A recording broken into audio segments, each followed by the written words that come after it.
Well, gather round, folks, from the hills to the plains. This here's a tale of a man. Donald Trump, the boss, with a heart full of fire, fighting communism, lifting America higher. He took a bullet for us, stood tall in the fray, while socialists scheme to take freedom away. From the White House to the border, he's kicking ass strong, making liberals squirm, 'cause he's right all along. He built that big wall, 400 miles tall, kept the invaders from taking it all. God damn it. 7 million jobs, economy roaring like thunder, unemployment low, families rising from under. Tax cuts for workers, no tax on your tip, overtime free, no more socialist grips. Energy king drilling all day and night, affordable gas putting green dreams to flight. Oh, Donald Trump, fighting the red tide wave, crushing communism, making America brave.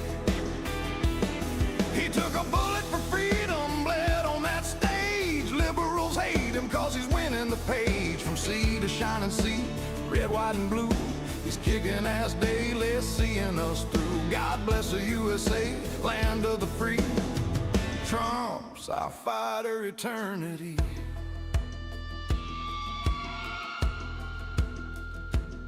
Space Force Command, AI leading the way. Genesis mission, cancer dying each day. Trade deals with steel, tariffs hitting them hard. No more endless wars, peace in our yard. Serious sanctions lifted, freedom rings loud. Global alliances making us proud. Western hemisphere strong, security tied. No room for socialists in this patriotic fight. Oh, Donald Trump, fighting the red tide wave, crushing communism, making America brave. He took a bullet for freedom, bled on that stage. Liberals hate him 'cause he's winning the page. From sea to shining sea, red, white, and blue, he's kicking ass daily, seeing us through. God bless the USA, land of the free. Trump's our fighter eternity. Minnesota's mess, fraud running wild, Somali scams stealing billions undefiled. Tampon Tim dancing, letting it slide, but Trump's calling justice, turning the tide. Feeding fake futures, daycare doors locked, healthcare heists, Trump's got them shot. Nick Shirley's light, shining truth on the scene. Citizen heroes, keeping it clean. Protests ridiculous, anti-law clowns banging pots in the streets, shutting down towns. Ice out for good, now that's chaos they crave. Trump's enforcing order, the brave and the great. Took a bullet in, but a fist in the air. Fight he roared, showing he cares. Liberals screaming 'cause he's right and he's bold. Successful as hell, turning lead into gold.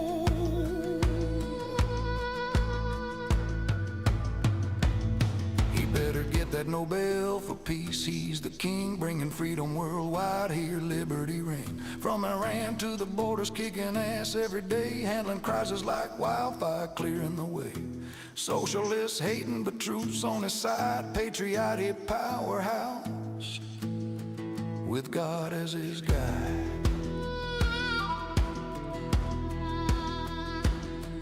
Dems in disarray, losing their grip, working working class turn and jump in the ship. High prices fall and confidence high. Trump's Genesis plan touching the sky. No kings, rallies, flop, hypocrisy clear. Free Monteiro, cheers, man, that's queer. Gays for Hamas, what a twisted game. Trump's fighting real evil, calling it by name. Old Donald Trump, fighting the red tide wave, crushing communism, making America brave. He took a bullet for freedom, bled on that stage. Liberals hate him cause he's winning the page. From sea to shining sea, red, white, and blue, he's kicking ass daily, seeing us through. God bless the USA, land of the free. Trump's our fighter eternity. Oh, Donald Trump, fighting the red tide wave, crushing communism, making America brave. He took a bullet for freedom, bled on that stage. Liberals hate him cause he's winning the page. From sea to shining sea, red, white, and blue, he's kicking ass daily, seeing us through. God bless the USA, land of the free. Trump's our fighter eternity.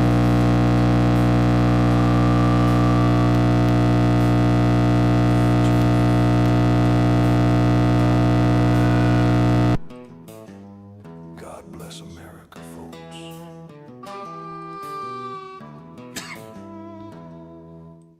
All right, everybody, that's it. That's the new song I wrote tonight for the show. My name is Ian. Hello, everybody. This is StarShip Adventures, and we are broadcasting live from North Fort Myers, Florida, broadcasting worldwide on YouTube, the world's largest broadcast platform, and we're broadcasting on fiber optic all the way to the internet.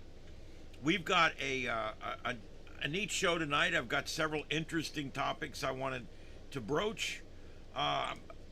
Believe it or not, I had the grid was completely filled just 20 minutes ago. When I first put it up, it was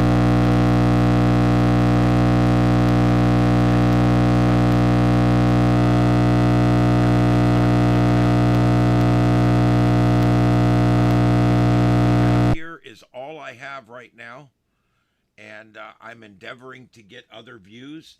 I just went and checked, and Mount Kilauea in Hawaii is not active right now. It is in a remission state right now. It does this about every day or so. It'll go in and out of that state. And so, I don't know. Let's see here. What else we got going on? I'm trying to find if I can find any other live streams to stick in these holes. I hate doing that. What, Mommy? What? You want to say hi to everybody? Well, I got to turn the camera on. I can do that, though. Here, I'll turn the camera on, and that way you can say hi to everybody. Say hi to everybody. Yeah. What was that? You're saying hi to me. That doesn't count. All right. So anyway, yeah, we've got a bunch going on tonight. Let me get the chat room going here, and we'll see where we are at.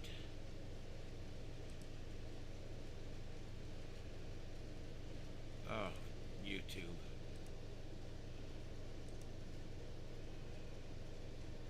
Yeah, I don't even know what's going on. Okay, we've got one more feeds coming up. We're having some issues with these feeds tonight. You know, one thing we didn't see, like we saw in the last big, in some of these civil unrest periods past, we've seen periods where all the live feeds would go out at one time. We haven't really seen that over this last week.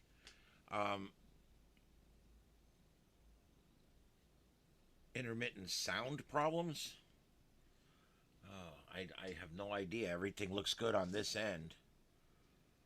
I don't know. Give it a few minutes and let's see if it...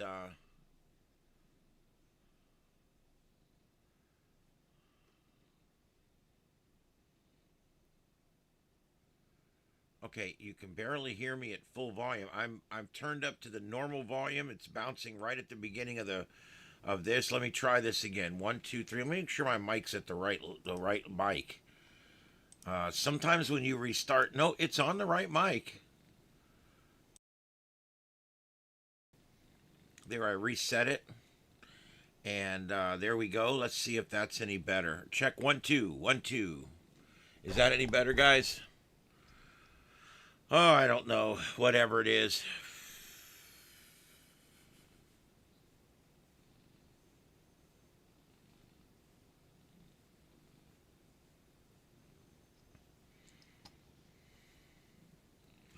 Really?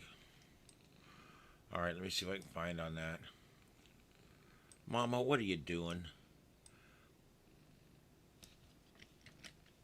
Why do you have to face screw me during the show?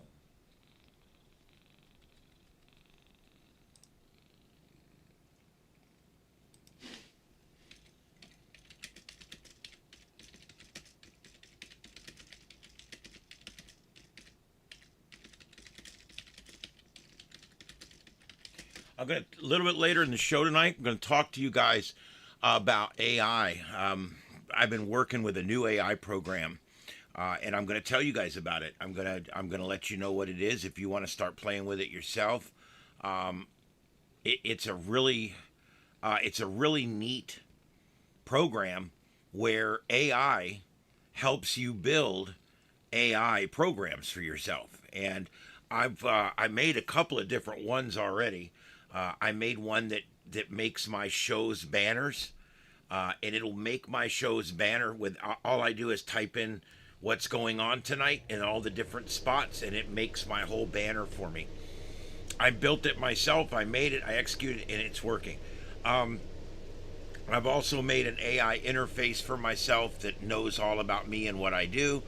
And now I'm working on making an interface so that when Trey sends me his clips every day, I can just dump them into this interface, and it will go and download them all for me and title them appropriately and stick them into a folder so they're ready to go. And I'm writing another program that will take his list of articles he wants printed, and his list of things that he wants printed, and it will literally just go through there, and it will make everything look perfect and line up everything in the same font, and it'll make everything really nice. So that's those are the two I'm working on right now. But I'm going to show you guys in a little while what it's really cool. Anybody can do this. You don't have to be a programmer. I'm not a programmer. But it's really, really cool, and I'm going to show you guys this tonight. It's something we've been working with. You can make thousands and thousands of different things with it. It's just amazing. All right, I'll check that one. I don't know why these aren't coming up when I do a search. I think they might have just came up, though. Let me see.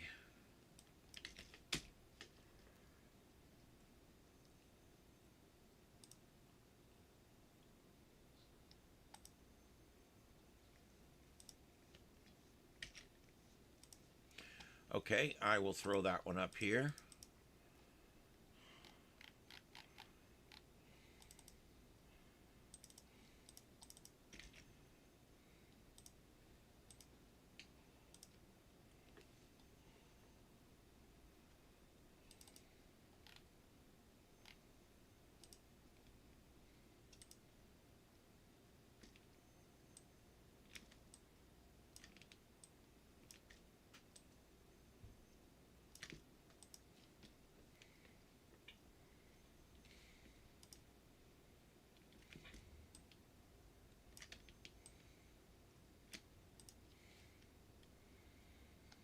Okay, yeah, there's another one there. Let me see if I can get some natural sound going. Munition or a firework from somebody else. Things are being thrown. This is number 1. Browser 1 is that one I just put up, upper right. Sound is on upper right. Looks like the cops driving through shooting at people with them paint pellet guns or something.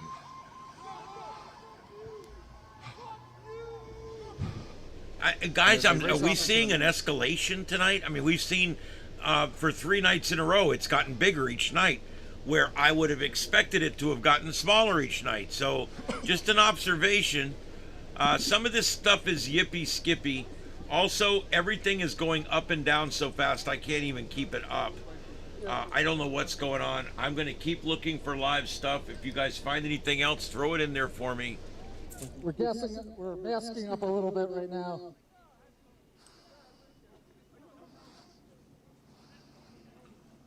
All right, and badass, how do you any idea how long ago that was? Because I'm looking at We're one watching back to the situation scene here already. where This one was law enforcement is. earlier today, based on global news coverage. He said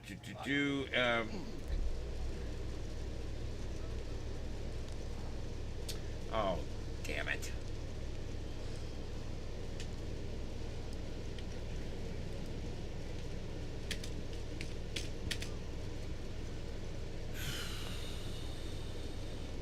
All right, I'll get Andy. I looked at Andy like 5 minutes ago. He wasn't on. I don't know if I'm not getting search results tonight or something. I don't know. It's weird.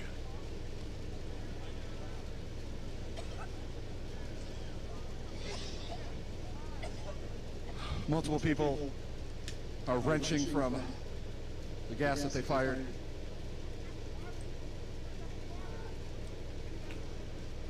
Oh, damn it.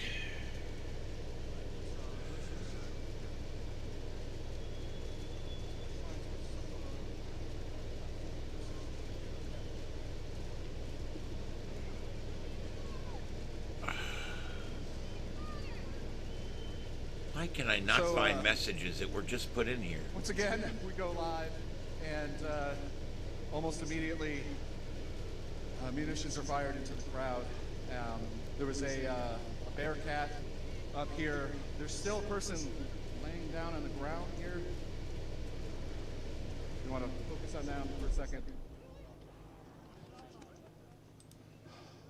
I'm not quite sure what the situation is there. They were there when we arrived. They seem to be cuffed, but they haven't moved.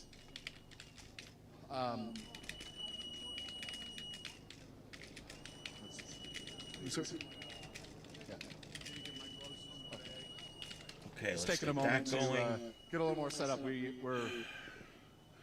Where are we saying this happened 20 minutes to an hour ago? We were wrapping up for the day, and then we got this message that something was happening on the scene. Looks like we have ICE agents returning back to the scene.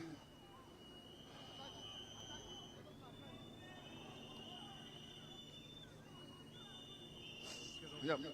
Moving back towards them. Oh.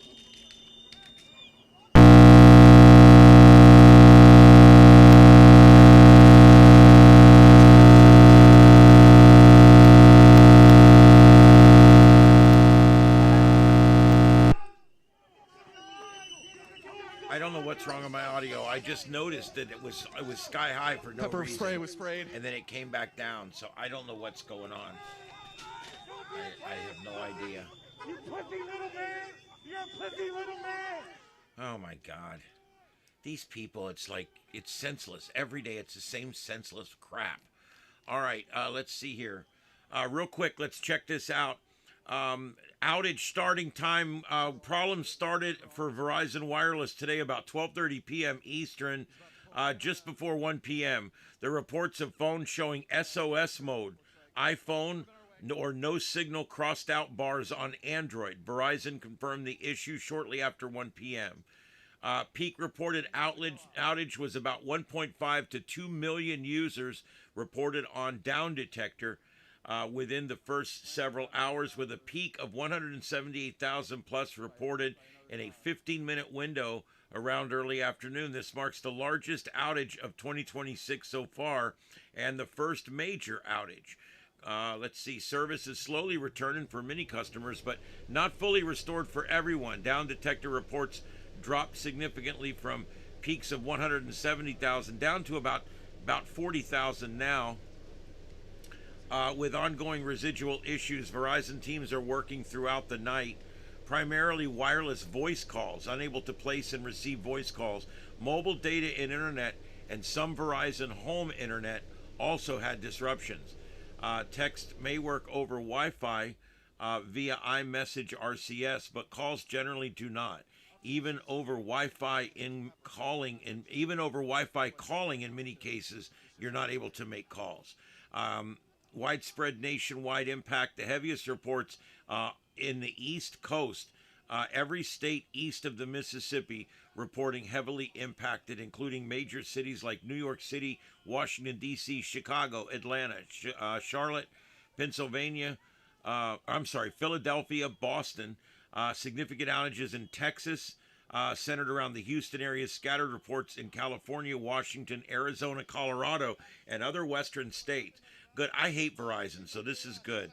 They are the most outlandish, crazy, expensive ass company that there is out there. I was paying $300 and something a month for 3 phones, and I switched over to T-Mobile, bought 3 phones cash for $150 a piece, and put them all on T-Mobile. I pay $89 a month now after tax for 3 phones, unlimited. And anybody that's paying hundreds and hundreds of dollars for a phone bill, you're being screwed right up the old tailpipe on that one. You got to go to a prepaid company, and you got to buy your own equipment over Amazon. And when you do that, you set yourself up to save a lot of money. Don't buy insurance. Don't ever buy insurance on phones. It's a scam. The insurance has a $200 deductible. Okay, then you can buy your phone, a new version of your phone, for about $200. If it's an S20, you can buy them for $139 right now. So why would you pay for insurance on a phone?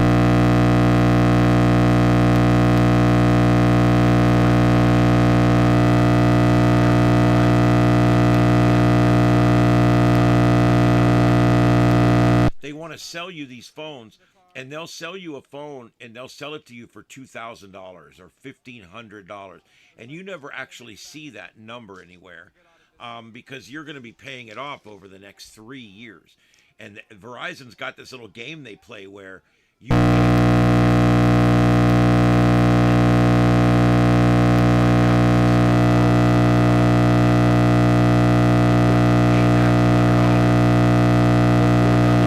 you in another phone that you're going to be overcharged for 2 years, and then you'll still owe money on it at the end of the 2 years. It's ridiculous. I find Verizon to just be a big scam. I've been with T-Mobile, Metro with T-Mobile. I get to T-Mobile Towers, and I buy my own phones, no insurance, $89 for 3 phones, unlimited. And this is not an ad for them. I'm just trying to save you guys some money. You can also go to the prepaid plan in about 10 other places. There's Freedom Cellular now. There's all these other ones. Go to a prepaid plan, buy your phones cash, and do not ever put in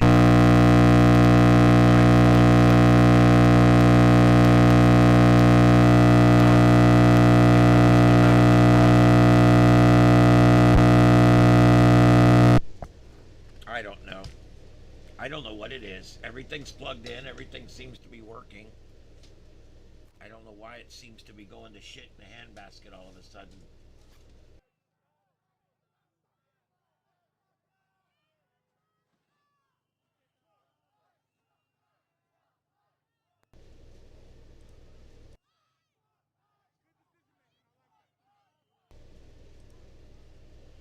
Okay, I reset everything. Look back at the front of this. I got my volume all the way up there. Check. All right, let's try it there, and let me know if it does it again. I may have to just shut her down. I don't know. I don't know when it does it. The level just goes all the way to the top, and it just sits there. So I don't know what's going on. Has it happened since?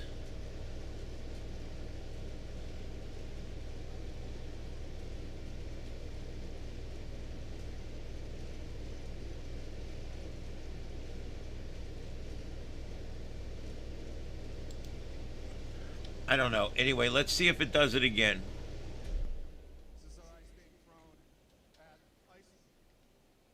It could be I got my FT8 on over here, but I wasn't doing much of it during the show. All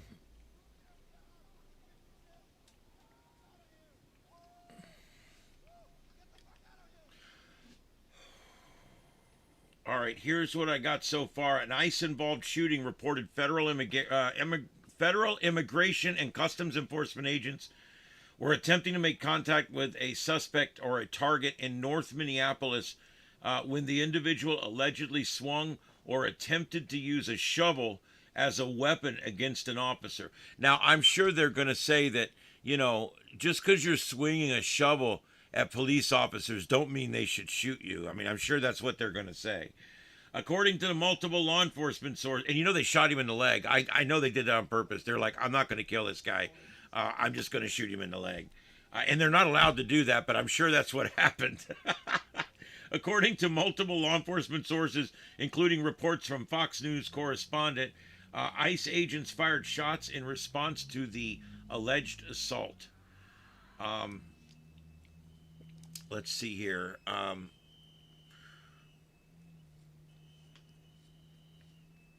The suspect then fled and ran back into a nearby house.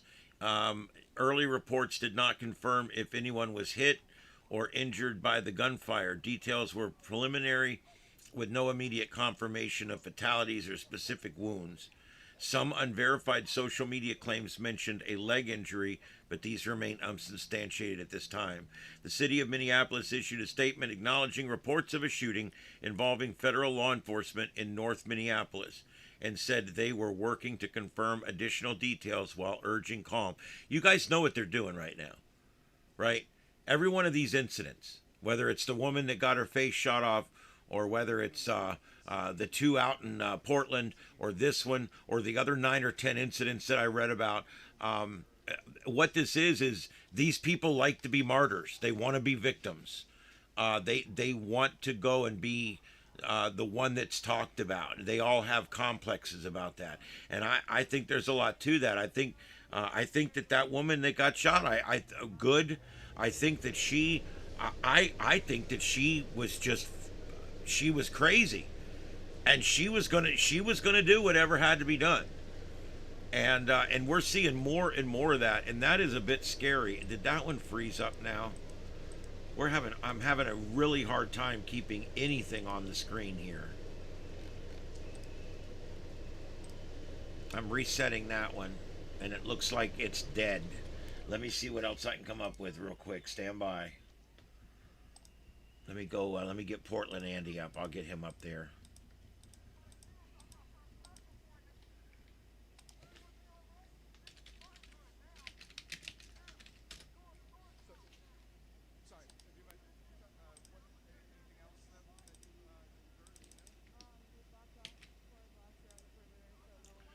It's weird. It's like a lot of people were broadcasting, and then suddenly it just went out. It was like, that was it.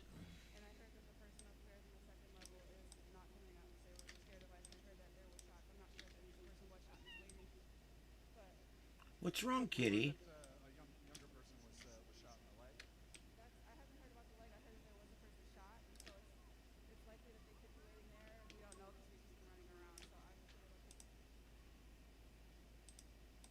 Point. Looks like our feed might be losing. Yeah, it's almost weird. It's like the internet's not working right. I think it could, the Verizon outage could be part of it. This reported shooting in North Minneapolis. Let's turn the audio up on them. This is a live broadcast right now. And 24th Avenue North, that is the Hawthorne neighborhood of Minneapolis, and you can see the crowd that is already forming there. There's a big group. We've been told there's smoke, some fireworks, and some chemical irritants have also been sprayed on the crowd. We do know, as Kelsey pointed out, 6th Street and 24th Avenue North is the location, if you're familiar with that Hawthorne neighborhood of North Minneapolis. That is it. Oh, come on with the skipping. Right now, as you can imagine, this came in very abruptly, and we learned Very quickly, the people had gathered there as well. Police, Minneapolis police also responding to that area, as you would suspect in a situation like this. We do not know who the person is or what the purpose of that person being in that area was. That may have been shot. We do believe that it was an injury shooting, not a fatal shooting. That is pretty much all the details that we have now as we watch this video right along with you. We know there's a lot of law enforcement officials, as Randy was just saying. We know Minneapolis police has responded to this area to deal with crowd control. There are federal agents on scene as well. We're working to get some more information from the Department of Homeland Security on just what transpired. Was this ICE enforcement? Who all is involved? And we do have Maury Glover, who is live at the scene. And Maury, I know you haven't been there long, but what can you tell us about what you're experiencing there? Well, right now I'm at the corner of 25th and Lyndale, and you can see there is a huge crowd that is gathered here at the corner. We just got here a few minutes ago, and right when we were getting here, looked like federal agents were deploying tear gas, which they are doing right now. We're going to back up a little bit and at the crowd to try and get the crowd to disperse. Obviously, this is a volatile situation that's going on. Joining me right now is City Council member Latricia Vitaw. And Latricia, what did you see and when did you arrive here? So I arrived here just a little bit ago. I was getting constituent calls that there was a shooting in North Minneapolis, and it's not, you know, I come to these things. I got over here and I realized that it was ICE involved. And so I've been here now. The tear gas is out here. Everyone's running and scared because that's some powerful stuff. When you got here, what initially did you see and what was happening when you arrived? When I got here, they were saying they were trying to get someone out of the house. That there's a house on this block that someone had been shot in, and they were trying to get them out.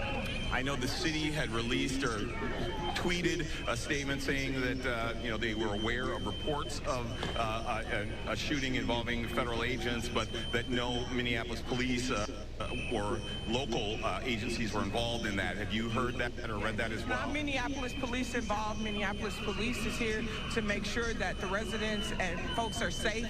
They're definitely not involved. And I think now the BCA is on the scene and ICE is trying to clear out. What are your thoughts about what you're seeing and if these reports are true, if this is another person that... It's just so scary, and there's so much misinformation that goes out, and then there's real things happening. And so I think it's just getting scarier and scarier for people. I know for me, the calls I got from my constituents, everyone was scared. This isn't the ward that I represent, but people want someone to show up and let them know what's going on. And what's your purpose in being here? What are you trying to do? My purpose is to come together with folks and get the situation calm down, to make sure people are getting the right information and that we don't see more, you know, bad things happening because people think something else is going on that's not going on. I think having key information is important in these times. And what's the message? Have you been hearing from people who were here, and has anybody said they saw what happened? Nobody, I haven't heard from anyone saying they saw what happened, but I'm just hearing from people that they're really scared. Okay, thank you very much. I really appreciate you chatting with us. Obviously, as we can hit, Vinny, if you want to turn the camera around, and you can see there are still a lot of people, protesters who are here, demonstrators who are trying to figure out what's going on. I don't know if you can see, there's kind of a line of, looks like federal agents down there in front of those flashing lights. Everyone here, obviously, a lot of anger, a lot of confusion, a lot of frustration over what's been going on in the world. Early last week since the killing of Renée Good by federal agents. So we'll continue to follow this, and we'll let you know anything else as we find it. Vinny, let's back up. Maury, just quickly, the crowd... There's fireworks going off. Maury, go ahead and get safe. We'll just follow this video. Let's just let it play and listen to it for a second. Tear gas. We're going to back up. Tear gas so we can stay safe. Hold on. Okay. Now look. Hey, here we are. Now look. You okay, Maury? Yeah, you can, I can feel the tear gas in my eyes and it got a little bit in my throat, but obviously not as bad as some of the folks who had ventured up a little bit closer. So a little better.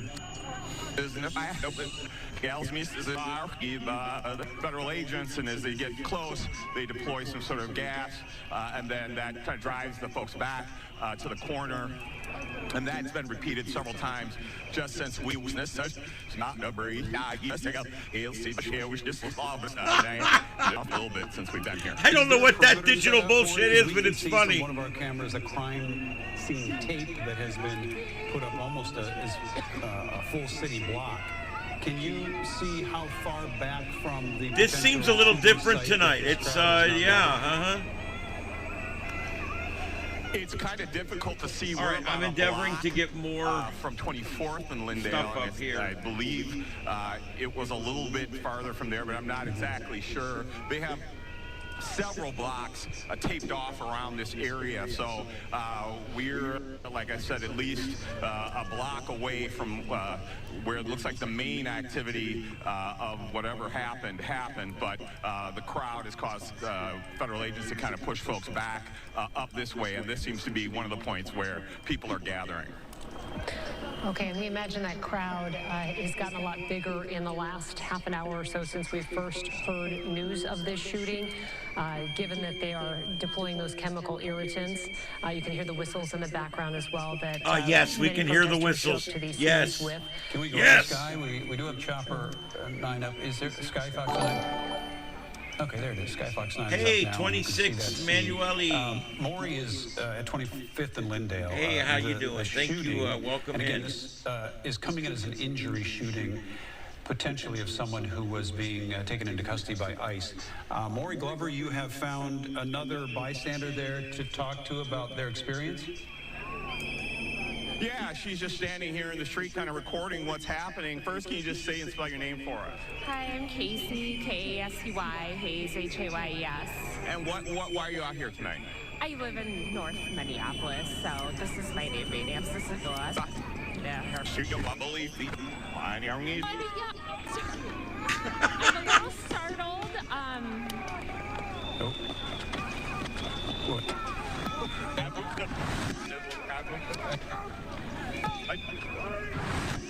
Oh, shit.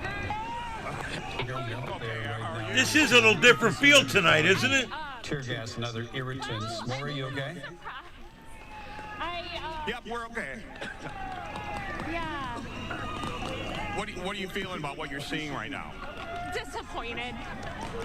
Keep going. You can keep talking. Yeah, no, I'm super disappointed. Yeah, talk over the fireworks. Now, service are having here. Will be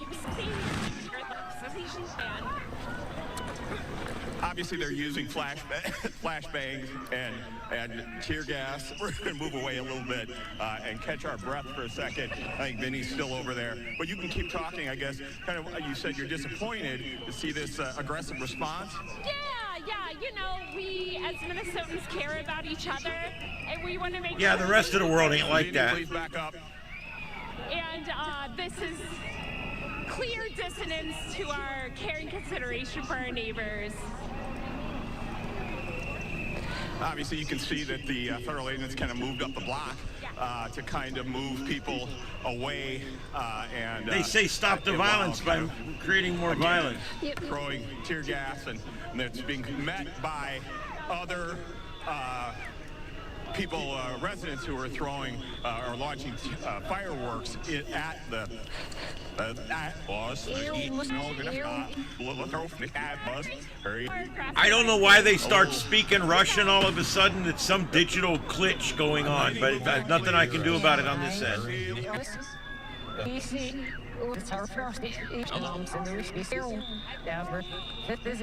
Those on scene that are deploying the chemical irritants or MPD. It looks like that's the case. No, it looks like the federal agents are deploying the gas and just for our viewers, Maury, you're just backing up gas away from the scene. Yeah, we were at 25th. All right, we were at 25th. More cams are coming up.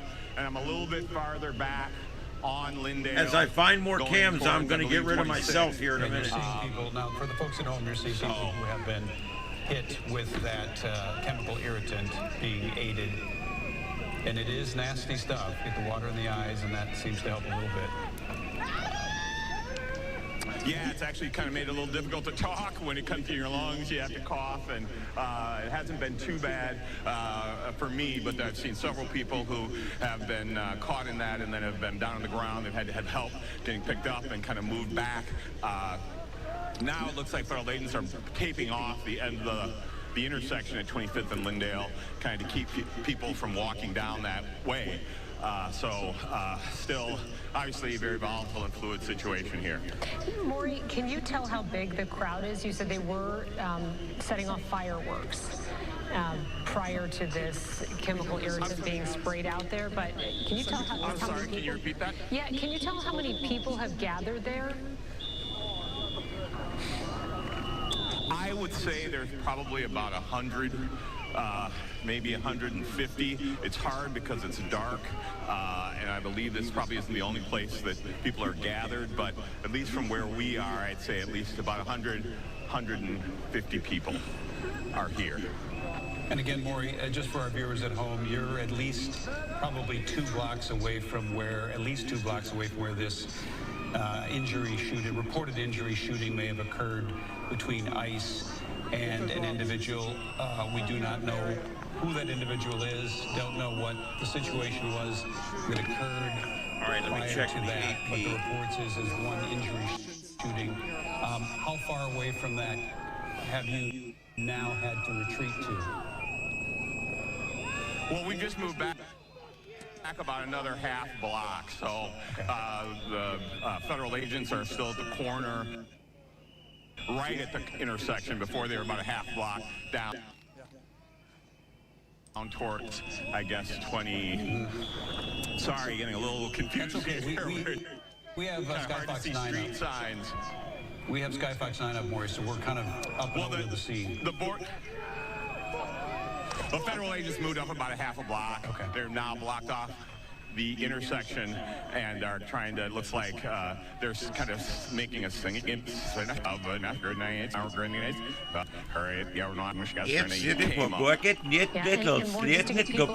I'm just kidding. I'm not doing that. An hour ago, the city of Minneapolis put out a statement that they were aware of reports of a shooting involving federal law enforcement in North Minneapolis. They are working to get additional information. We know that the scene is around North 24th Avenue and North 6th Street in the Hawthorne neighborhood of Minneapolis. And Maury was talking to City Council member Latricia Vita about what she's hearing from her constituents. She hasn't spoken since very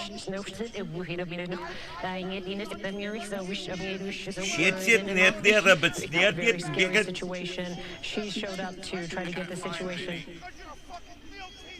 I'm sorry, Maury, what?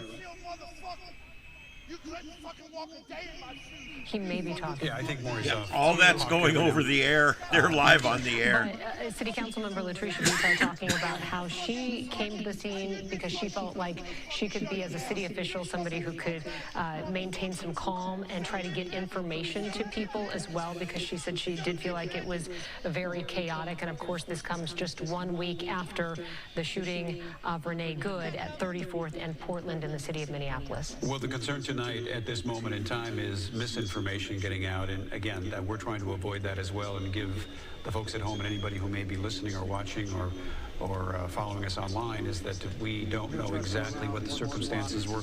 We do believe that it was an injury type shooting. Short of that, we don't know the details. ICE was in this neighborhood. Why they were there, we don't know. And as often happens in the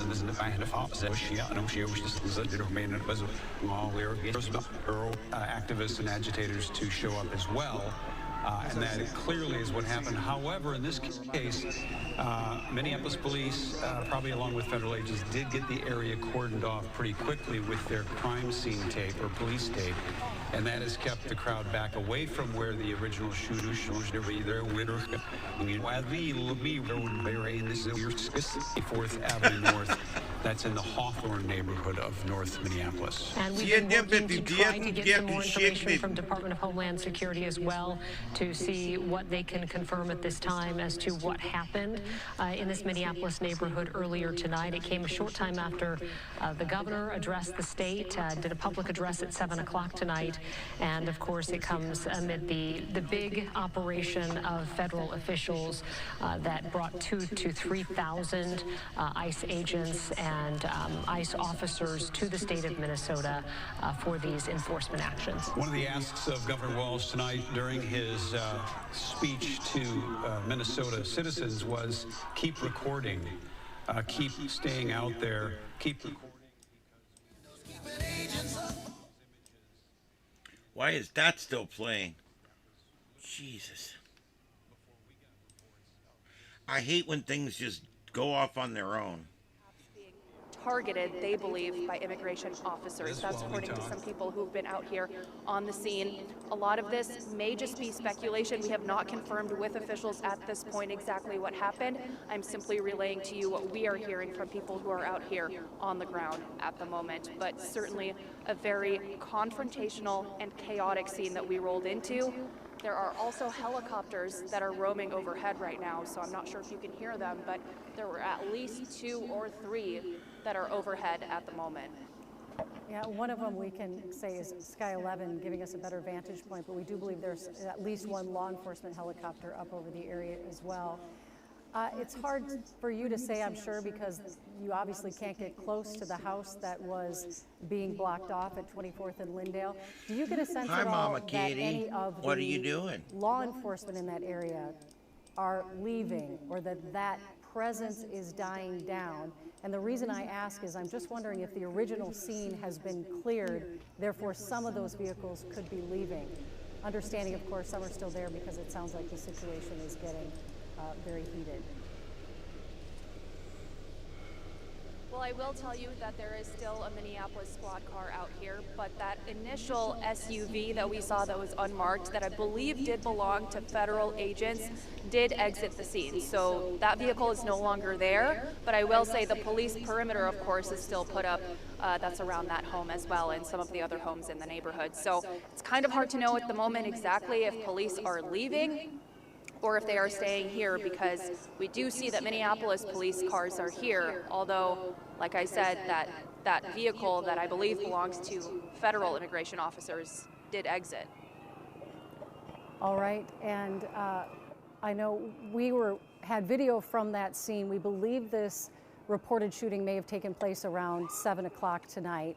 And by about 7:30, one of our reporters was receiving video from neighbors on scene of MPD setting up a wide perimeter and asking neighbors to go into their houses. Obviously, word spread on social media. Also, a lot of people blowing whistles. There you hear another flash bang of chemical irritants being thrown into the crowd to try to get the crowd to step back or to disperse. And again, here's some earlier video that we shot of ICE agents on scene. It was a fairly large perimeter. It looked like that they were setting up around that home where we understand immigration officers were attempting to detain someone. We don't know what happened, but reportedly a federal law enforcement officer did fire a weapon. It sounds like someone was shot tonight by a federal law enforcement officer. Very, very little word from city officials or from DHS or ICE, which is not unusual. We found it difficult to get responses very quickly from federal agencies during this metro surge, as they're calling it. Raya, looks like maybe more people arriving at the scene, or are they leaving?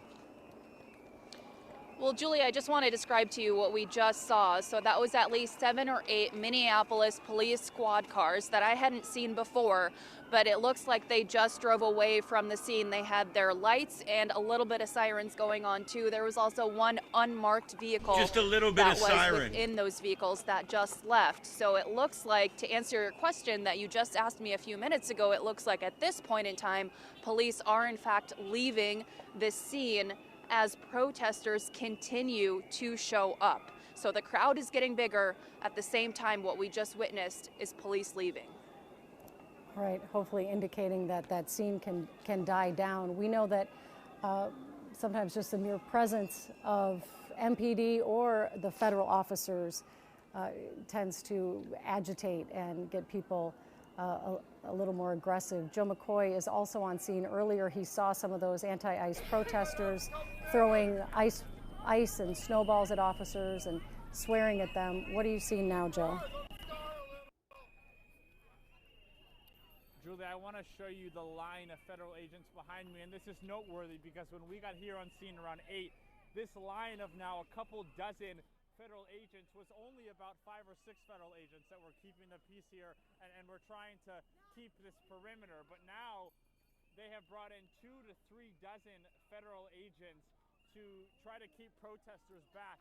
As my photographer gives you a better vantage point here, Julie. So the crowd, as Raya was mentioning on her end, the crowd on our end here on North 25th Avenue has also only continued to grow in the 45 minutes to an hour that we have been here, Julie. So, as Raya was mentioning on her end, MPD does not have a large presence of any presence at all here on the scene. It is all being controlled by these federal agents.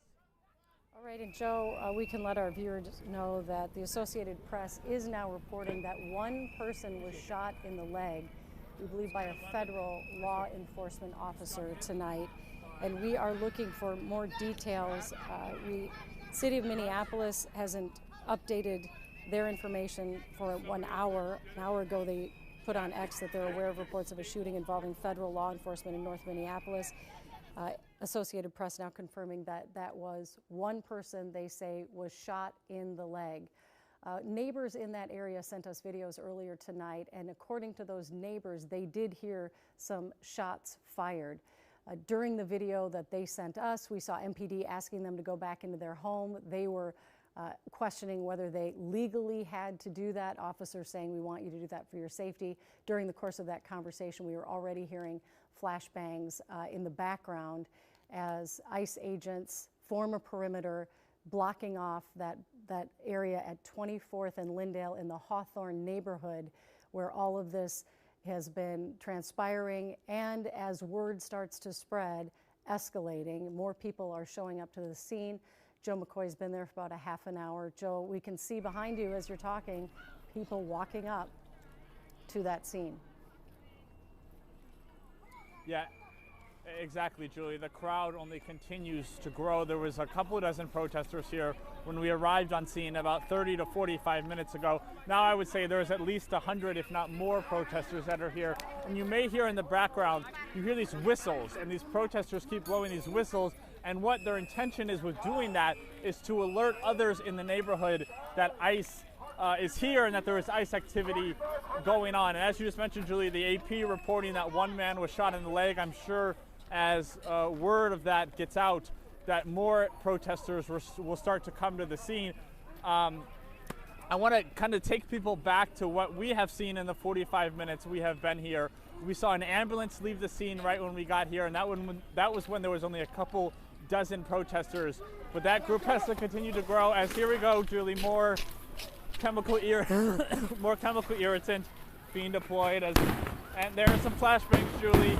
All right, Joe, we're going to let you disperse the crowd here. Okay, we're going to let you get to a safer location. In the meantime, we did just receive an email from DHS, a statement on the shooting this evening. They sent it out and here I'm just going to read this to you verbatim. I'm reading this at the same time you're hearing it. According to DHS, at 6:50 p.m., federal law enforcement officers were conducting a targeted traffic stop in Minneapolis of an illegal alien from Venezuela who was released into the country by Joe Biden in 2022. In an attempt to evade arrest, the subject fled the scene in his vehicle and crashed into a parked car. The subject then fled on foot. The law enforcement officer caught up to the subject on foot and attempted to apprehend him when the subject began to resist and violently assault the officer. While the subject and law enforcement were in a struggle on the ground, 2 subjects came out of a nearby apartment and also attacked the law enforcement officer with a snow shovel and a broom handle. As the officer was being ambushed and attacked by the 2 individuals, the original subject got loose and began striking the officer with a shovel or broomstick. Fearing for his life and safety as he was being ambushed by 3 individuals, the officer fired defensive shots to defend his life. The initial subject was hit in the leg. All 3 subjects ran back into the apartment and barricaded themselves inside. The attacked officer and the subject are both in the hospital. Both attackers are in custody. This attack and another brave member of law enforcement took place while Minnesota's top leaders, Governor Walz and Mayor Frost, Thanks, Bobby. I appreciate that, man. Encouraging an organized resistance to ICE and federal law enforcement officers. Their hateful rhetoric and resistance against men and women who are simply trying to do their jobs must end. Federal law enforcement officers are facing a 1,300% increase in assaults against them as they put their lives on the line. That ICE is not kidnapping anybody. They're either arresting people for committing crimes or they're arresting people to deport them. Either way, the term kidnapping does not apply, would not apply. And I'm not aware of any incidents where they have taken, I mean, come on. I'm sure there's more to it than that. They probably were trying to arrest somebody and someone else intervened. You guys act, I'm kind of sick of the whole left thing where they really act like these are all just murderous thugs that are just walking around looking to kill people, whether they're white or brown. It doesn't matter. Just kill everybody. That's just unreasonable and stupid. If these people really wanted to be the Gestapo, they could make it really nasty. But they're all trying to follow the rules right now because of it. There's just the amazing amount of scrutiny that they're under. And yet, no matter what they do, you know, they shoot a woman in self-defense, it's murder. They shoot a guy that's coming at them with a shovel. It's what are they going to call this now? Attempted murder. The thing's ridiculous, okay? All right, these things go on every day, but we're not sensitive to it. But the left gets highly sensitive to things like this, and then all of a sudden what happens every day becomes a big deal.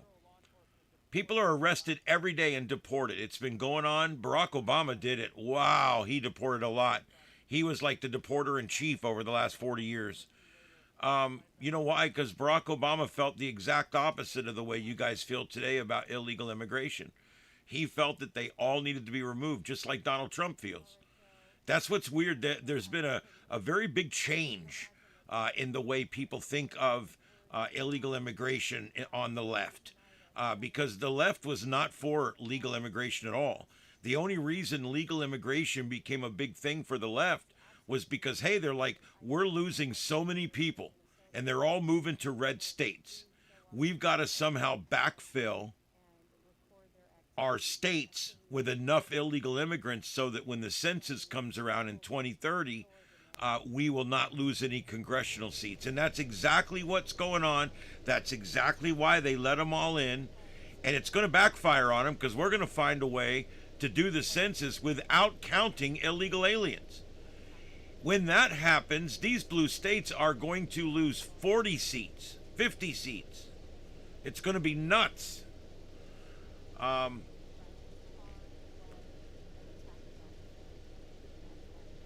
They need the voters on the left. That's why they're letting them in.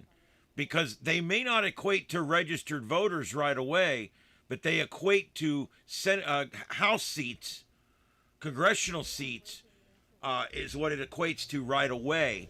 And then eventually with, like in Minnesota, you can show up with your voter ID card and you can bring 8 friends and vouch for them verbally.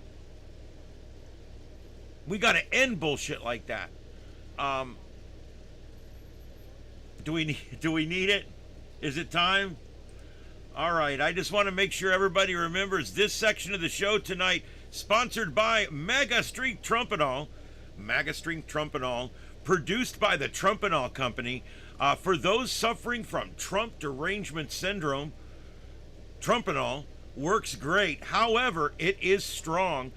Beware, when you take Trumpanol, you may suddenly feel patriotic, begin waving American flags uncontrollably. You may even decide to get off your ass and get a job. Trumpanol It'll really bring the derangement down and bring reality back into focus. Trump and all. It might work for you. Trump and all. To get 20% discount, enter the discount code douchebag. Trump and all. Because right now you're a real douchebag.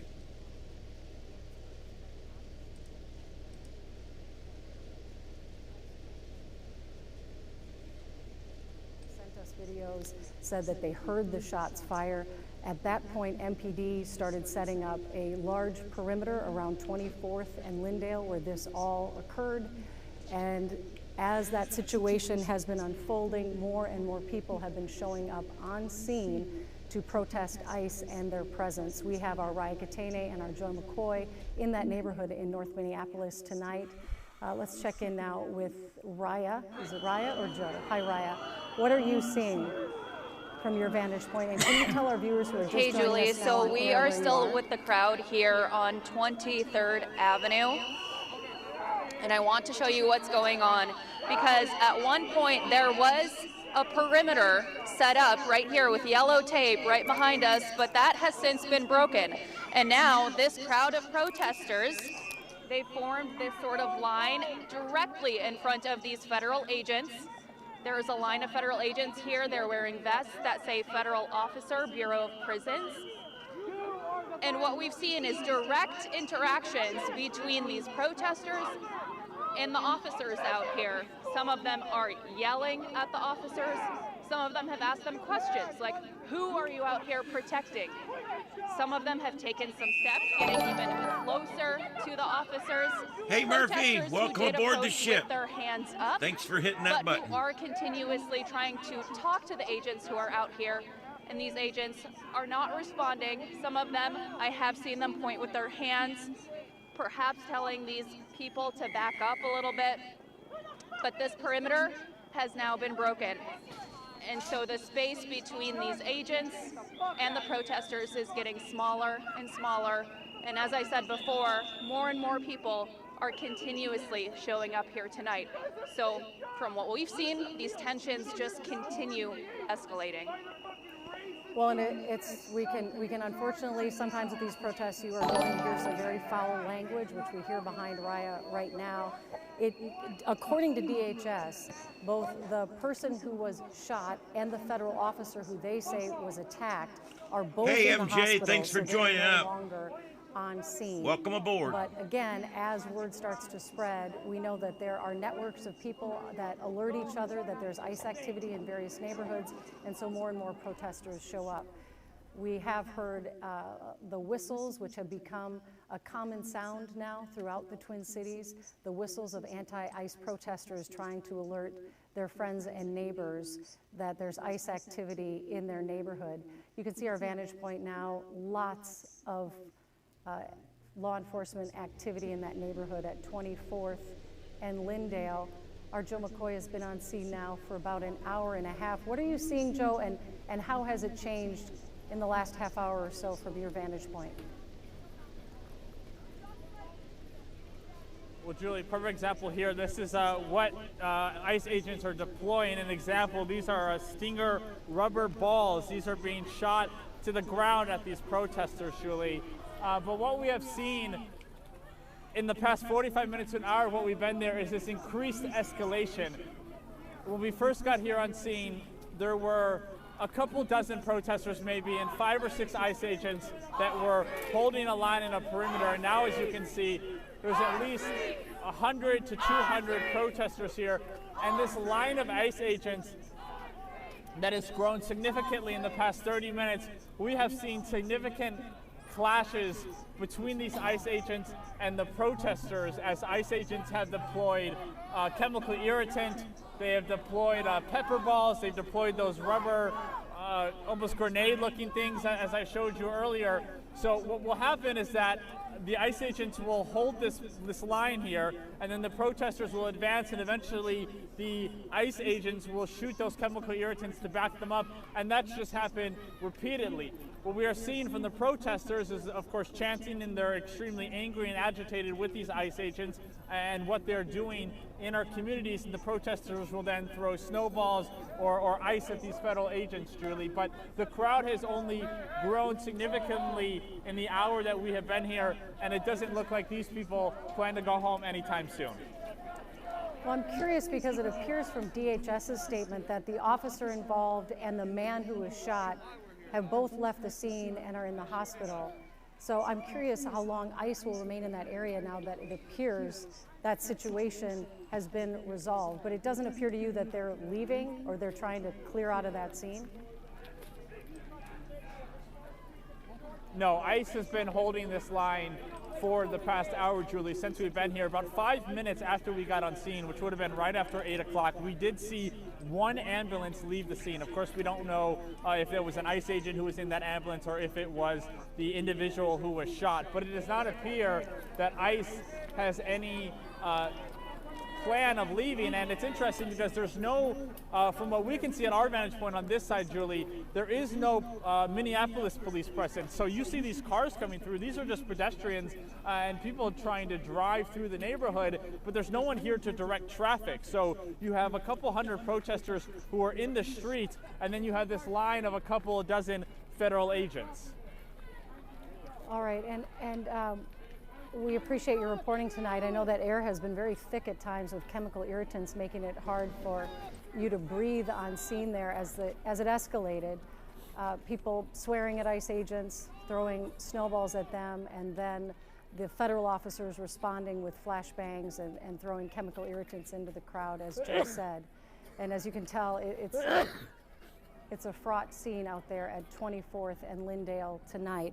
Again, DHS is saying that they were trying to apprehend, it was a targeted, they're calling it a targeted traffic stop, trying to take into custody a man they say is here illegally from Venezuela. They say that man resisted arrest, and that in doing so, he was resisting arrest, fled in his car, crashed the car, and then tried to flee on foot. We do have that statement from DHS, and if we could get that full screen up for our viewers as well so they can hear exactly what the federal government is saying tonight happened there. They do say, quite remarkably, that as this law enforcement agent was trying to arrest this subject, that 2 other people came out, we believe from an apartment building nearby, with a shovel and a broom and started attacking that ICE officer. And they said all of this started unfolding at 6:50 p.m. our time. Again, this was in the Hawthorne neighborhood. So according to federal law enforcement, I don't know if we still have Sky 11 up. If we could get a shot from Sky 11 so people can keep their eye on the scene, that would be great, as I will read to you in full what the Department of Homeland Security sent to us of what they say happened tonight in North Minneapolis. They said federal law enforcement officers were conducting a targeted traffic stop in Minneapolis of an illegal alien from Venezuela who was released into the country by Joe Biden in 2022. In an attempt to evade arrest, the subject fled the scene in his vehicle and crashed into a parked car. That subject, they say, then fled on foot. The law enforcement officer caught up to the subject on foot and attempted to apprehend him when the subject began to resist and violently assault the officer. And according to DHS, while the subject and law enforcement were in a struggle on the ground, 2 subjects came out of a nearby apartment and also attacked the law enforcement officer with a snow shovel and a broom handle. As the officer was being ambushed and attacked by the 2 individuals, the original subject got loose and began striking the officer with a shovel or a broomstick. Fearing for his life and safety as he was being ambushed by 3 individuals, the officer fired defensive shots to defend his life. The initial subject was hit in the leg. All 3 subjects ran back into the apartment and barricaded themselves inside. The attacked officer and subject are both in the hospital. Both attackers, they say, are in custody. So again, DHS is saying that a man they were stopping in a targeted traffic stop fled. Eventually, when the officer caught up with him, or the agent caught up with him, he began getting violent with that agent. And when they were on the ground, 2 more people came from an apartment building and started attacking that federal agent. Now, again, this is a statement that we just received from the Department of Homeland Security. This attack, they say, on another brave member of law enforcement took place while Minnesota's top leaders, Governor Walz and Mayor Frey, are actively encouraging an organized resistance to ICE and federal law enforcement officers. DHS tonight says their hateful rhetoric and resistance against men and women who are simply trying to do their jobs must end. Federal law enforcement officers are facing a 1,300% increase in assaults against them as they put their lives on the line to arrest criminals and lawbreakers. So that is a perspective tonight from DHS. And if you were watching earlier this evening, you may have seen Governor Walz's remarks at 7 p.m. He was accusing ICE officers of traumatizing the community. A direct quote saying that they're kidnapping innocent people and that they are organizing a campaign of brutality against Minnesotans. Wow, all that from the douchebag Tampon Tim. You know, that just, it doesn't surprise me at all. That guy he is such a piece of work. I swear, the more I find out, the more I know about him, the more I just cannot stand him. He's just, I don't know. I think he's going to end up being a lot more involved in all this mess than we thought. I think that he's going to end up being a lot. And, yeah. Here's a statement he made a couple days ago. Is it going to play? No, hold on. Here enforcing immigration. Mute this and play that.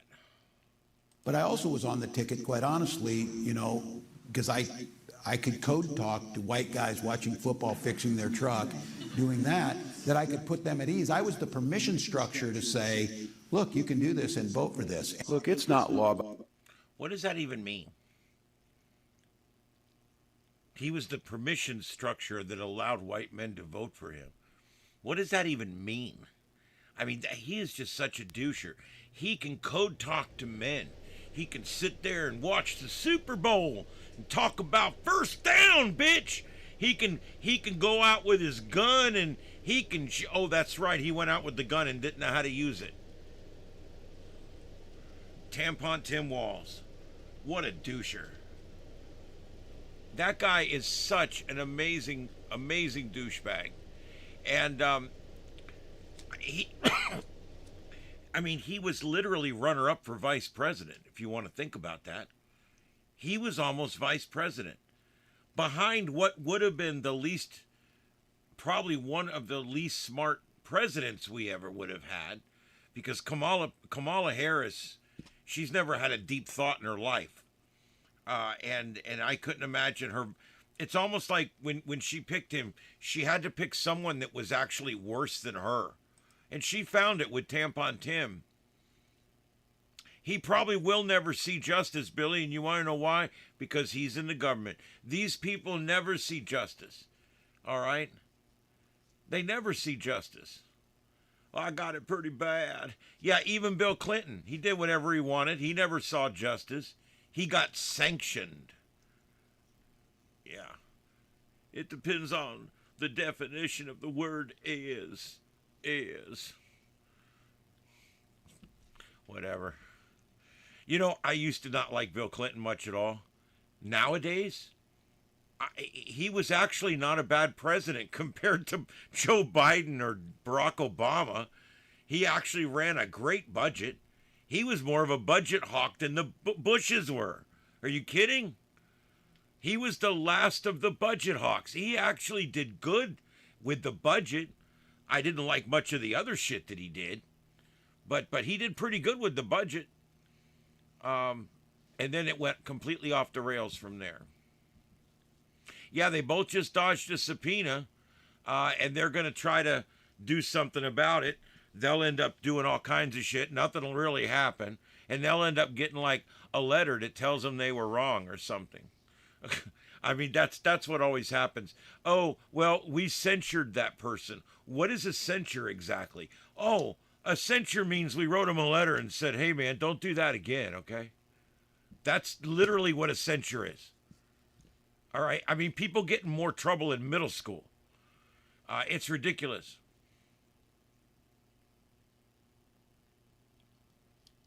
Who, Bill Clinton? Yeah, I mean, I will tell you, I mean, I don't always talk crap about one side or always praise the other side. There was a lot of good things about Bill Clinton's presidency. There was a lot more bad things, but hey, I wouldn't mind having a split decision again, because right now we got a great president now he's doing amazing work despite all the obstruction. Could you guys imagine where we would be right now if the Democrats weren't obstructing every single thing? I mean, he goes to take a dump and there's a Democrat standing in front of the door. They are obstructing everything he's trying to do right now, and yet he's still getting it done. The economy's improving. We've arrested inflation, and things are looking better. Gas is down $1. You know, things are doing good right now.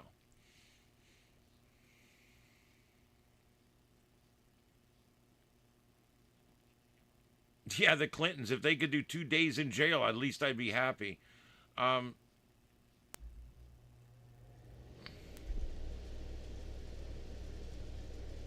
Yeah, a strongly worded letter. It'll say, don't ever, ever, ever do that again. I got a few of them letters. I don't really care. Whatever.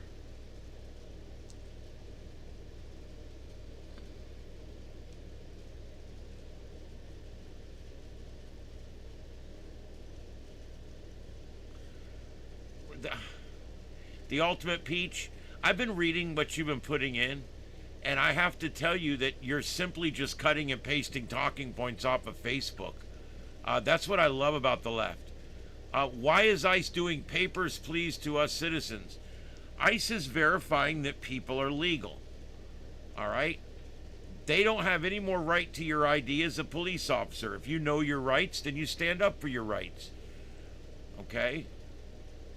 If I don't know, if they do something wrong or inappropriate, then there is there's a recourse for that. I'm not always necessarily happy with it, but that's the way it works.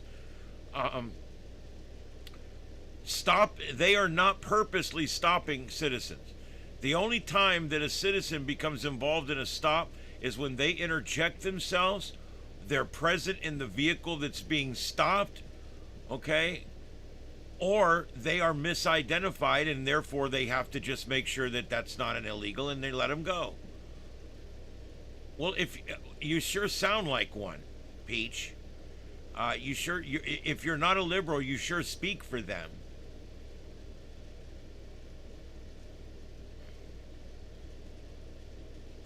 I mean, you know, do you prefer the word socialist or maybe nonconformist? I mean, what do you prefer?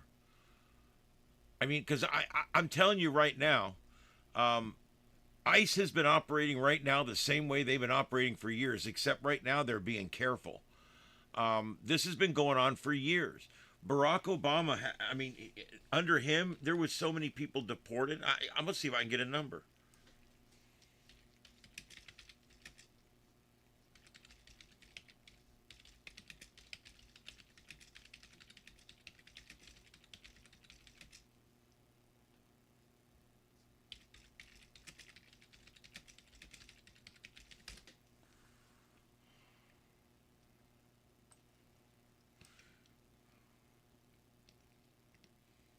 Yeah, let's take a look at this. Let's see what we come back to.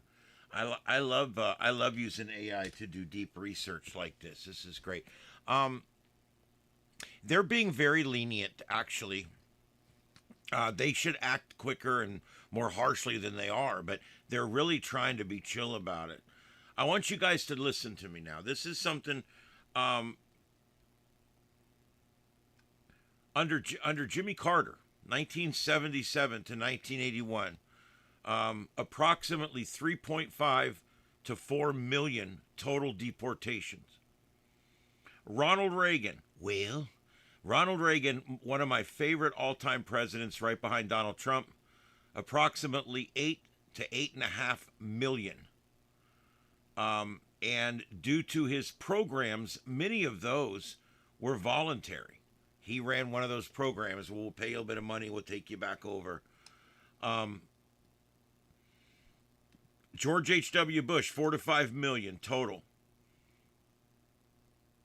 Annual average of 1 million. Bill Clinton, 12.3 million. 12.3 million illegals were rounded up and taken out of the country, or they were forced into some kind of return, or they were incentivized into voluntarily leaving.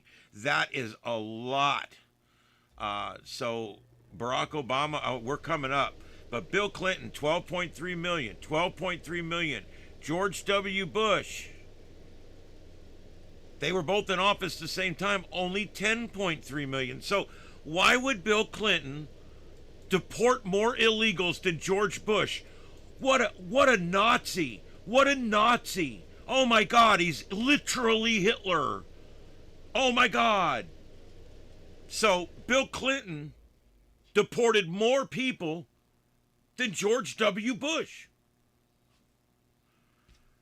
Barack Obama, 5.3 million forced removals. Annual average about 660,000. He was called the deporter-in-chief by his critics. It's the highest in modern history for formal interior forced deportations. And it peaked in 2013 with 400,000 removals in 1 year.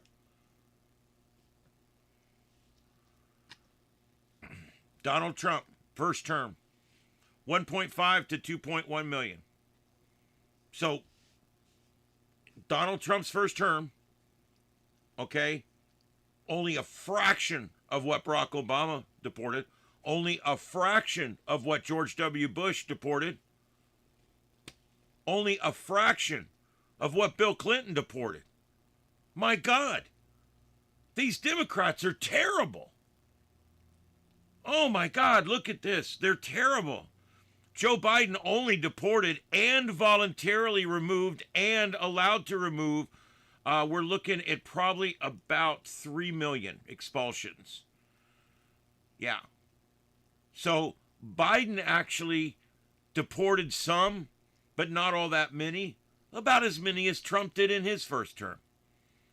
Okay? Now Trump is in his second term. We're at about 200,000+ deportations now. So the bottom line is, when we start comparing Trump to Nazis and Trump to Hitler, Trump's being declared, and Trump, he's being compared to Darth Vader and Gowron, leader of the High Council, and he's also being compared to the leader of the Jim Hadar from the Gamma Quadrant. I mean, this is how bad this guy is, right? I mean, the Sith Lord completely. And why? Because he's deporting so many people. Bill Clinton deported more people in his last 2 years than Trump has done in 5 years. The numbers don't lie, people. The Democrats were all over getting rid of illegals, all up until Joe Biden. Why? Because they realized they were about to lose control of so many Senate seats with this. They lost House seats. They lost congressional seats, House seats in the last census. Florida got one in New York's.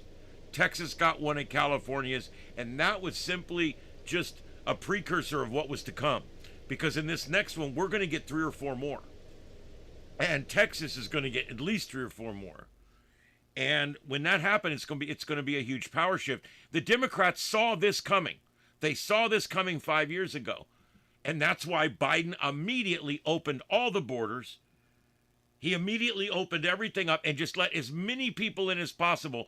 And then all these states that are losing all these people started over incentivizing. Do you remember New York? Hey, we're going to put you up in a hotel. New Jersey. No, hey, come here, man. We've got really cool places to put you up. In California. No, man. We've got choices, man. We've got hotels. We've got homeless camps. We've got hospitalization for the homeless. come to California. The reason it seemed like all of the leftist states were actually out there trying to get all the illegals to come to their state is because they were trying to get all the illegals to come to their state. That's why, because that's how they're going to try to keep all of their congressional seats in the next census at the top of the decade. And so this is a big deal right now. They're letting all these people in. Well, Trump needs to, and he's working on, find a way to make it to where illegals should not be counted in the census. Illegals should not be counted in the census. That has to be that way. If we can fix that between now and the top of the decade, the Democrats will probably never see power again. They'll have to reform into a new party or something. Because there's 3 or 4 ways that the Democrats continue to stay in power. One, of course, we know is fixing and messing with elections. Number 2 is the fixed media. They've got the media in the pocket for them, the liberal media, which is about 90% of it out there. That skews elections. There's just so many different ways that they skew the results of these elections and skew the results of power. And one of those is by gerrymandering, which we're now going and fixing all this gerrymandering in all these red states. Okay, that's going to fix a lot of it too. So there's a lot of stuff right now that's going to change this energy dynamic coming up in the future. Yeah, there you go. The water world. Yeah.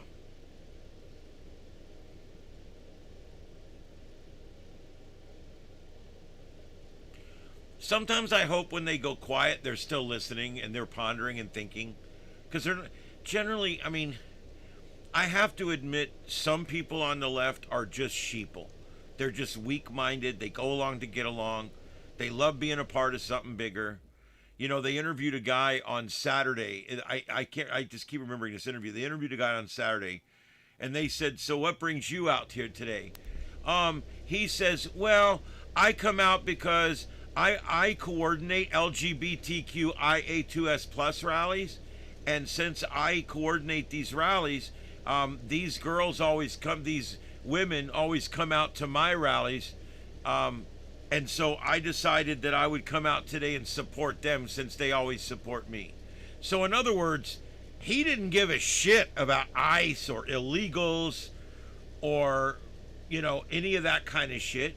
He was just there because a lot of these lesbian teacher type women that are out there, they came to his LGBTQIA2S plus rally, and so he just wanted to return the favor. And hey man, I just wanted to come out today and rally with you, man. I'll hold whatever sign you hand me. I don't care. And that's the thing. Most of these people, they're just professional protesters. Everybody keeps saying they're all paid. They're all paid. No, they're not all paid. About 20% of them are paid agitators, or they are expenses paid agitators, or they are somehow compensated agitators. The other 80%, well, there's not even really that. It's about 20% YouTubers out there, about 20% cops, about 20%. When you get down to it, about 30% of the people out there are actually protesters, and most of those are white females that hate life. Many of them either teach or have a teacher in the family, and I'm telling you, it's just a stereotype. Blame me if you want. This is a stereotype, and they love doing these rallies. They love it, and so you'll see the same woman wearing a vagina hat in New York and wearing a 1%er sign over on Wall Street, and you'll see that same woman in L.A. Protesting something else there, protesting some other left wing. It's always some left wing thing that they're protesting. Abortion's another one. They love abortions. They love to just stab that life out of their body. And so you'll see a lot of times the abortion people are very active, and you'll see them get involved in these things because hey, all the angry lesbian women came to our angry abortion rally, and so I wanted to go ahead and return the favor and come and support their whatever they're supporting out here today. I don't even really know what it is. It's a useful idiots club. And then when you start looking, these people like this. They enjoy it. Last night, there was no less than 3 different guitars out strumming. One was doing more of a hard rock acoustic, which was kind of weird. It was like unplugged, literally. The other guy, he had more of an acoustic guitar, and he was playing something a little more like drum circle, smoking some reef, you know, that kind of thing. And then you had this other guy, he was just wailing on that bitch. Somebody needed to really break that over his face. But anyway, and then the whistle people. Last night, I think was the worst night for the whistles. It just went on. I got so sick of it. Anyway, I'm telling you, these people, if you look at the people we're dealing with here, there's only about 20 or 30, maybe 40. I'll give it to you. Maybe 40% of the people that you see in these screens are actual protesters. And of those, many of them are just there to support other protesters, or they're there. There's many people there that are bystanders. They're watchers. They're observers. There's many people there that are YouTubers. I'm surprised the number of people out there that are just either getting YouTube content or live on YouTube or on TikTok or Facebook or whatever it is they're on.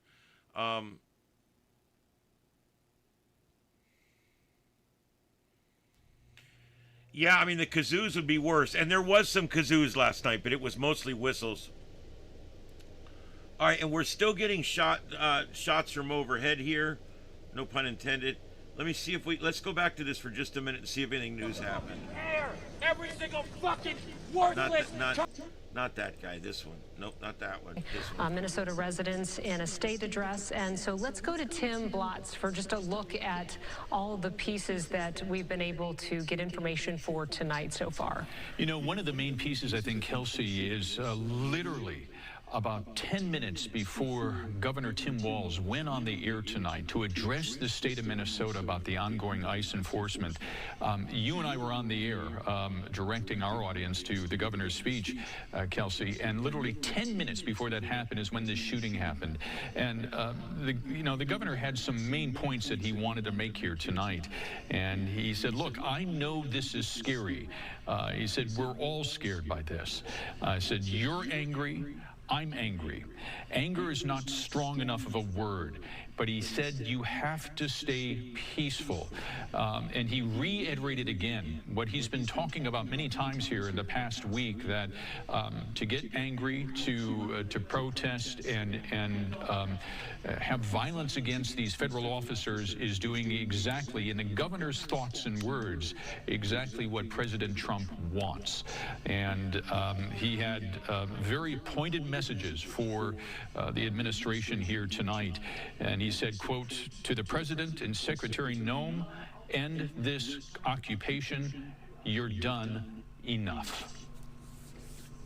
Oh, ain't that sweet? That's just so sweet. I wanted to address the other thing is how much has monetizing live stream culture contributed to this?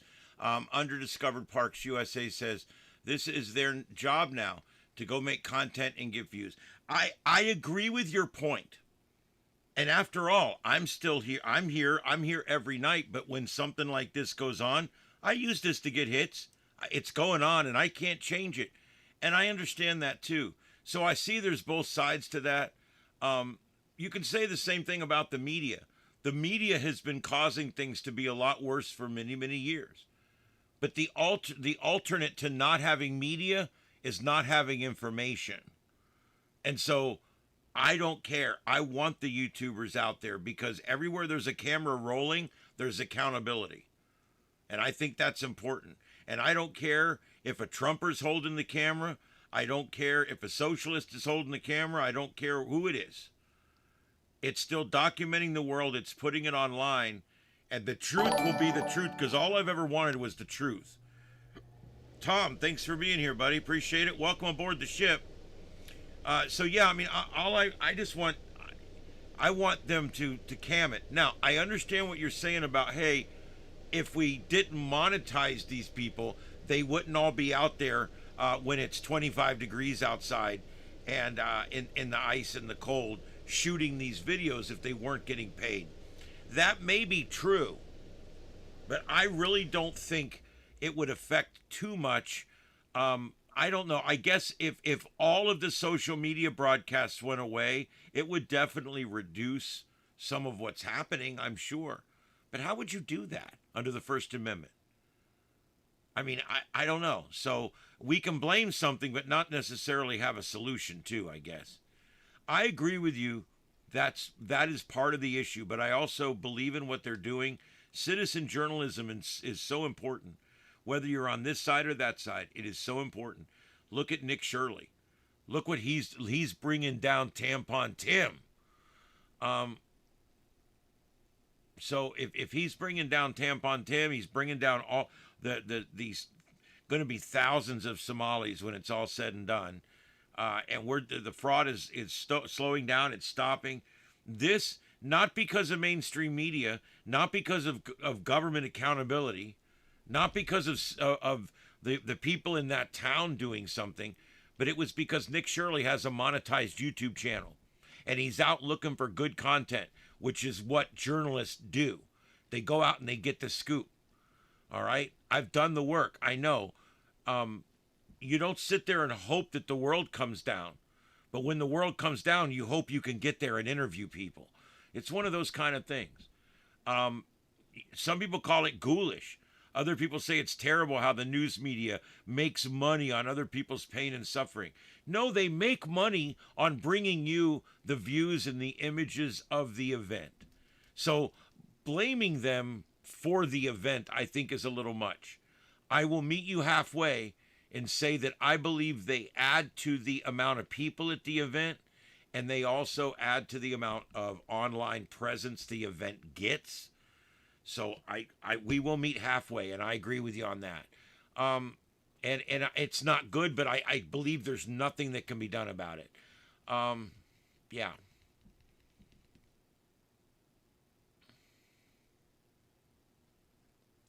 Okay, let me if this is Bella, is it Blu-rays? Let me tell you, I'm not sure what you're talking about. I heard owners are trying to add a 50% tax or something on creators.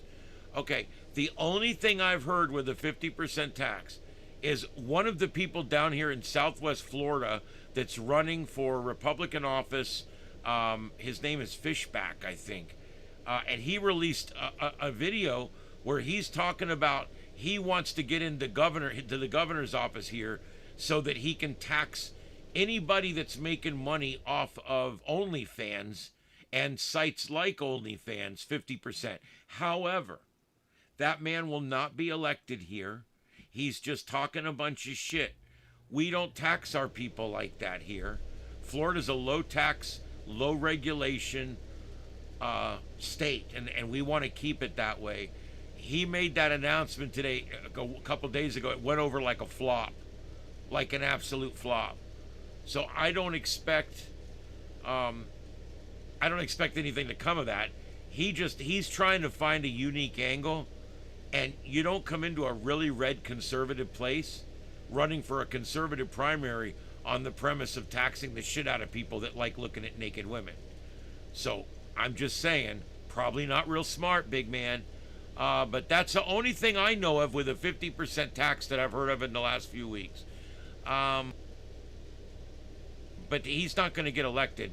He's not even close. I mean, he's way down. Byron Donalds right now is the heir apparent, and he's doing really good. He's Trump endorsed, and he's been a great congressman. I know the guy. We know each other. He comes into the station probably about monthly, and we're on a first name. He's a great guy, and I hope he becomes our next governor. I really do.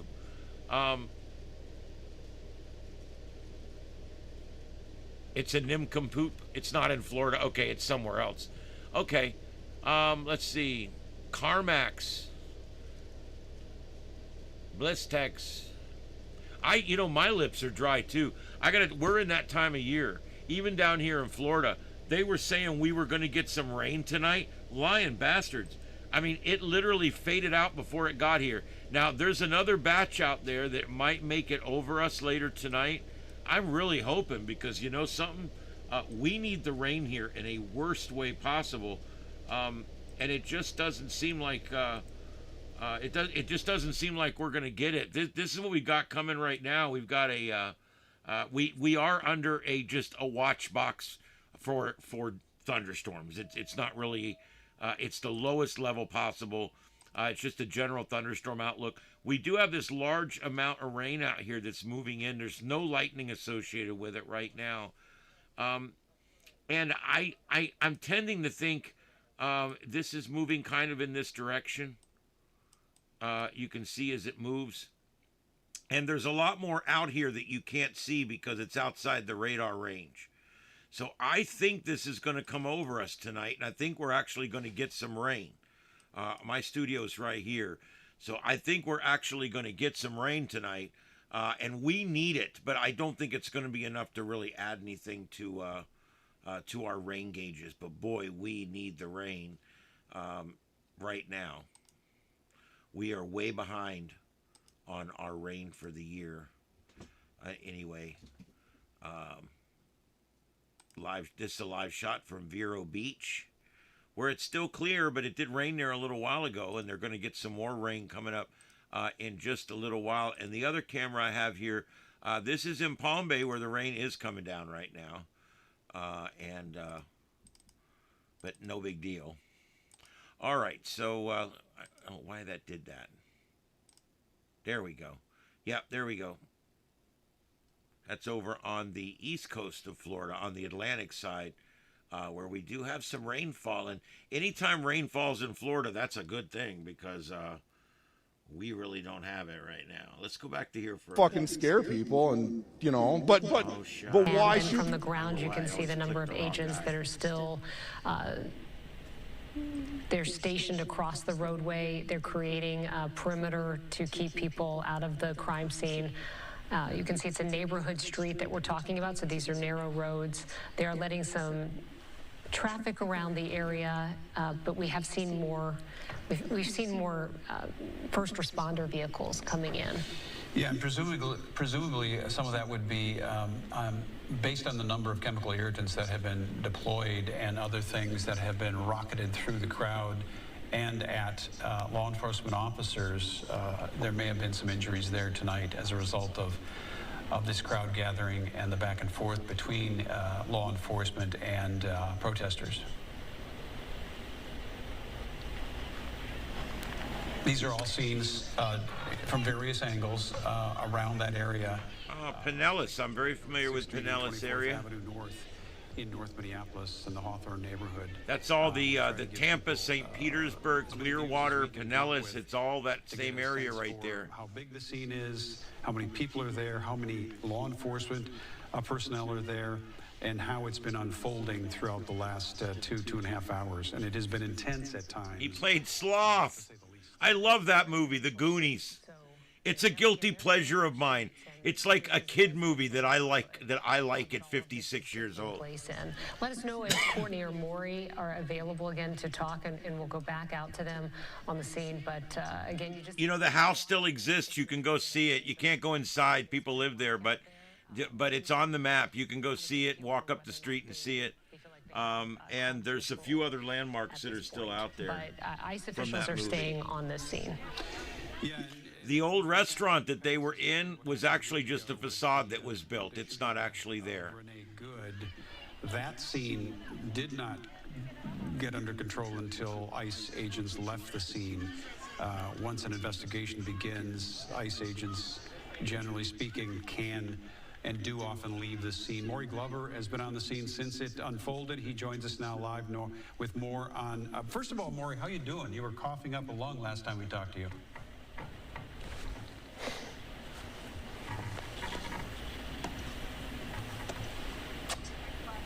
Well. Oh, okay, we lost his audio, but we're going to try to get that fixed quickly. This is a little bit closer shot from Skyfox 9 of the emergency vehicles that are now on scene. And Maury, are you there this time? Okay. All right. And we know this involves a car that crashed. They say the subject they were initially trying to detain fled on foot. Officer caught up with the subject, attempted to take him into custody. Subject, they say, began to resist. And then once there was a scuffle, the officer said 2 other people came out and attacked him as well. He fired a shot to defend himself, and all 3 went into an apartment and barricaded themselves inside. So we know there are multiple pieces of the scene. We're not sure how far away the crashed car, fled on foot, versus apartment that was barricaded are from each other. All right, let's try this one more time. Maury Glover on the scene there. They're still trying to get this guy. Yeah, Cyndi Lauper. I actually like a lot of her music. Is it not Maury's fault? Well, I'm worried because, no, I'm not really worried, but he's fine. But the last time we talked to him, last time our viewers heard from him, he was in having respiratory issues from the chemical irritants. So when we can, producer, yeah, we'd sure love to, Lori in the booth and Danny directing, we'd love to go to him.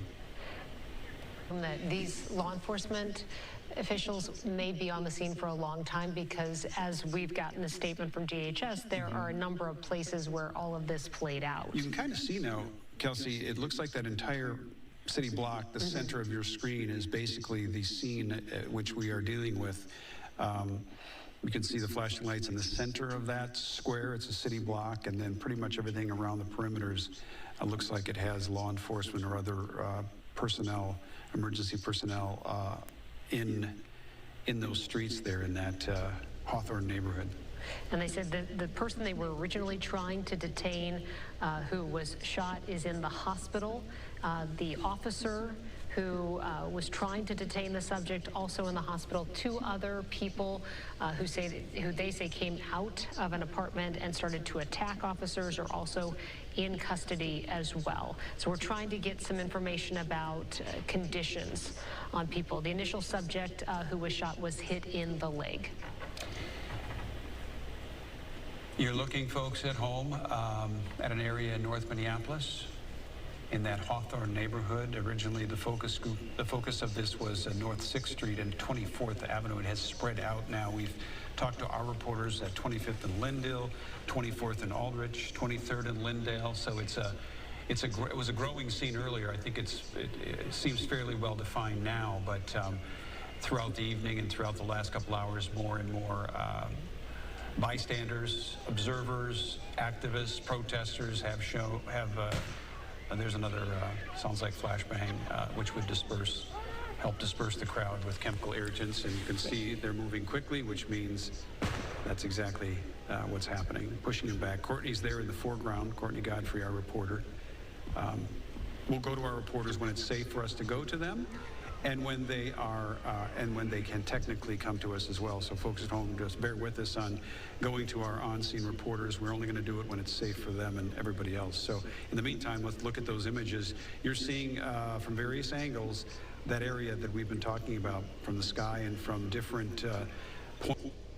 All right, we appreciate you, Sammy. Thank you for giving us that perspective. You can hear people yelling in the background. We've seen the whistles. We're going to cut Sammy loose right now from that scene because we understand at 10:15 there will be a press conference with city leaders about this incident. If you are just joining us, federal law enforcement has a heavy presence in the Hawthorne neighborhood in North Minneapolis because at about 6:50 this evening, a federal law enforcement officer did shoot a man in the leg. According to DHS, the reason the officer fired his weapon is because he was being attacked by that man, someone they were trying to apprehend, they said, in a targeted traffic stop. According to them, he fled, crashed into a parked car, fled on foot, and when the officer tried to apprehend him, started attacking the officer. They ended up on the ground, and according to DHS, 2 other people from a nearby apartment building at that point came with a winter snow shovel, they said, and a broomstick and started assaulting the federal officer. They say somehow the original suspect then got a hold of the broom and the shovel and also started assaulting the officer.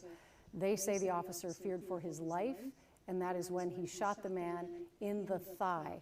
They also issued a statement earlier this evening saying both the man who was shot by the federal agent and the federal agent who they say was attacked. Both were taken to the hospital. You can see now a line of law enforcement vehicles. Very hard to tell right now, but it appears they might be leaving that scene. Well, they're on the move for sure. Again, as the evening has gone on, the number of protesters has grown, but we're trying to get a handle on whether or not reports are true that law enforcement is starting to leave that area. Clearly, there's movement in that area, but hard to tell from our vantage point if that's more officers moving in or moving out tonight. Again, this is all unfolding in the Hawthorne neighborhood at 24th and Lyndale in Minneapolis. I'm joined right now by Morgan Wolf, who's been trying to get a hold of officials, and also MPD tonight. I'm so sorry that I had to answer that call, but I was just told that the Department of Public Safety, they are out there. We're confirming that information. I was talking with their spokesperson a moment ago that told us going to be a press briefing at 10:15 with city leaders. Again, at 10:15, we're anticipating. That's about to hear from 23 city minutes. leaders, because we really have not been tonight. They Of course, they tell me, never though, start the on Department of time. Public Safety is out there to hold the scene. The spokesperson said that it is similar to last Friday with the protest that we saw in downtown Minneapolis. I also want to pull up a tweet for you too that I found from the city of Minneapolis. This is just coming in right now within the last 5 to 10 minutes. They are saying this evening one adult male was shot by federal immigration enforcement agents in the 600 block of the 24th Avenue North. He was transferred to a local hospital with apparent non-life-threatening injuries. So repeating what we know, but they go on to say, we understand there is anger. We ask the public to remain calm. So that is something that stood out to me in that statement, Julie. No, I appreciate that, Morgan. Lots of information we know is coming in on social media, people tweeting a lot of things and a lot of things that we are also seeing that we will not report on air until we can verify them. But You're probably just high, but it's certainly cool. It has been a very tense scene since 7 o'clock this evening when this all went down on a street in North Minneapolis. We heard from a witness earlier who said when he arrived, he'd been protesting at the Whipple building, which is where ICE agents have been operating out of federal building by Fort Snelling. He was protesting there, then heard that this was unfolding in Minneapolis, came to the scene. Let's listen in again to what he had to say about what he witnessed. We were down at Whipple, and we were protesting down at Whipple, and we got wind that there was a shooting up here, so we all headed up here. And as soon as we got here, ICE had the road blocked off right here, and people surrounded their cars, busted out a couple windows. A guy jumped in the front seat with one of the punched him in the face. It was absolute mayhem when we first got here. I mean, they finally took control of the street. That's why they're all there, but they weren't like that before when we first got here. They were all surrounded by protesters. So you said one of the protesters jumped in the vehicle of an ICE agent? Yeah, and punched him in the face and then jumped back out of the vehicle. Yeah, tensions are high, and the scene continues to unfold. We've been watching it since about 7 o'clock. Yes, there was tonight, someone and shot in the constantly leg by checking social media, a making phone calls to a get federal statements. I understand you officer. have another one, Morgan. Yes, just within he the came last at 5 the minutes, officers city of with a Minneapolis shovel. put this out saying that the city of Minneapolis again demands that ICE leave Well, they're the hyping city everything and state right now. immediately. We stand by our immigrant and refugee communities. Know that you have our full support. So that is a very similar sentiment to what we heard Governor Walz echo tonight, and it is something that they have been calling for very loudly since Renée Good was shot last week ago. Yeah, and we did hear today that a judge, well, let's back up. Keith Ellison, our Attorney General, announced that he was filing a lawsuit to get ICE out of Minnesota. Yeah, we that'll learned work. today that a judge did not Dumbass. grant a temporary restraining order. In other words, the judge said that she is not going to take action right now because she said she frankly needs more time because of the constitutional implications of whatever her ruling will be. We know the federal government has a deadline to respond to that lawsuit, but our state and local leaders who are Democrats, the Democrats, have been demanding that ICE leave the state for a while, but that's intensified since the shooting of Renée Good. And of course, in response to that, DH Secretary Kristi Noem said she was sending even more federal agents here as part of Operation Metro Surge. The air you can see right now in the Hawthorne neighborhood in Minneapolis is thick. It almost looks like it's foggy out there tonight. Wow. because there has been so much chemical irritant deployed. We also, Joe McCoy, one of our reporters who's been on scene, was holding up what looked like some rubber bullets that had been shot into the crowd to try to keep those protesters back. Earlier tonight, they were face to face with officers. There were maybe 2 deep, a line of ICE officers on one side, and then protesters on the other that were, many of them, just standing and videotaping, some throwing things at the officers, many of them swearing at the officers, a lot of them demanding that ICE officers get out of our state. A lot of expletives also are just part of these protests and part of what we're seeing every day, both written on signs and people yelling out profanities to officers as well, as tensions and emotions are so high right now across the entire state, but particularly in Minneapolis. These ICE operations have been going on since November 29th. That is when Operation Metro Surge began, and have escalated since that time, with the Trump administration saying they were sending in immigration officials here to get rid of what they call the worst of the worst, saying that they are seeking out and arresting people who are committing crimes in the United States, criminals who are not here legally. Of course, the other side of that perspective is people saying, including our governor, who said earlier tonight, that ICE is just going door to door and randomly asking people to see their papers. Confrontations like this have been playing out. I'm sure you've seen them on your social media feed. We are constantly sent video of confrontations and arrests between ICE officers and people in Minneapolis. And the scenes that we have seen have taken place at people's homes, at a bus stop we know of, Target stores. We've heard reports of ICE agents not only here in the Twin Cities, but in Wilmer and Alexandria and St. Cloud. So this is an operation that is affecting more than Minneapolis and St. Paul, but certainly in the last week, all eyes were on Minneapolis. All right, guys, we are looking at live coverage. Let's go ahead and do a quick reset here.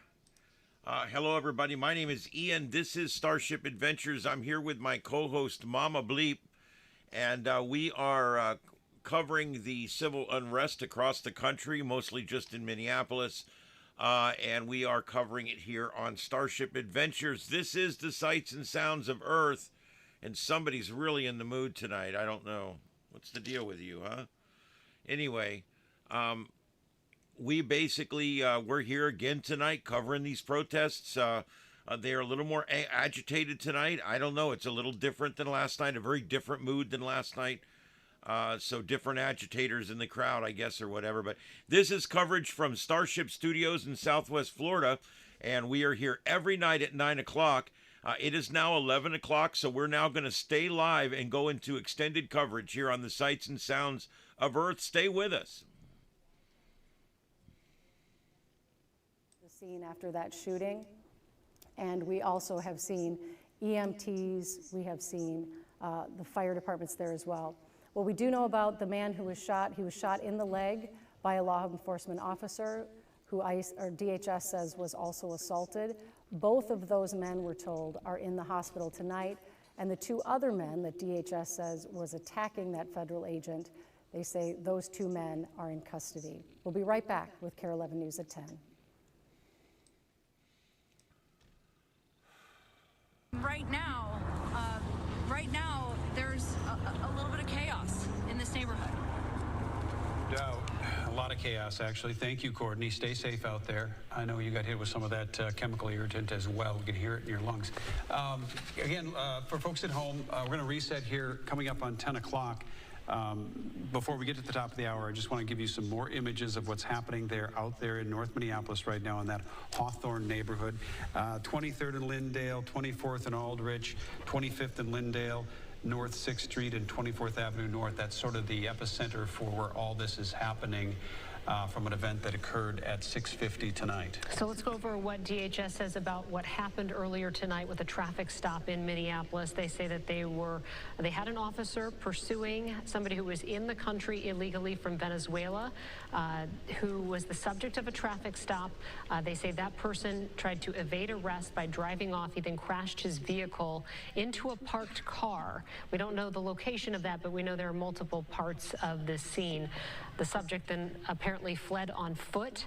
Law enforcement officers from ICE tried to catch up with him on foot, and then apparently there says that this subject tried to resist and violently assault the officer. We've got more movement here. Sorry, we just had an internet roll here. I don't know what happened. Everything just stopped for a second, but I think we're good. Push back again. Okay. Stable now. That's what we're seeing from behind now. We're seeing agents push back again. As Maury Glover pointed out, it's this back and forth, this ebb and flow of pushing the crowd back with chemical irritants, a lot of them, and then the crowd backing up, and then as soon as the irritants are done, they move back into the perimeters. This, however, feels different. I'm not exactly sure what's happening here, but you're witnessing it live right along with us. But it generally is a pushback by law enforcement and then a return to the scene. You can see those people are walking toward the scene, not away from it. And that's what the law enforcement officers are trying to prevent.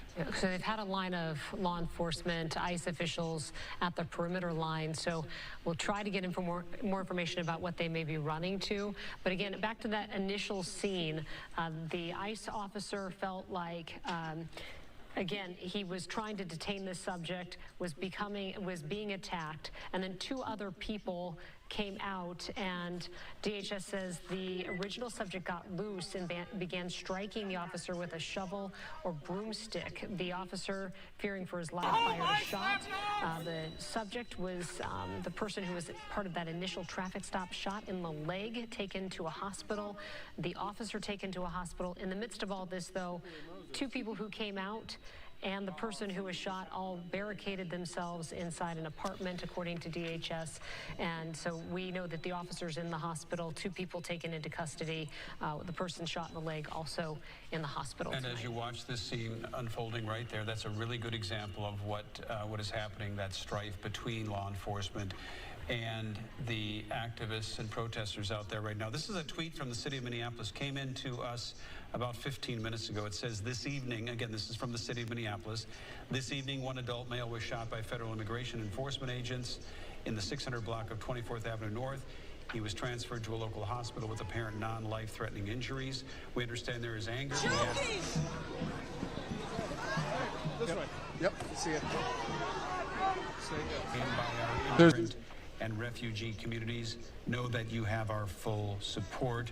The mayor and police chief will be holding a press conference at 10:15 tonight. That's coming up in about 13 minutes from now. And we're seeing protesters throwing snow and ice at those federal agents, and I also want to play some sound from a man about what he saw one of those protesters do to a federal agent. Take a listen. We were down at Whipple. And we were protesting down at Whipple, and we got wind that there was a shooting up here, so we all headed up here.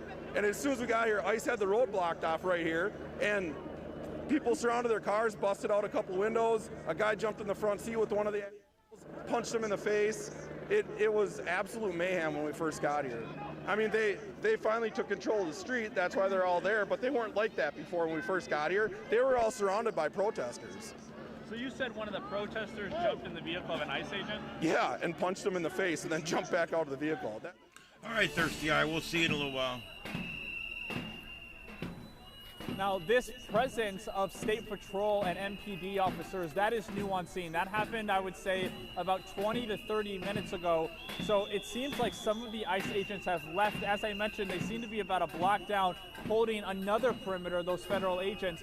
But these protesters, they're banging on drums here. They've been chanting. No, I thought people liked the dual audio, but we took a poll the other day, and the people that dislike it won out over the people that like it. So I'm just using single audio channels right now. We can go back to it at some point. Really, what we hope right now is that I liked it, but I guess a lot of people don't listen on headphones, and it's confusing for them. Between these protesters and law enforcement. Yeah, it has been incredibly tense. I mean, that's a stunning Hey, Alejandra. story from that witness that says Welcome he on saw the ship. a protester punch Appreciate a federal it. agent Thanks for coming. and then jump out of that agent's car. I know, Joe, it's probably hard for you to hear me right now, but also some stunning views when you could see the traffic lights were almost blurry, like it was foggy. There was so much chemical irritant in the air. We know that protesters continue to walk up to the line of ICE agents, and when they get close, those ICE agents have been deploying a lot of chemical irritant and also some rubber bullets tonight to keep them back. Now, we did receive a statement from the Department of Homeland Security laying out what they say happened tonight in North Minneapolis, and we're going to read you the statement from DHS. According to them, at 6:50 p.m. our time, federal law enforcement officers were conducting a targeted traffic stop in Minneapolis of an illegal alien from Venezuela who was released into the country by Joe Biden in 2022. In an attempt to evade arrest, the subject fled the scene in his vehicle and crashed into a parked car. The subject then fled on foot. The law enforcement officer caught up to the subject on foot and attempted to apprehend him when the subject began to resist and violently assault the officer. While the subject and law enforcement were in a struggle on the ground, two subjects came out of a nearby apartment and also attacked the law enforcement officer with a snow shovel and a broom handle. As the officer was being ambushed and attacked by the two individuals, the original subject got loose and began striking the officer with a shovel or broomstick. Fearing for his life and safety as he was being ambushed by three individuals, the officer fired defensive shots to defend his life. The initial subject was hit in the leg. All three subjects ran back into the apartment and barricaded themselves inside. The attacked officer and subject are both in the hospital. Both attackers are in custody. This attack on another brave member of law enforcement took place while Minnesota's top leaders, Governor Walz and Mayor Frey, are actively encouraging an organized resistance to ICE and federal law enforcement officers. Their hateful rhetoric and resistance against men and women who are simply trying to do their jobs must end. Federal law enforcement officers are facing a 1,300% increase in assaults against them as they put their lives on the line to arrest criminals and lawbreakers. And what we can tell you tonight is there certainly was some aggression from anti-ICE protesters toward federal officers.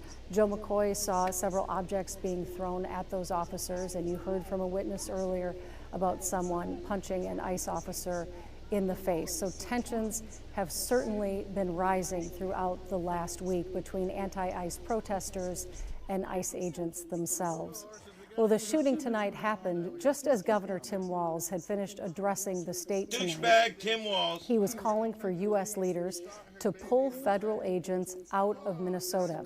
In his very brief but fiery address, Governor Walz addressed President Trump and Homeland Security Secretary Kristi Noem directly, saying they've been ramping up the federal presence here and continuing to, in his words, attack Minnesotans. We've all watched the video. We've all seen what happened.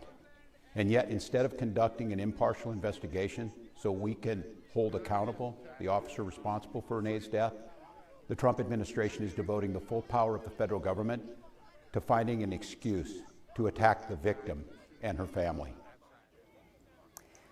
All right, and we do know that Keith Ellison, our Attorney General, filed a lawsuit to try to kick ICE out of Minnesota. A judge did rule today that she would not be issuing a temporary restraining order. In other words, she wouldn't immediately say, ICE, you have to get out of Minnesota. She did say the case will remain on the front burner, but it will take more time to research because it has such large constitutional implications. The federal government now has a deadline of next week to respond to that lawsuit. Governor Walz also tonight was telling Minnesotans to keep their phones on them. He encouraged them to document what they see when they see ICE activity in order to keep a record of what's happening. After his remarks, we got response from the Republican Party. Minnesota Republican Party Chair Alex Plexus says he agrees with the governor that he wants Minnesotans to stay safe, but he pushed back on the governor's advice. When he is calling for protests and people to have their phones and video everything, that is kind of insightful. We saw that, years ago here with the George Floyd riots, and we became ground zero for that. We do not want to see that happen again. Yeah, and the city of Minneapolis issuing a statement on X2 calling for ICE, once again, calling for ICE to leave the state, but also asking for people to please stay calm and peaceful. Well, the White House called the address from Governor Walz an attempt to condemn the enforcement of immigration laws in Minnesota, and they called on Walz to resign. All right, I was just told in my ear we're going to Raya Katene, I believe. Oh, Joe McCoy. Raya Katene, I understand, has been hit pretty hard with one of the chemical irritants. So, Joe, we'll check back in with you. Wow, either you've moved a lot farther away or it's really quieted down there. Yeah, let's get the choke and puke report. Well, it didn't really quiet down, Julie, but we did want to back up because things are, tensions are extremely high, and we want to try to ensure that we keep a safe distance from many of that chemical irritants that law you're a enforcement wussy. could Get up in potentially it. deploy again. So we wanted to take a step back to make sure we are safe. There is still, I would say, 100 or so protesters that are lined up facing State Patrol and Minneapolis police officers. There's a couple people banging on drums down there. They're chanting, "Whose streets? Our streets." What we see about half a block away is about 10 to 15 federal agents. And as you've been mentioning, Julie, throughout the broadcast, it's hard to know exactly what is going on everywhere because we can only see just a narrow stretch of what is going on here. What I want to tell viewers is what happened right before we came on the air here at 10 o'clock is at one point this street here, you couldn't see halfway down the street because it was filled with orange smoke from chemical irritant and from tear gas that had been deployed. So thankfully that has prisons cleared the have air. response units that are law enforcement, we now just so have you this know. large That's gathering probably of what this protesters is. again. They And we sent have, response units a from large local, amount from of state the patrol state officers and federal Minneapolis prisons in the police area. department officers who are trying to hold that line and make sure that protesters do not cross that, Julie. All right, well, we're glad you're in a safe spot because there certainly has been a lot of anger and a lot of interaction between these protesters and ICE agents. Thank you so much, Joe. We will check back with you. We are waiting in about 3 minutes. We understand that the chief of police and the mayor, I believe, will be part of this press conference. They're never on time. It's part of the disrespect they have for the public. Addressing what happened tonight in North Minneapolis. You can hear protesters yelling at ICE to get out of the state, that they're not wanted here. That is a sentiment that we certainly heard from Governor Tim Walz during his primetime address at 7 p.m. tonight when he called ICE officials, accused them of invading the state and conducting a campaign of organized brutality. Safe to say that tensions on both sides are very, very high tonight. And again, according to DHS, the officer fired his weapon, hitting the man who they were trying to apprehend in the leg. They say that man is here illegally from Venezuela. Hit him in the leg. We do understand it's non-life-threatening injuries. Both that man and the officer, they say, who was assaulted, were taken to the hospital. We had heard reports earlier that officers were the federal law enforcement were starting to clear that scene, but clearly still a very active and combustible situation in Hawthorne, that neighborhood, tonight.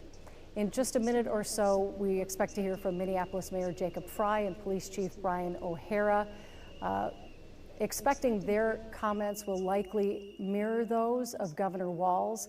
The mayor and the governor have really been on the same page throughout this entire immigration operation, both accusing ICE of using brutal tactics, both saying that ICE is not welcome here and that they want them out of the state.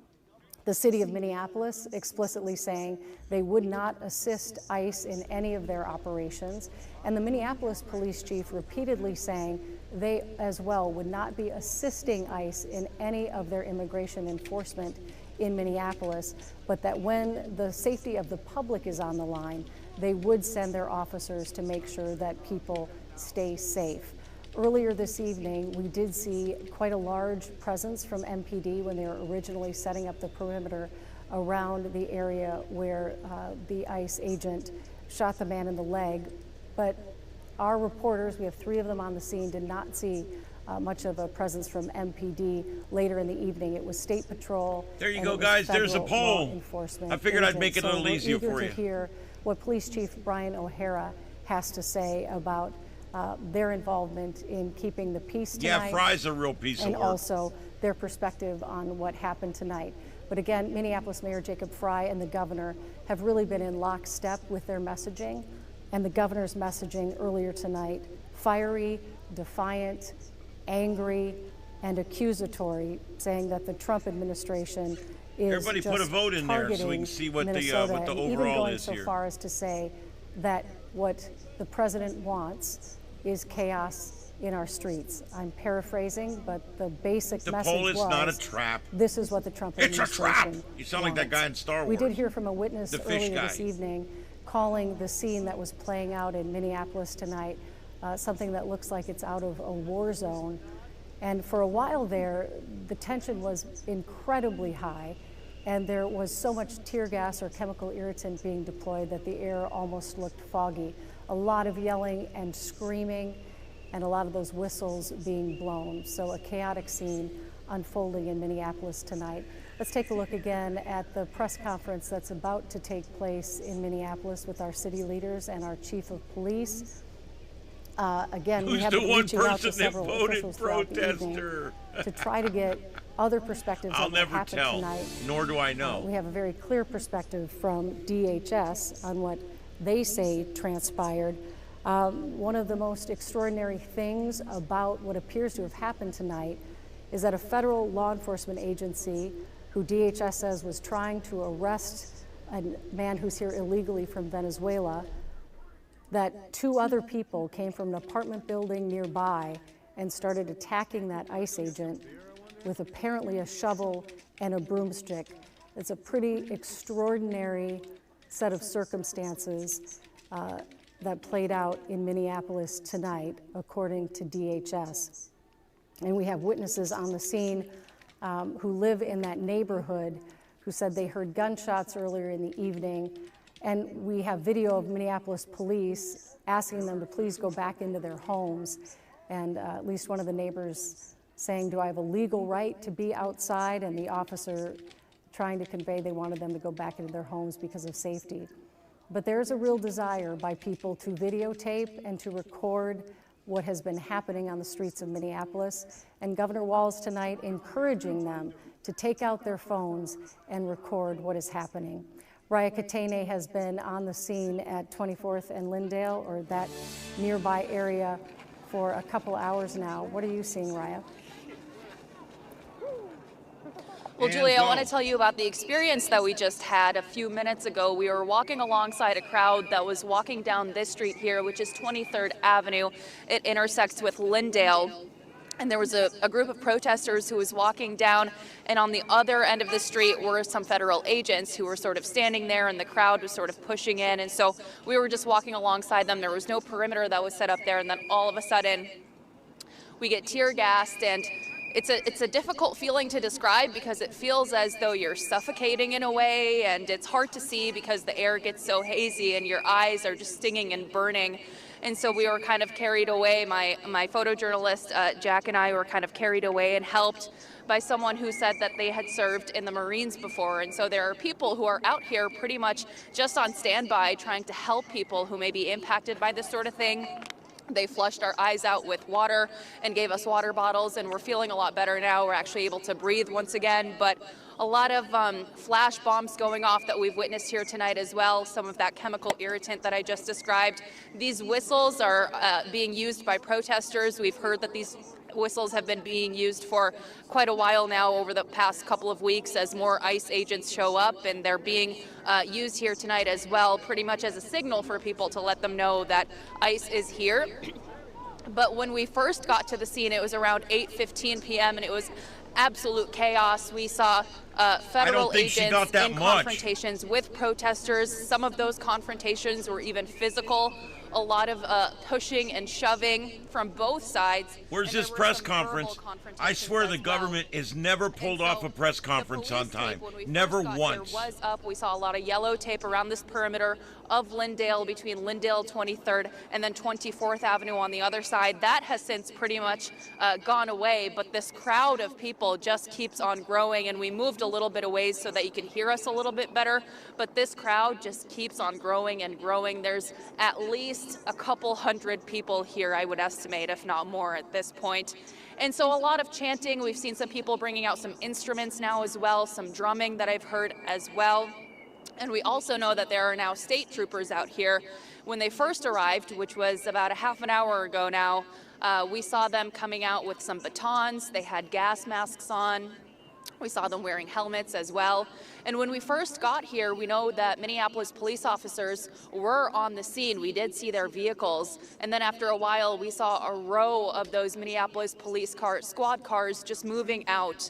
There were at least 8 or 9 squad cars that we saw leaving the scene. And so from my understanding now, it's mainly the federal agents who are here, as well as the state troopers. And then, of course, the protesters. This group just keeps growing and growing as the night goes on. All right, Raya, we're glad you're okay. I know both you and Joe had been, and Sammy when she was on scene, had been struggling to try to talk because that air was so thick with that chemical irritant. You can hear the chanting and yelling going on in the background right now. Minneapolis Mayor Jacob Frey, as we mentioned, and Police Chief Brian O'Hara should be stepping to the podium at any moment now for a press conference to talk surely about the events of tonight and likely also about Operation Metro Surge, which is the federal immigration enforcement that's been taking place throughout not just the Twin Cities, but the state of Minnesota overall. We have had reports of ICE activity in Wilmer, Alexandria, St. Cloud, so also happening outside of the Twin Cities. But Minneapolis, once again, ground zero for a story that is unfolding with the nation's eyes on us once again. Of course, 1 week ago, Renée Good, a 37-year-old woman, was shot and killed by an ICE agent during a confrontation in Minneapolis. That led to heightened protests, heightened anger, and also DHS Secretary Kristi Noem to send 1,000 more federal immigration agents into Minnesota in what the Trump administration is calling the largest immigration enforcement operation ever in the history of our country. So, a lot of ICE activity. We know you've seen all the videos on social media, as we have. Sometimes these encounters are taking place at a Target store. Sometimes it's in people's homes. We've heard reports at bus stops where ICE agents have been apprehending people. The Trump administration would say that this is happening because Minneapolis and the state of Minnesota will not cooperate with their enforcement, and therefore it is forcing them to go to people's homes or to Target stores to apprehend them. The governor of Minnesota would say that the tactics they're using are brutal. In fact, that is a word he used tonight during his 7 p.m. address to the state of Minnesota. The address that he gave was decidedly angry. He called for people to resist ICE operations. He called on them to show up and to record what ICE agents are doing. His perspective, and certainly Minneapolis Mayor Jacob Frey's perspective, very different than that of federal agents and the Trump administration as to what's playing out on the streets of Minneapolis tonight. We do know that FBI was on scene tonight at that shooting at 24th and Lyndale, and that this will be something, the second shooting here in Minneapolis, that needs to be investigated. Unlike the shooting last week, however, fortunately, tonight there were no life-threatening injuries sustained by either side, but we are told that the man who was shot in the leg and also that ICE agent are both in the hospital tonight. Joe McCoy has been on scene now in that neighborhood for a while, and we've watched the crowd continue to grow. Let's check in with him now live. Joe? Julie, there's a development right now. It appears that MPD is leaving the scene. I'm going to have my photographer Tyler zoom in here. Yep, here we go.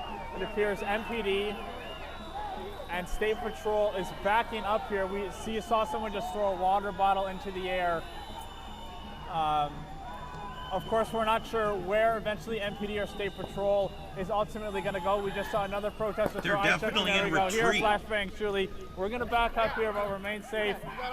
But they are deploying the tear gas and flashbangs as MPD and State Patrol is trying to back up and clear the scene, and they're deploying that chemical irritant to, of course, we apologize for that profanity there, Julie, but they're deploying that chemical irritant to hey, no trouble, Hey, sorry, we just had a protester show us, we're all good. They just deployed that chemical irritant to try to disperse the crowd as MPD and federal and State Patrol, was backing away from the scene, Julie. Joe, I appreciate you're doing a great job in really chaotic circumstances. That chick's about to It's fall hard to out. tell. It seemed like earlier that there was a line two agents deep of ICE officers blocking that perimeter. I know it's hard because you can only see it from one vantage point and you have to stay a little ways away.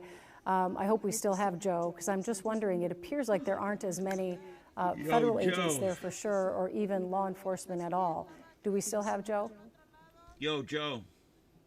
Okay, we lost Joe. You can see from that live shot that he's battling a lot of things. Protesters who are angry and often taking it out on news media. He's battling chemical irritants, and that's something that reporters have been dealing with all night. Sammy always Selena was late for press at the scene of the conferences. protest. I don't know why these pricks even give us a time for these press conferences, because they're always late. They're an hour late, 30 minutes late, 20 minutes late. Here we go, currently coming up on 15 minutes late now for this press conference. Sammy, are you hearing anything about what they might say or when they might begin this press conference? When they might bother coming out.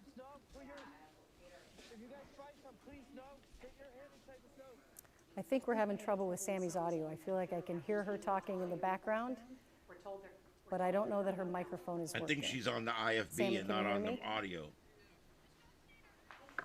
Okay. I'm told that we are okay. All right. We're actually just a few minutes away. Echo, We're echo, told echo. that Mayor Jacob Fry and Police Chief Brian O'Hara are on their way. We know that Mayor Fry, once again, will demand that ICE leave the city and state immediately. He said in a press release that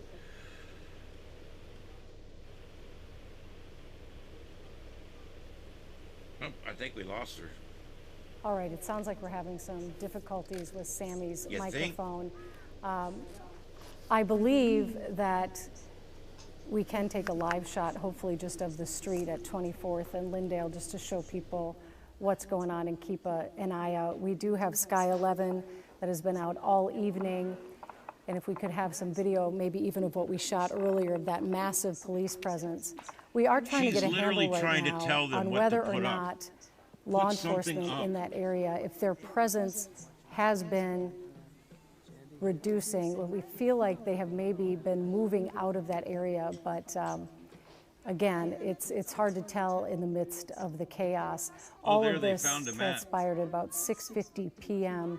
our time, when DHS says they were chasing a man who was here illegally from Venezuela when he tried to flee and then violently started assaulting an officer. My understanding is that we are going to go back to that press conference. If we'll be able to provide And some here's the mayor of details Minneapolis, on the Jacob limited Fry. amount that we Here know we thus go, far, douche. and then I will provide some comments thereafter, Chief. Douchebag! My name is Brian O'Hara, B-R-I-A-N, He needs O''H-A-R-A. I am the Minneapolis Police Chief. At 6:51 p.m., Minneapolis Police received a 911 call reporting a shooting on the 600 block of 24 Avenue North. Preliminary information indicates that there was a struggle with a federal agent in front of the resident. During the struggle, the federal agent discharged his weapon, striking one adult male. The adult male then retreated inside of the residence, where he remained inside and refused to come out. Eventually, federal agents made entry into the residence and the individual was brought to an ambulance where he has been transported to the hospital. Minneapolis police have secured the crime scene around the location, and the Minnesota Bureau of Criminal Apprehension, as well as the FBI, are on the scene processing the evidence. There's a crowd gathered in the area, and we have called for mutual aid from the Minnesota State Patrol and Hennepin County Sheriff. The crowd is engaging in unlawful acts. They have thrown fireworks at police officers, and at multiple times, gas has been deployed. Police are attempting to disperse this unlawful assembly at this time. I urge anyone that is at the scene to leave immediately. This is already a very tense situation, and we do not need this to escalate any further. I have faith that the investigators are involved will follow every lead in this case and ensure it is completed to its logical conclusion.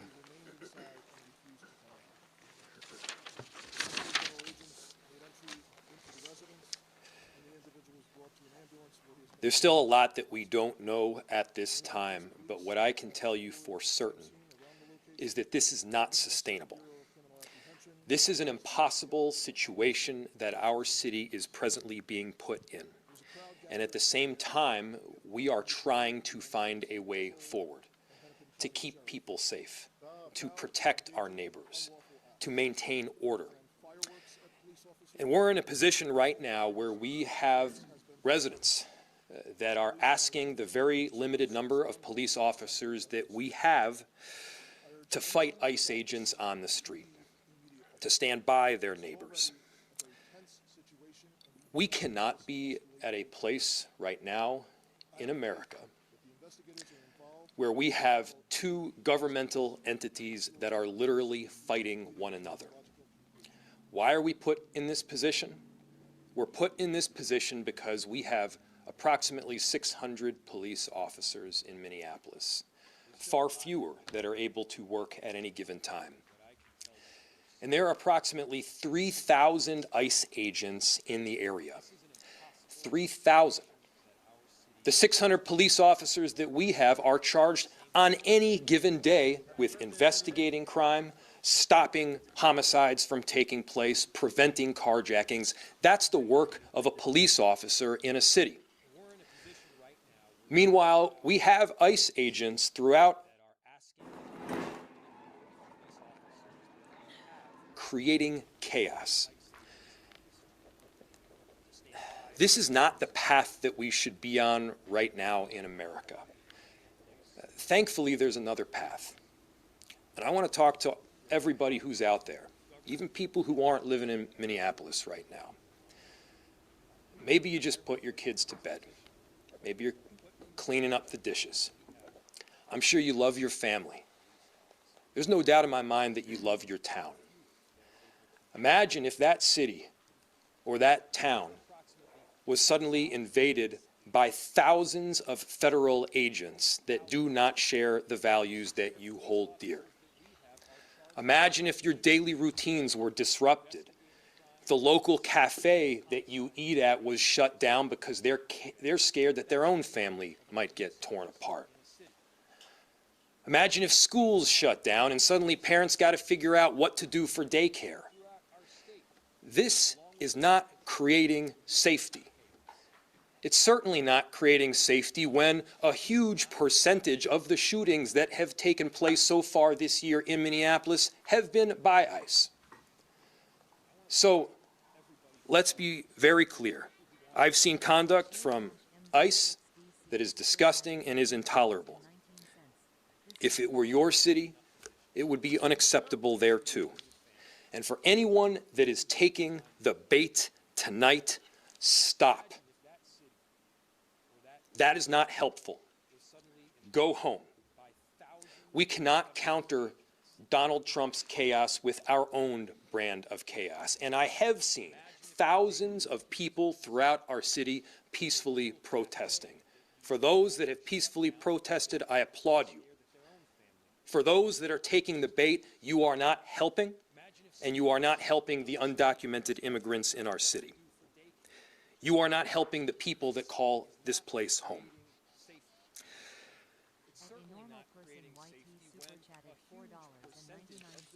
ICE can leave, and this massive deployment can come to an end.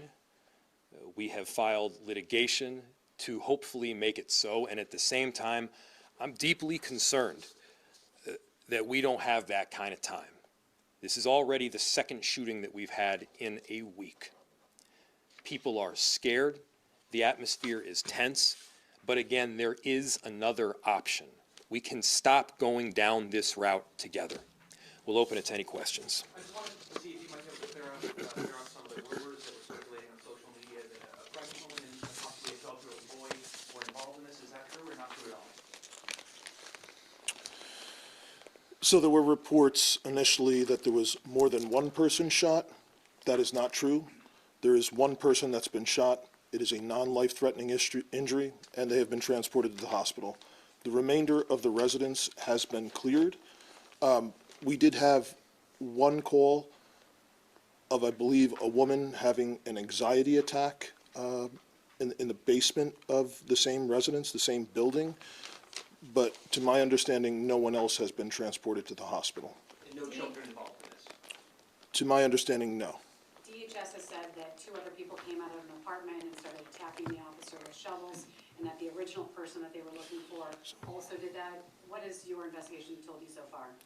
So the question was that people had come out of the residence and attacked federal law enforcement with shovels. The understanding that we have at this time is that this incident began on 94. The individual drove towards the residence, had some sort of accident outside the residence, ran towards the house, and got into a struggle with federal law enforcement. There is I believe there's a broom and like a snow shovel that's on the scene. And yes, I have heard information that that some individual, at least one person, may have assaulted federal law enforcement. Yes. Will MPD I am not aware if that's the same person who was shot or if that's someone else. Will MPD be doing its own investigation of what happened? The question was, will MPD be doing an investigation of what happened? I requested the Minnesota Bureau of Criminal Investigation, Criminal Apprehension to respond, and they are on scene. And you were saying that there was unlawful protesting that happened tonight. Can you be a little bit more specific? The question was about unlawful protesting. It has absolutely become an unlawful assembly. There are individuals throwing fireworks at police officers, individuals throwing ice, rocks, other projectiles at police officers. It is well past the line, and people need to leave. What kind of communication, if any, have you had with federal law enforcement tonight? The question was communication with federal law enforcement tonight. That communication was all on the scene. It was primarily related to trying to ensure that we were getting medical aid because we had a report of a shooting, and then also to try and ensure that we could maintain the integrity of the crime scene so that there could be an investigation into what occurred. Do you know what the condition of the person shot is? And we're also told that agent was injured and taken to the hospital. Do you have any updates on either condition? I have no updates on either condition.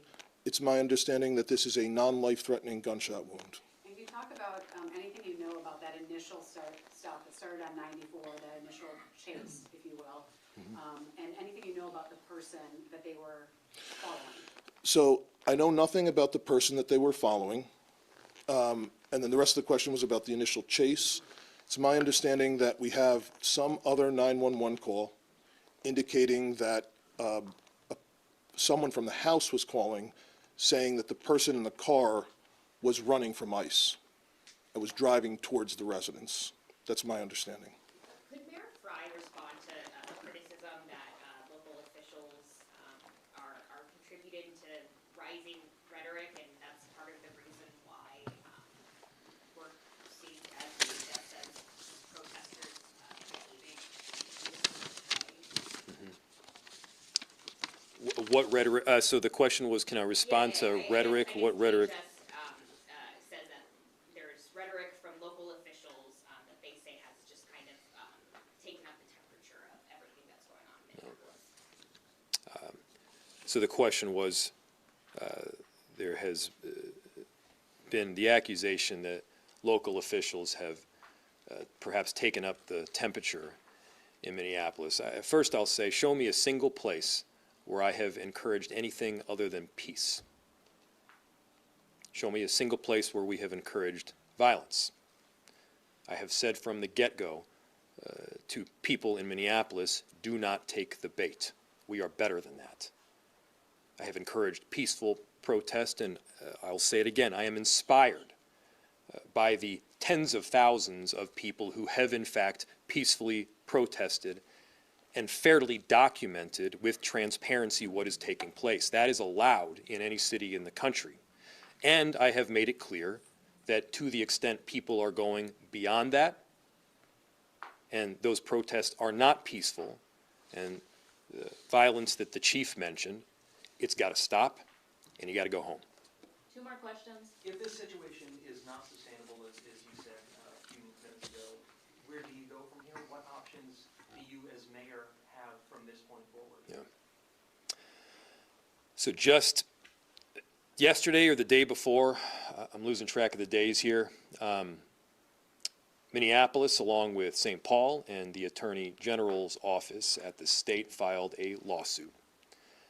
That lawsuit outlined the duress that our city is presently experiencing and how making people safe in our city is made all the more difficult based on the presence of ICE. We are Get rid of all the hopeful that we illegals. You'd be will surprised how succeed safe it ultimately gets in all that of a sudden. lawsuit. Of course, my concern The Somalis, too. is that yet another shooting will take place. Yet another person will be injured or killed. This is not a new concern. The chief and I have been laying this concern out for well over a month at this point. This is not sustainable. Our officers, they are working tirelessly. Again, we have about 600 officers. There's about 3,000 ICE agents in border control. We need our officers responding to the basic day-to-day 911 calls. We don't have the capacity to both deal with that and all of this conduct that we're seeing from ICE on the daily basis. Oh, give me a break. You know, earlier today, If you guys would and quit obstructing yesterday, them, they could get done and I get was out out of your on town, a you couple of dumbass. major commercial corridors in our city. People are scared. You know, there's basic rights that you should have to be able to live safely in your neighborhood, to be able to go downstairs and head to the cafe or the flower shop. The people that would normally keep up these shops, American citizens, by the way, many of them, are terrified. Because American citizens are getting picked up off the street by people in masks. Now, are they scared That's not the of way that, things or should are be they scared of the conducted in any protesters city in burning their America. business That's not down? who we are. That's not America. So I'm calling for peace. Everybody has a role in achieving that peace. Well, you called for action We're going to last try to time. do everything that we can to keep it.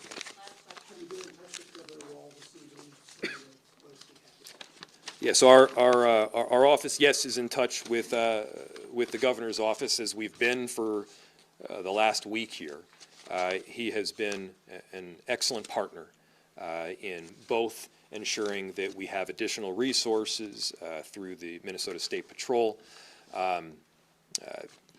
through the Bureau of Criminal Apprehension, and that work will be done in partnership. Thanks, everybody. We'll have more information tomorrow that we'll put out. Thank you. All right, we've just been hearing from the mayor of Minneapolis, Jacob Fry, and the police chief, Brian O'Hara. What an absolute douche. He did not even take questions. What a doucher. He's the one that said ICE needs to get the F out of his town. That's what he said. It's an exact quote, actually. They need to get the F out of his town. Incredible. I wish I had that. I don't have the actual sound. But he said, get out of our town. Good.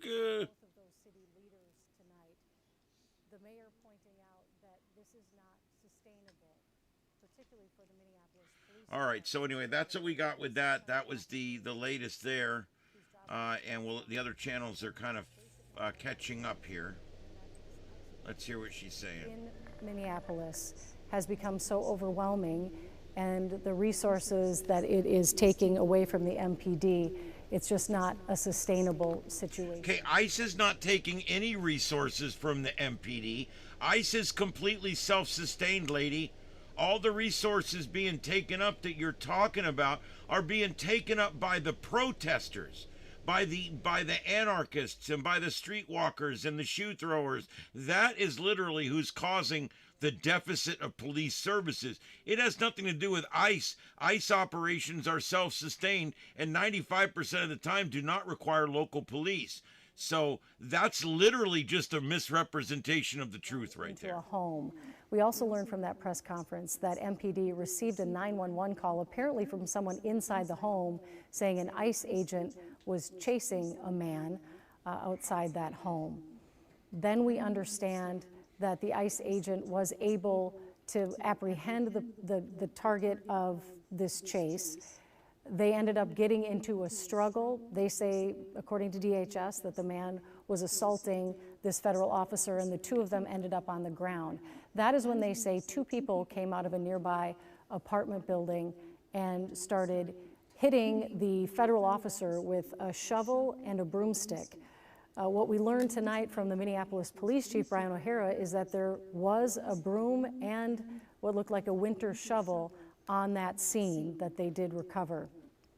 Our understanding is that the investigation is obviously ongoing, and Brian O'Hara said they have the BCA investigating this, not MPD, but the Bureau of Criminal Apprehension, which is an interesting wrinkle. They're usually the agency that will get involved if an MPD officer is involved in a shooting. But this, of course, being a federal investigation as well, the FBI and the BCA will both be investigating what happened here tonight.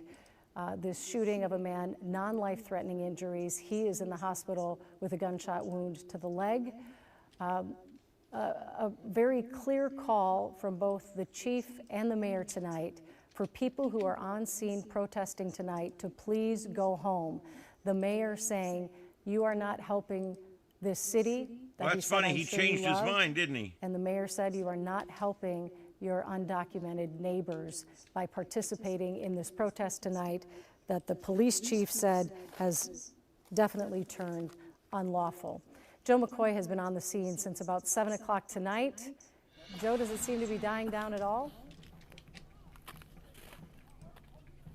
Yeah, thankfully, Julie, a lot of, excuse me, there's still some chemical irritant in there. Oh, that thankfully, was fake. Julie, a lot of those protesters have gone home. There is still a semi-sizable crowd here of protesters, but quite frankly, I believe, at least from our vantage point, I only want to report what we can see, but from our vantage point, we cannot see any more law enforcement, either federal law enforcement or local law enforcement or state patrol officers. So that is a good scene, Julie. And what we have seen, including at the situation a week ago when Renée Good was killed, is once those law enforcement officers leave, that tends to, the situation then tends to die down, and that's exactly what we saw here. We saw those NPD officers and those state patrol officers leave the scene. They deployed a chemical irritant so they could safely leave and keep the protesters back. And then once that happened, a lot of these protesters began to leave. So we still have protesters here who are banging on drums, you know, making noise, walking in the street. But even now, traffic is flowing in both directions now.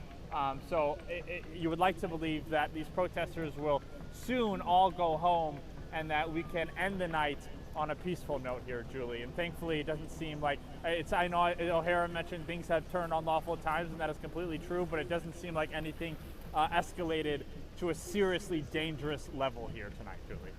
All right. Well, we appreciate your perspective and your insights tonight, Joe. Let's head over to Raya Katene. She's also been in that neighborhood for a couple of hours now. Are you seeing the same thing? Does it appear to be dying down, Raya? Julie, there's almost two different crowds here at this point. There are the people, as Joe mentioned, and the drumming actually just stopped as we came live on the air now. But there's a crowd here at the intersection, a very small group of people, but some of them were drumming. I've seen some other people out here dancing as well. And then there is a different crowd out here as well. We've seen some people smashing some windows, breaking into cars as well. So it does seem as though there is a little bit of a different atmosphere between, you know, some people in the crowd and the others, and the drumming is just starting back up now. But as Joe mentioned, we see absolutely zero law enforcement left at this point. I don't even see any of the yellow police tape that was set up earlier. I don't see any federal agents, nor do we see those state troopers who were out here a while ago, and no MPD officers from what I can see as well. I will say that it seems as though the crowd has gotten a little bit smaller since we last spoke to you, and it seems as though people are a little bit more scattered at this point. So there are people sort of standing on this intersection, and there are people standing over here. We're still on 24th Avenue, and you can see some people who are standing in the middle of the road who are just dancing just now to the drums that are being played. So again, kind of a little bit of a different sense depending on where you look and depending on who you're engaging with in the crowd at this point. Well, it's a really interesting description, and I know those of us who've been here a while, remember going through this a few other times, and there often seem to be two different sets of protesters at these events.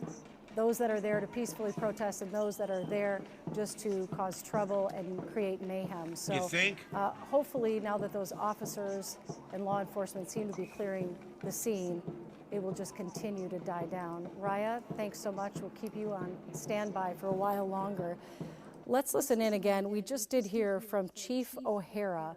Let's get his description of what happened in Minneapolis tonight. Preliminary information indicates that there was a struggle with a federal agent in front of the resident. During the struggle, the federal agent discharged his weapon, striking one adult male. The adult male then retreated inside of the residence, where he remained inside and refused to come out.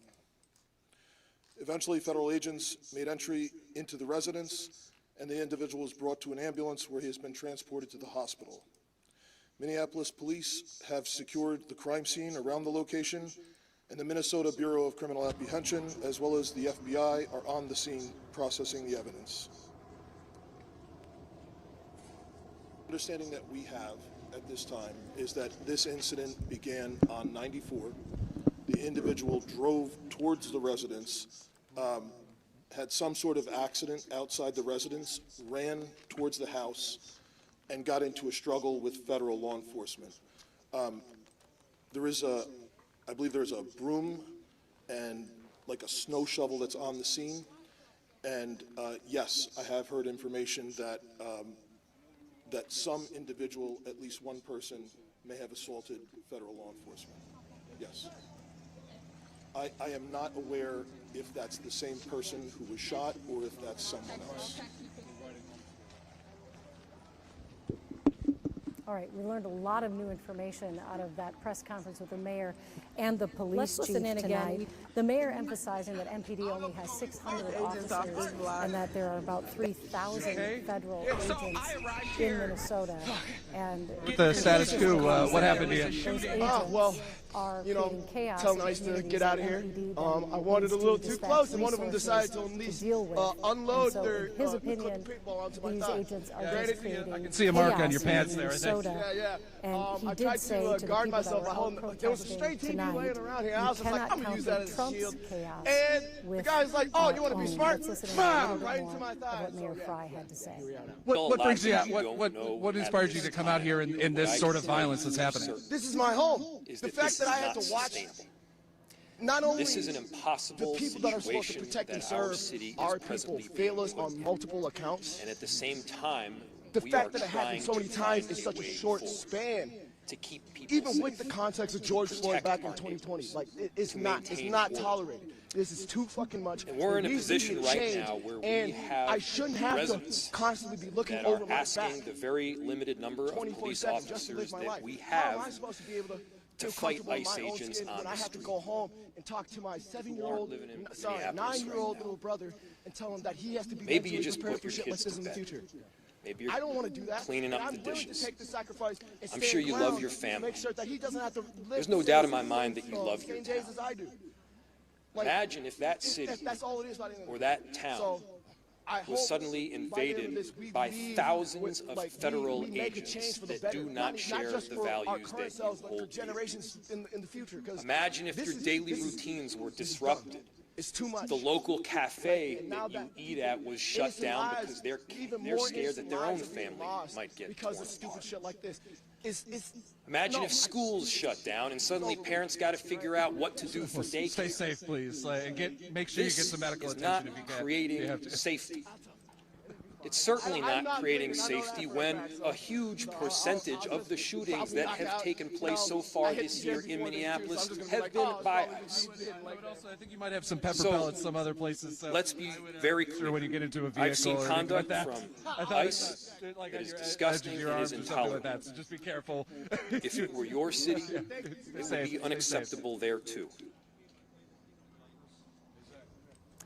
All right, Mayor Fry there, some strong statements tonight, basically saying what's been happening in Minneapolis is not sustainable. And he continued to refer to Then he shouldn't have called for it. Your city. Ostensibly because once again, the eyes of the country are on Minneapolis as these events that really have national significance unfold here in the on original our streets. shooting that The happened here chief of tonight, police said the that ICE agent earlier vehicles there that were were parked on the fireworks street being in the thrown at shooting, federal officers they and had to police leave their cars officers. behind There were because they got surrounded by projectiles being protesters. thrown. We know One of that the in ICE agent response, vehicles got law broken into, and I enforcement found was this detonating paperwork. a lot of It has those a flash list bombs. with Sometimes the FBI chemical operation irritants info. in the It's air got in that full neighborhood, names of the FBI Hiawatha, agents, or phone the numbers, neighborhood at emails. 24th There's and Lyndale. maps on where The they're air was so staying, where thick they're with it holding that the immigrants. street lights almost There's looked hotel foggy. names in there. So There's this situation escalated and escalated paperwork very has people's quickly on the full streets of names Minneapolis. It is their something emails. that our Operation city and state Posture. leaders both had feared would Operational happen posture. This is how they're supposed to because stand and how after they're the supposed to shooting of handle Renée Good by an ICE agent protesters. during a confrontation This last is the week, transfer tensions have of just been immigration continually targets. rising This is a between map showing anti-ICE you where they're taking protesters immigration targets and the agents and instructions themselves. on how to get So into this is the building something and that what they're all of supposed us to do have on feared. booking. The mayor urging people to stay calm and to stay peaceful, and particularly tonight, asking people on the scene of this shooting to please go home because what they're doing is not helping their city and it's not helping their, as he called them, undocumented neighbors. Let's head back out to Joe McCoy, who's been watching the situation unfold all evening. Joe? Julie, I want to show you some of the destruction that is out here. We believe that this is a federal vehicle because you can see the police lights here and also the police light bar here and these plates, out-of-state plates from Virginia. But this is what protesters did to this federal vehicle. They spray painted it. Every single window has been busted open. Things have been stolen out of the car. You can see things thrown across the street. We have closed deodorant, Cliff Bars.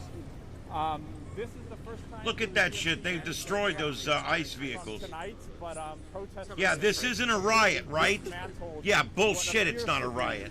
The vehicle of a federal agent, and they even spray painted inside the hood of the car here, Julie.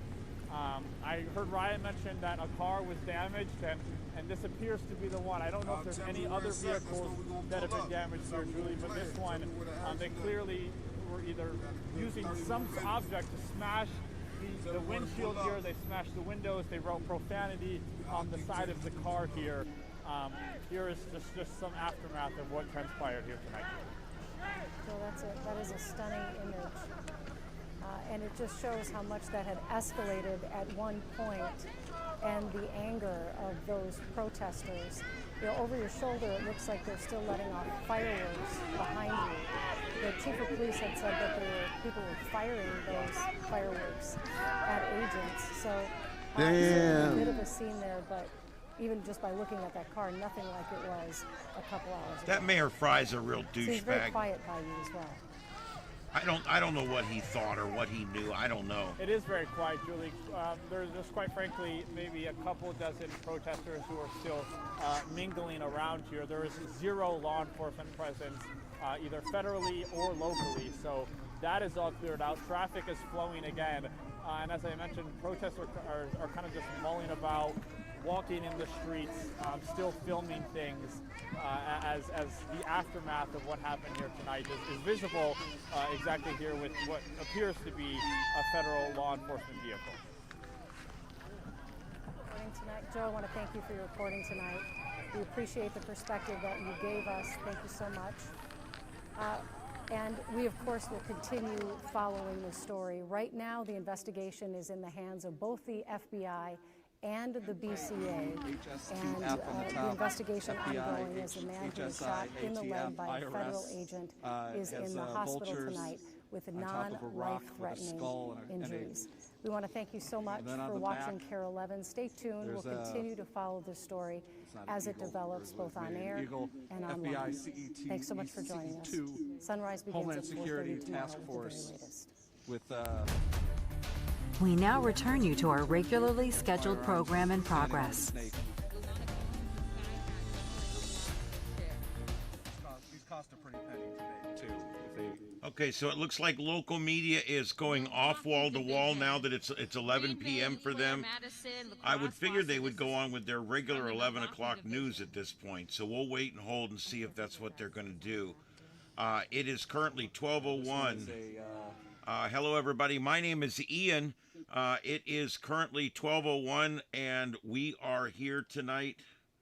And everything is A-okay. We've got a lot going on here. We're in the studios here, and we are heading for another late night, it looks like. Currently midnight. We've been on for over 3 hours now. And I hope everybody is having a good night out there. My name is Ian. This is StarShip Adventures. Thank you for being with us. The adventure continues. We are breaking into programming here at 7 o'clock as we await a rare primetime address from Governor Walz.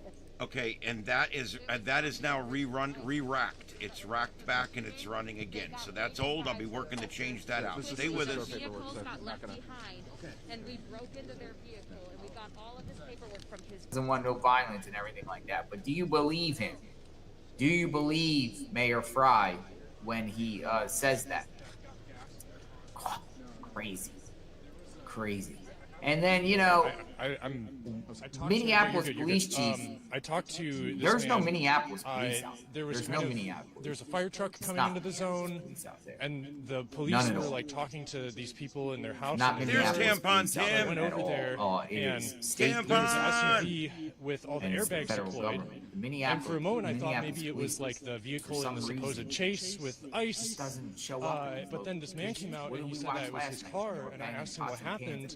And he said that he had he lived on the street corner in the zone, and he went out to talk to Border Patrol or DHS or whoever, and asked them if they could leave. He wanted to bring his family out of the zone, and he got. They said that was fine, and he got everyone in the car. And he said that he like put it in drive, and they started throwing flashbangs and tear gas under their vehicle. And he had his 3 kids in the car and a 6-month-old who stopped breathing.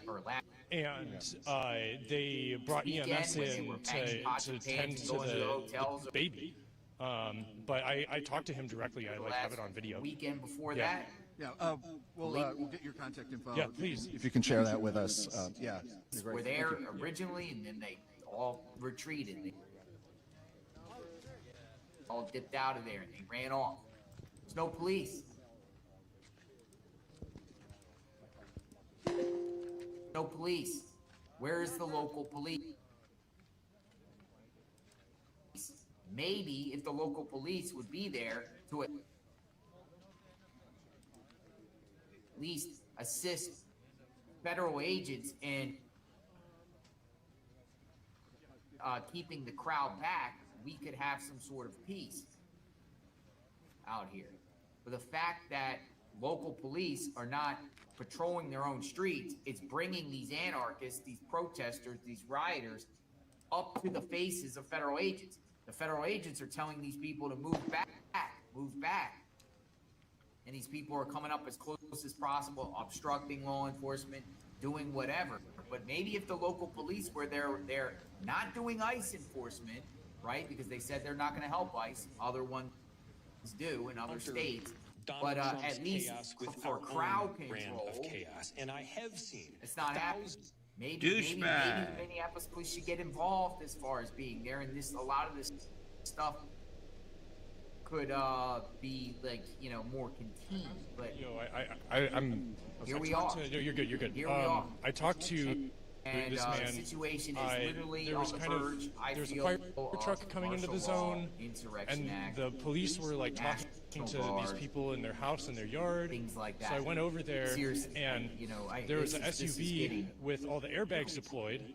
I And was for a shocked moment, I that thought it maybe come it on was tonight. like the We'll see you later, Scott. Have a good one. With ice, Dude. but then What a this man night. came out and he said that it was his What a car, night. and I'm I asked him what scout- I'm happened. Hey, Golden Eagle, And welcome he to the said that channel. he I hope had, you enjoy the he lived programming. We're on on every night, car 9 in the o'clock. zone. It And just seems like it's the he went aftermath out to of, talk to you know, Border Patrol or DHS or whoever and asked them if they could leave. He wanted to bring his family out of the zone. And they said that was fine. And he got everyone in the car.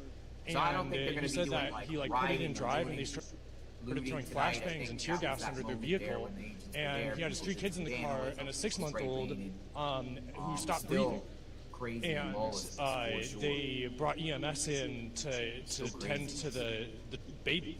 But I talked to him directly. I have it on video. One last Yeah. Yep, I know those guys. We'll get your contact info. Yeah, please. If you can share that with us. JLR's really good. I No, sometimes use some of his stuff. It's good. I have given him credit on here a number of times. Coming from the local media, The other one I'm not as familiar with. sharing a little bit about what's going on. I don't know what this is. We'll put this up and listen in and see what. I just flew back to Minnesota yesterday. Really gotta come on to this shit. We will reclaim our communities from Donald Trump. We will reestablish a sense of safety for our neighbors. And we will bring an end to this moment. Chip speak chipping out. Oh, Thank what you a for the douchebag. cash app. DW. Hold on to the presses, boys. Thank you very much, DW. Meeting right now. Hold on.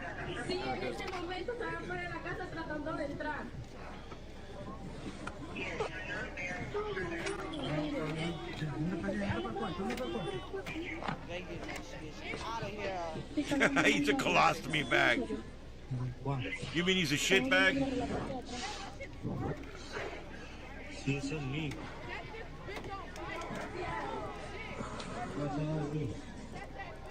I think what they're doing is showing some sort of ICE raid in the family inside their Of course I home or don't fuck something around, like that. boys. Oh, incident. So we saw that at the same time you all did. It was a 911 call by, we're told, the wife of the person who the federal agents were pursuing who had been shot in the leg. Yeah, and the police chief did say during the news conference that they did receive a 911 call from inside the home. That video being shared by State Senator Aaron McQuaid. With the translation that you see on the screen. We do know that one person was shot in the leg as well. Non-life-threatening injuries. The officer who was involved in this initial traffic stop, too, we're told was taken to the hospital for evaluation, and then 2 other people Try this one. were taken into custody as a result of this scuffle that apparently played out where the officers say he was ambushed by additional people while he was trying to make an arrest. As we wrap this up tonight, there's been a lot thrown at our viewers and those of us that are watching online as well. Note, I think if there's a message out of the city that we can relay from city leaders, it's that you need to remain calm, stop engaging in unlawful acts. The other part of that messaging was from the mayor to ICE and the federal government to, it's time to leave. This is not sustainable. This back and forth between local law enforcement and the government agencies is too much. It's creating chaos. But they're urging people to not take what they describe as the bait. And one big note from that news conference is that the BCA and the FBI are working together on this investigation, and MPD was able to secure the crime scene. So there is some coordination of these agencies that is being talked about. And we learned that tonight, too. We will certainly follow this. Yeah. I think the situation. Yeah. But we made it. And the community responded. Now huge numbers. And the federal officer.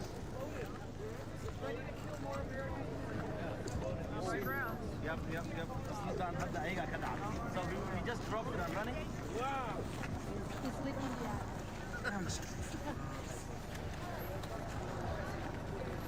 Hey, and so someone else, I think someone else is helping.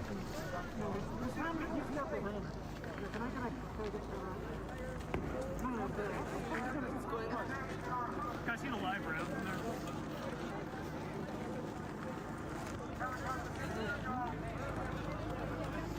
Yeah, he flipped right here. Oh, there. Flipped like right here. I mean, I think of the video. I was right here.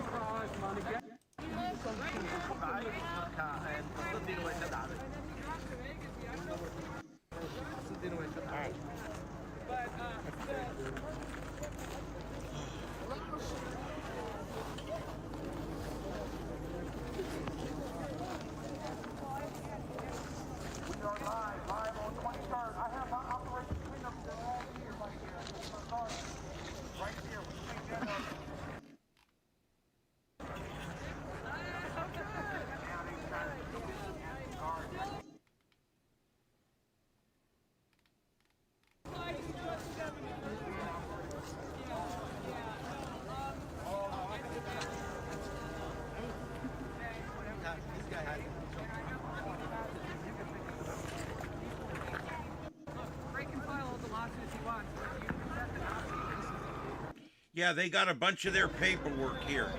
That's going to be interesting to see what they ended up with. It could just be a list of people they're looking for. I don't know, but there's, you can see there, they've got a bunch of their papers, and look like they had some kind of badges or something too. I'm not sure.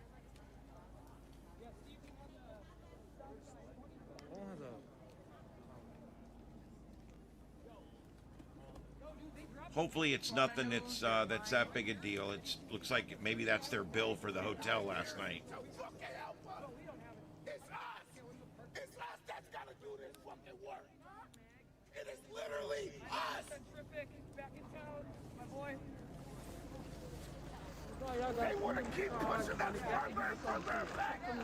Look at this shit. Air filter? Oh my God, everything's going down. I'm trying to find some more. We are the criminals. Like we committed air the filter there, crime. my boy? They want to keep pushing us back so that we don't see what the fuck is going on.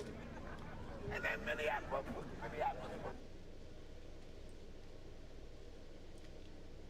sit up there and act like they with us. That's a fucking lie.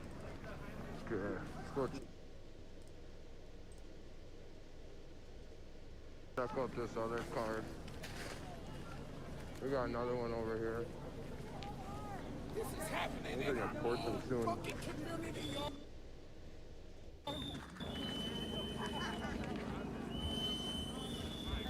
That's crazy, squirrel. Oh, shit. Oh, slippery.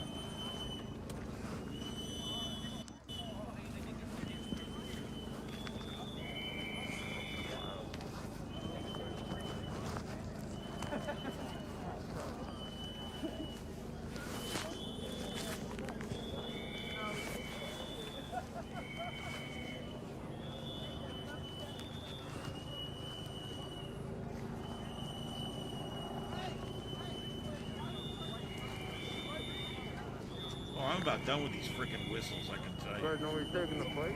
Oh, I'm so sick of these. It just keeps... All these videos are going down all of a sudden. I guess it's... I don't know if it's starting to wrap up or what. But everything's going down. So I'm looking for new videos still.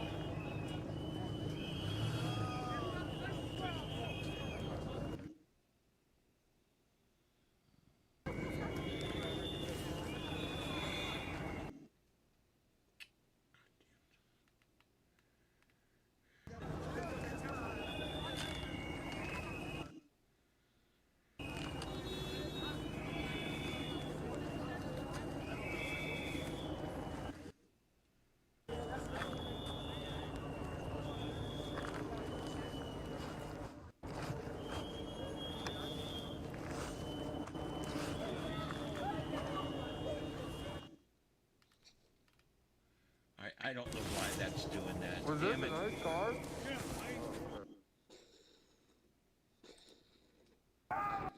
At Florida State University, Panama City, we know working in public safety and security requires integrity. The criminal justice system is strengthened by higher education. We aim to inspire leaders. God. Jeez. A waste. Hold on. This time last year said, don't forget your son about to turn 16 next year. Safety and security. Look at all the coins he's won, quote unquote won, from all the arrests he's done. Look at his coins. They got his coins. Look at how look at how horrible these coins are. FBI HSI affairs. What's with the skeleton? Why do they have a skeleton? That's crazy. Here's the back of it again. FBI ICE 2. It says FBI ICE on it. Eagle holding a snake. What the fuck? Milwaukee division. These are his Milwaukee coins. Front and back, front and back. Yeah. I already had people take coins from me, but there was like 12 coins in that guy's bag. 12? He has a lot. Apparently they hand those coins out when you've earned them, when you've done things that's deserving of collecting these coins.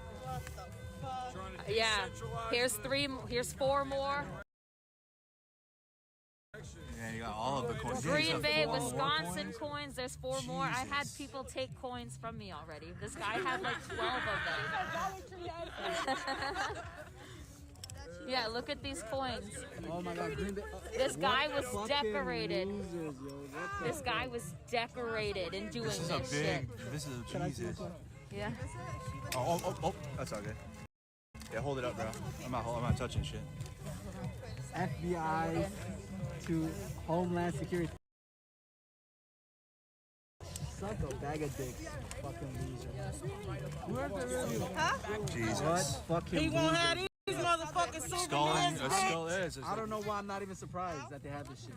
That's crazy. You won't have these souvenirs, bitch. Crazy work. Damn. All right. Well, just like status quo.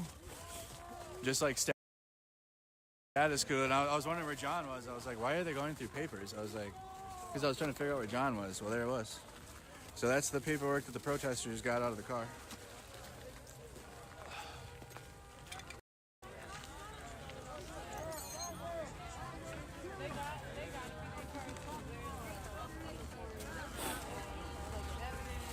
That's crazy. I pulled up status quo and I was like, wait, why are they going through a packet?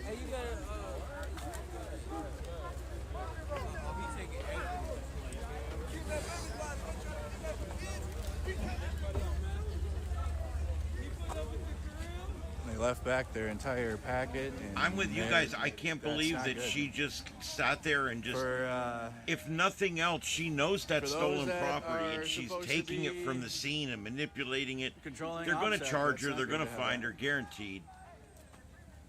Stupid, stupid, stupid, stupid. But then again, look who we're dealing with. All right, where is John? She probably wore a blow-up animal doll a couple nights ago. I didn't see anything else out of the cars. I think I showed everything that was with the cars and the damage and what the people had grabbed out of it. You guys are wild. Guys, the video streams keep switching, and eventually they do duplicate up because the person I was taking it from is taking it from somewhere else. So just bear with me. I see that it's duplicated. I'm working on replacing. They have their entire, like, everything. Thank you, John. They have, as you guys saw, they have their challenge coins. They have multiple packets. They have multiple packets of ISIS and federal agent activity. So. But this is the first time we've been in the north side of Minneapolis. You know, we've been in the south side of Minneapolis. We've been in St. Paul.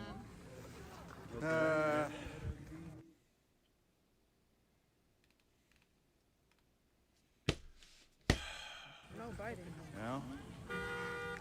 Yo, stop being weird in the comments. Checking the stream though, guys. Were you guys tuning in from the ended a few minutes ago? Okay. This is how they book them. Minneapolis cell block, St. Paul cell block. What is a challenge coin? It's like what you get for doing a good job. It's like you get those in the military too. They give those.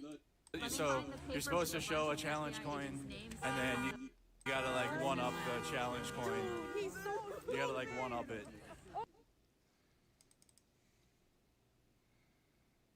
Oh my gosh, this Man, fish needs to what a get night, fired. dude. I don't know what's wrong with this damn thing. What a night. I'm turning on members only. I'm getting a lot of trolls flooding in. I streamed the entire fucking thing. I didn't break into a single car. Just send in the Marines. Names, phone numbers, and emails. Filming what was going on. The very generous I don't cash break it in. We're gonna fit there. I want to see my members. What up, members? Hey, I think we passed 100,000. Yeah, let's shut the trolls up.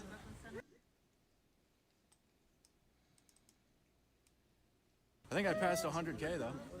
That was not in your 2026 bingo card. Me neither. Bernardo must be It's new. good setup here.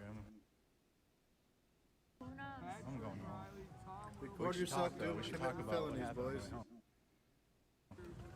Let's do it.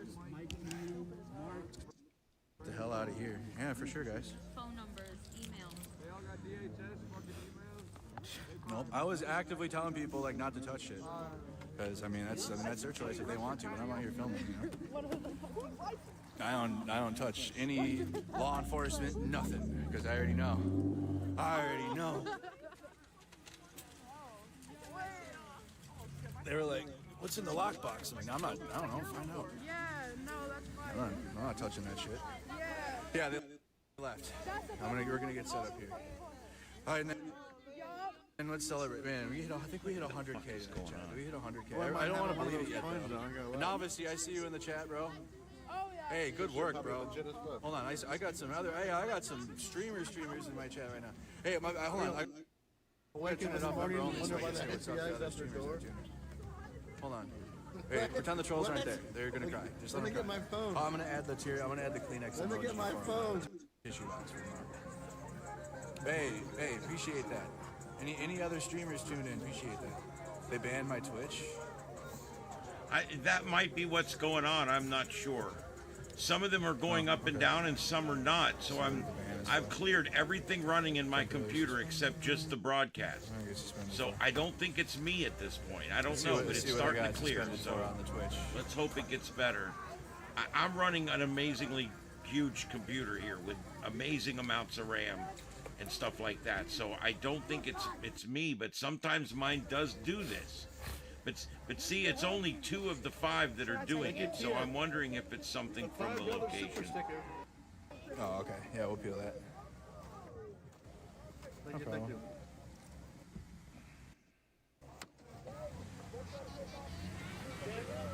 Job 49 super chatted $5.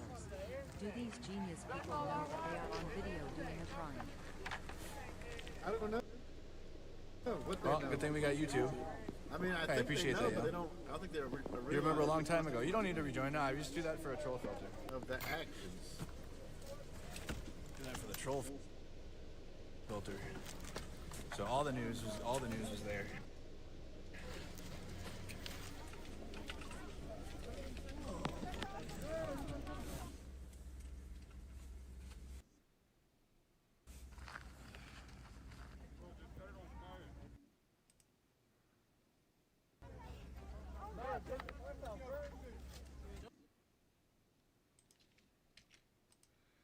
Oh God, I just wish it would stop doing that. I'm sorry, guys. I don't know what's going on.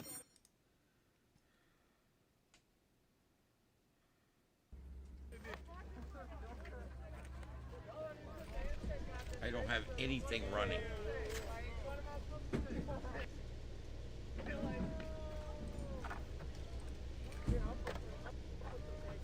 Right, Netlog?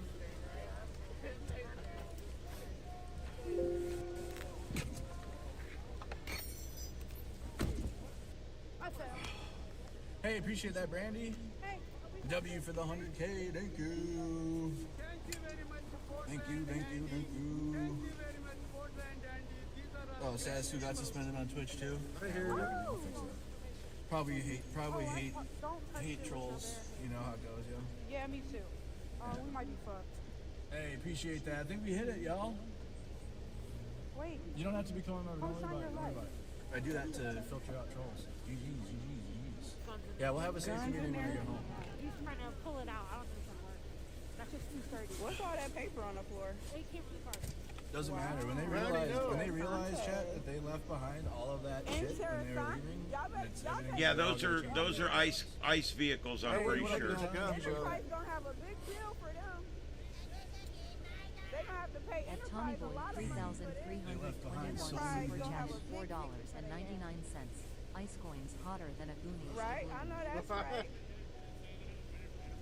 Yeah, these cars are from Enterprise. That's in the budget. Oh wow, Susan, thank you so much. Handy by Kleenex Thank you for the support. I smell the tear gas stuff. So We'll do Kleenex. Yep, and they said budget too. Hey, thank you, time travelers. How you doing? How y'all doing? To all the cars.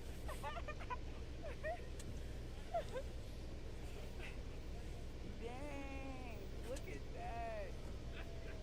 Y'all ain't gonna see that on I wasn't even gonna come down. I'm getting y'all which I ain't gonna see on the news. Desperately need one. What's this? The hat. Never seen a hat before? That's what they had their guns in. Is that some trash bags? Don't mind if I do. Hey, thank you.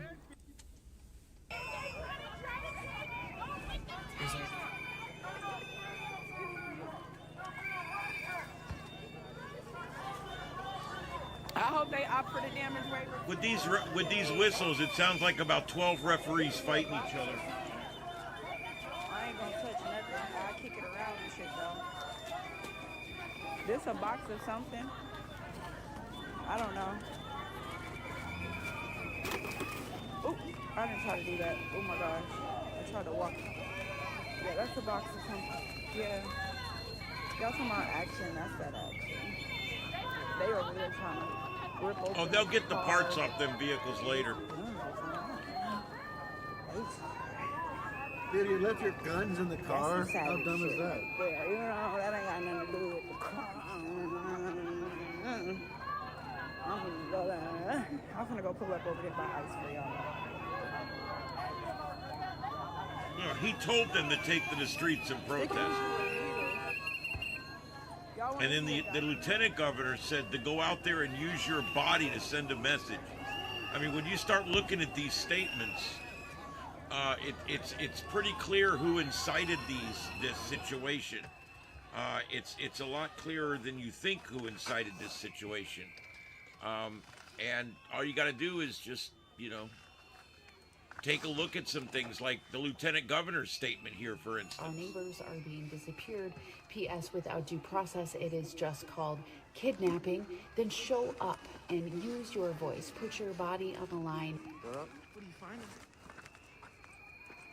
Just show up. Put your body on the line, she says. Just show up. Put your body on the line. I mean, are these not the words that bring people out for something like this? Waltz, his lieutenant governor, Peggy Flanagan, and also Mayor Fry, or as I call him, Grand Poobah Douchebag. He is, all three of these people have called for this. They asked for this. They wanted this.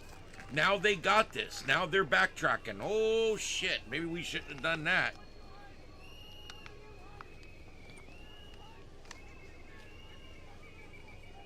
It's just how irrational they are. Crazy. They say things like this. Because she was queer. He shot her because she was queer. You can see so clearly. I didn't think that it was like that before, but when you see the footage, he shot her because she was queer. And you voted for this! That's the derangement that we're dealing with here. That's the derangement that we're dealing with here. So I just wanted to remind everybody, if you're feeling a little bit of this derangement, you feel like you want to go out and vandalize some federal vehicles, maybe you feel like you need to go throw water bottles at police. Maybe you feel like you've got to do something stupid just because everybody else is doing something stupid. Well, I strongly suggest MAGA Strength Trumpanol. MAGA Strength Trumpanol. Now available wherever psychotic drugs are sold. MAGA Strength Trumpanol for those suffering from Trump Derangement Syndrome, or otherwise known as TDS.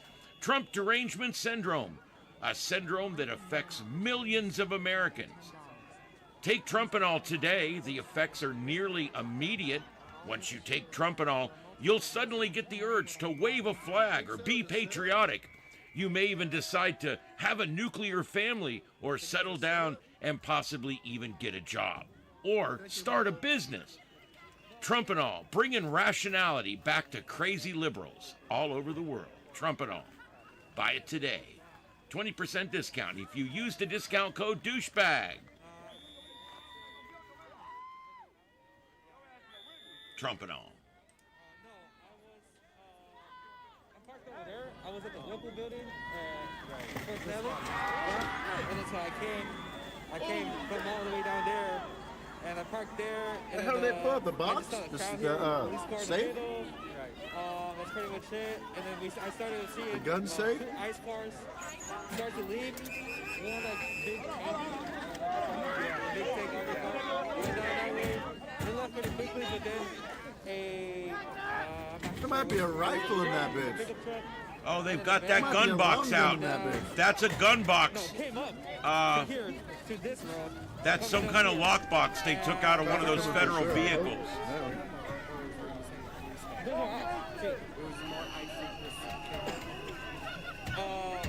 I don't know how to explain it. 2 cars from ICE came from that way. They came up here. They got out of the car and they like set up people started yelling at them, shouting at them. Maybe they need professional strength euthanasia. Because euthanasia is not just a bunch of kids on the other side of the world anymore. At Job 49 super chat $5. I guess these people did not get the message Tampon Tim made earlier. No, they didn't get the message. They weren't tuned into the Portland Indie Show back then. Over there. Because where would you say? Right in the intersection. Oh, just that other. MAGA Strength Trumpet. Yeah, because the 2 cars started back up, the 2 ICE cars that came up, started back up, and then they were being thrown snow at, and stuff like that. Someone from this side of the road threw fireworks as well. I don't know if you saw that. I can smell the fireworks. Yeah, fireworks were thrown down that way onto the intersection. Yeah. But the tear gas was all the way down there. Yeah, right on the intersection. Yeah, put that motherfucking hatchet in that bitch. I did hear it was supposedly a pregnant mother. I might be wrong. I mean, man, tell that thing shit up in there.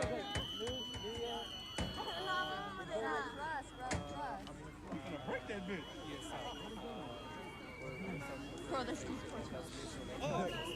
How many idiots does it take to open a car safe? Glitter rubber bump. You're not going to get in there. Oh, okay. Sounds good. I fucking got a screwdriver and a hat. The cops just came from that side. Oh, yeah. They say you need a saw.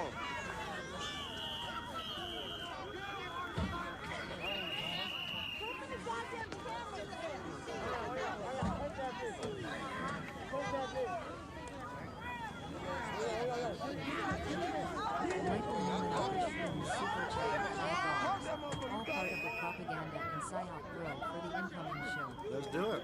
Thank you, Michael. We'll find out, Tommy Boy. Y'all gotta step on that. At Tommy Boy 3,321 super chatted $4.99. What's in that safe? We'll see. Either nothing or a long gun, I would say. Nothing's in here. Nothing's in here. Try your best not to.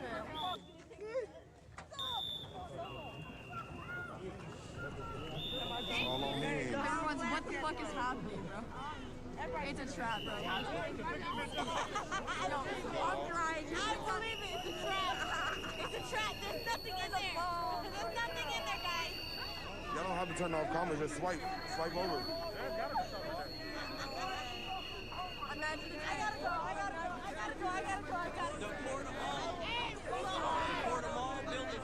Thank you, who? I'm just the news, bro. I'm just the news. I ain't touching nothing. Thank you, James. Right to the freedom of press. Close the other one out. Let's do the other one.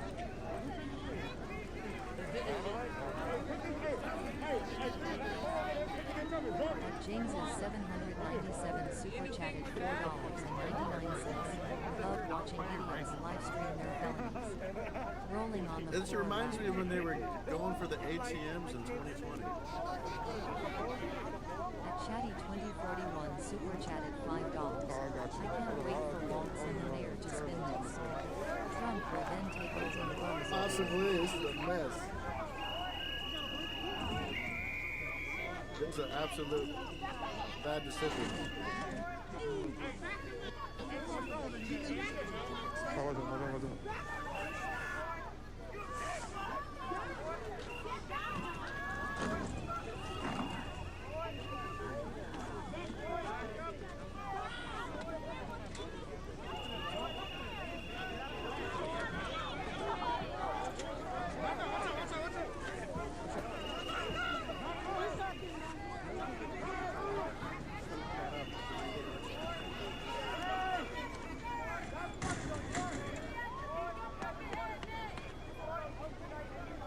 Yeah, drop it until it breaks open.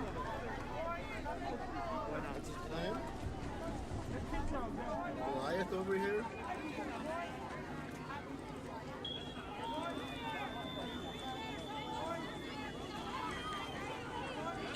This is all AI. Ain't nothing real. It's all AI generated.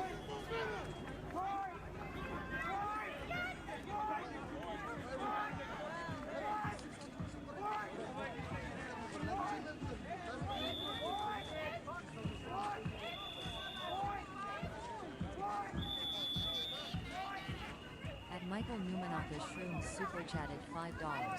No racist shit intended, but I'm laughing my ass off. It reminds me of the old Samsonite commercial with the orangutans beating up the suitcases.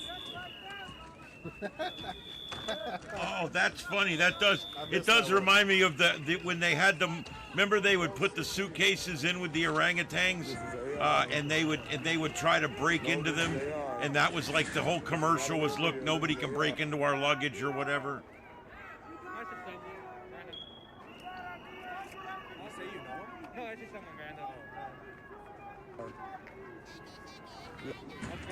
At Real James US super chatted $4.99. What the This hell? is AI. Only one Real James US here. There's two Jameses now. Jameses? Isn't that crazy? There's a Jameses and a Jameses. At a normal person YT super chatted $4.99. Hey John, what's up, man? AG4ZL. Welcome into the chat room, buddy. Meet Finn, the #1 AI agent for customer service that automatically resolves up to 86% of queries with answers that feel human. Any channel, any language, 24/7. Learn more at fin.ai. Yeah, dispatch. I don't want to overdo it. But yeah, it does help. I'm starting to get some money coming in, and it does help. It certainly, you know, eventually when I get a lot more followers and stuff, I'm buying a vehicle and I'm traveling the country for my YouTube channel. But for right now, you know, the money coming in has been good to keep the studio going. It's starting to pick up the bills for like internet service and services that we need in here. I pay for about 9 or 10 different services, plus domain names and websites and everything else. It's a lot of stuff, and so it's good. You know, it's not all coming out of what little bit of money I have in my pocket. But don't be under a delusion that YouTube pays huge amounts of money. Where I'm at right now throws me enough change that I can buy some parts and get things going and stuff. And then, of course, I get super chats as well. And I don't beg for those, but I do still get them. And all that money's rolled right back into the studio. I'm at the point in a small business where I'm still living on my money, and but the company is starting to slowly pay for itself. And that's kind of where I'm at right now. What's in the box? We don't know. This box was mounted in the back of a federal police car that these people ended up getting a hold of, and they've destroyed the vehicle completely. They've rendered it useless. It's just completely destroyed. There's multiple vehicles too, I believe, and this was in the back of one of the vehicles. I do believe there could very well be an AR-15 in there. They normally a police car would have some kind of lockbox, so that whatever weapons you're not carrying, you can keep locked up in your car. And a lot of departments have these in the back. It goes in the back right by the back door. You open the back tailgate of the vehicle, and then you can put your key in, turn it, and that drawer pulls out, and your weapons are all right there with the ammunition. And that's probably what we're looking at here is a rifle box, a lock box for rifles in a police car. And they've got that thing out of the car, and they are trying to break it open, but it is so far resisting them. It's supposed to be idiot-proof, and we are putting it to the test right now. There we go. What's in the box? Yeah, there you go. I remember that.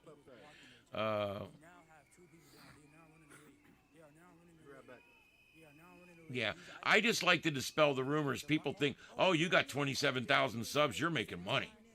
No, I'm covering a few expenses at this point. But it is a huge step in the right direction, and I'm tickled as a pig dipped in shit. So we're just going to keep right on going, and in a few years, I'll be buying that van and outfitting it to go. And so that's my thing. My eyes on the silver plaque. And at my current rate, I should have it within 18 months. So we're just going to keep working hard. If this keeps up and people keep coming in, we may have it quicker than that.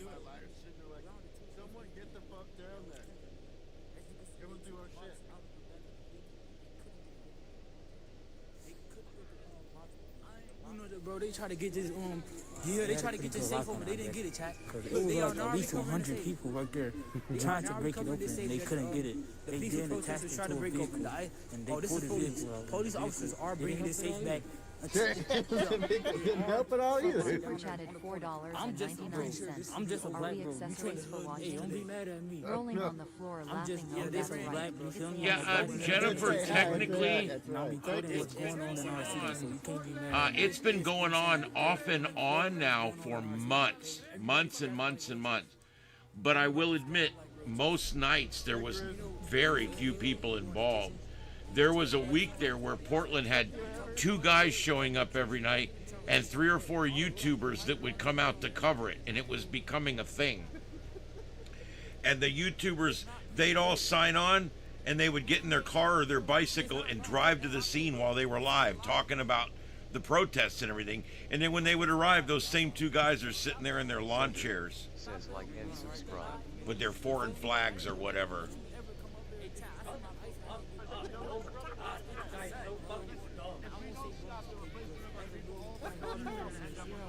Well, just like January 6th was not an insurrection, this is not an insurrection either. I'm sorry, I don't mean to burst people's bubbles, but, you know, I'm a constitutionalist, and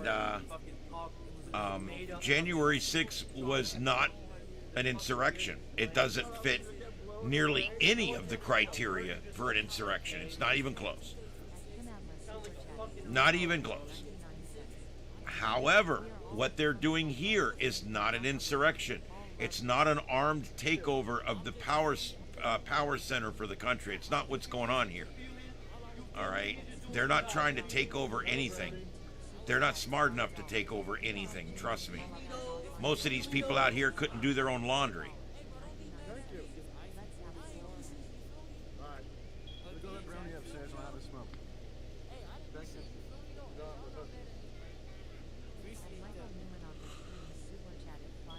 Yeah. I'm 100% for peaceful protesting. Even if I don't agree with it, I'll fight for your right to protest me. However, we crossed lines tonight. We destroyed vehicles. We messed up a bunch of vehicles. We stole law enforcement information. We doxed law enforcement. We stole badges and identification items. We stole a box out of the back of a truck that possibly contains weapons. I don't know. I just don't know why they don't go down and get that box. They've been jacking with that box for 45 minutes, all right? Why can't those cops just drive up in there with a couple of SWAT vehicles and grab that box? This is ridiculous. These people aren't armed. Most of these are like anti-gun people. We had to demasculate this guy who came in. Oh, they had to demasculate. That's what it is. Let's demasculate. Another leftist term. Let's demasculate. Oh, man. I want to demasculate those alpha males, man. Those alpha males make me all pissy. I wish those alpha males would go away. I hate beta males, by the way. It has nothing to do with straight or gay. You can be straight or gay and be an alpha or a beta. It has nothing to do with that. It has to do with the fact, you're either a leader or you're a follower. You're either somebody that gets led around like sheeple, like these people. You look out there, you got 60% white women, and you got about 20% white males, and they're all beta males.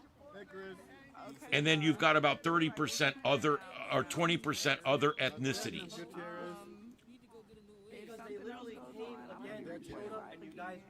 We don't know what the box has inside of it. It is, in fact, a gun-locking box to lock your AR-15s in the back of your patrol car. Now, whether there's an AR-15 in there or not, I don't know. They were on an operation when this happened, so it's very likely that the officer fled with his AR-15 on him, or whatever gun he's carrying. There's so many different ones now. But he possibly got out of the area with his gun intact. So there may be nothing in there but bullets. There may be nothing in there at all. They might open it and it's a bunch of papers and reports. Who knows? But it is a locking drawer box that goes on the back of it bolts into the back of a police car, and it gives you a place, like if you're going to go into sometimes when you're a cop, if you're off duty, there's certain places you can't carry your gun. If you are on duty, even, if you go to, if I'm here, when I was a cop here, if I have to go out to the stockade, I have to lock my gun in the trunk of my car before I go in. And that way, this gives you a place in an SUV, because you got a trunk in a car, you don't have that in an SUV. This gives you something that you can pull out and lock it, and when the tailgate is closed, it's double locked, because you've locked the front, and then the tailgate is closed. It's technically double locked, and so that's why they do it that way.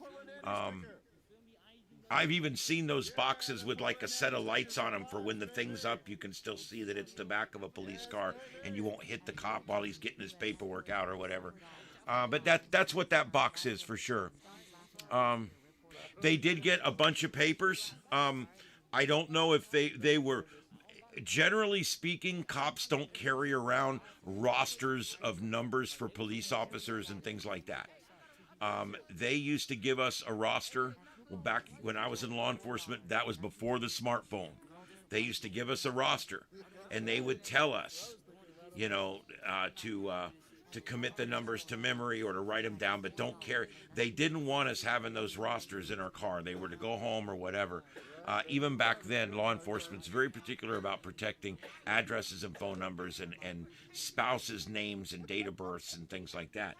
And so I don't think that's what that was. It's much, much, much more likely that what they ended up with there is a list of suspects that they were looking for.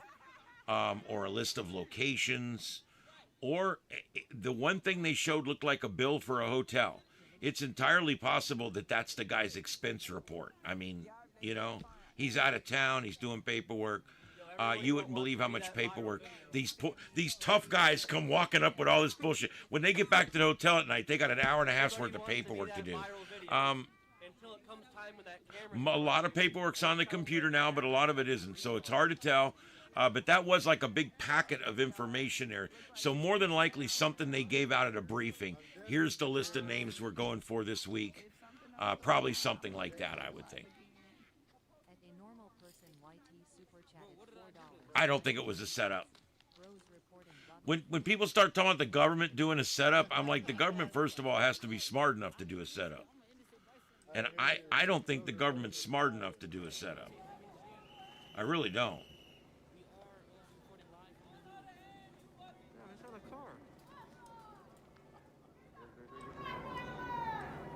We are live from the hood. As you can see, there's a garbage can in the middle of the street. I wonder how they got there. There's two garbage cans in the middle of the street. As you can see, if you look down there, we do have police officers on the front line. Man, that was purple over there. Oh, was it operational plans? Wow. Yeah, I didn't get a good look at it. It just looked like a bunch of typed lists of names and stuff typed out. I'm just a white girl watching a black man doing his job. Don't you feel me? Rolling on the floor laughing. Thank you. Oh my goodness.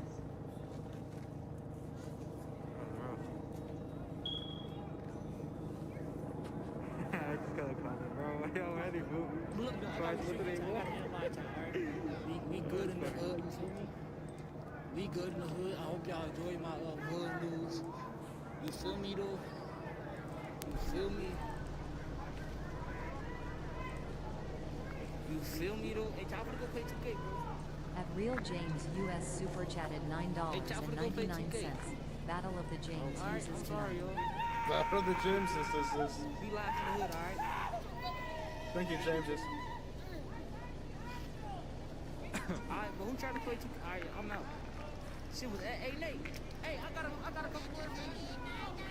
Hey, Nate. Picklehead super chatted $4.99. Walter Cronkite. That's right. That's what I was thinking. It almost is like they're not organized tonight. Last night there was that one chick that was like telling everybody what to do on that bullhorn that was about this big. Do you guys remember that? She's carrying around this bullhorn. It looked like that speaker on the top of the Blues Brothers car. I mean, this thing was like this big. And she's out there, half the people stay here and paint the hotel, and half the people go down and harass the people down the street. And she's telling them all what to do with this big oversized bullhorn.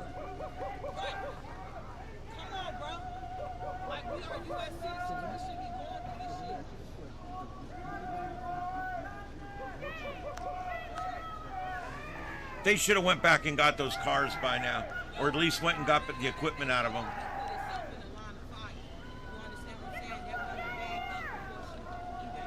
Oh, good. Well, I mean, it's good, it's not good. I mean, I don't know, though. They shouldn't have been in there like that, and they shouldn't have been left behind like that, and they should have gone back in and got it like that. So, I blame ICE for this one. Sorry, guys. Sorry, you abandoned all of this stuff for the enemy to get. Smart. Real smart. You know, bless. I support law enforcement, but sometimes it's a real challenge. I was a cop years ago. I saw some stupid shit on both sides of the badge. I work for the media now. You talk about frustrated with the police. My God.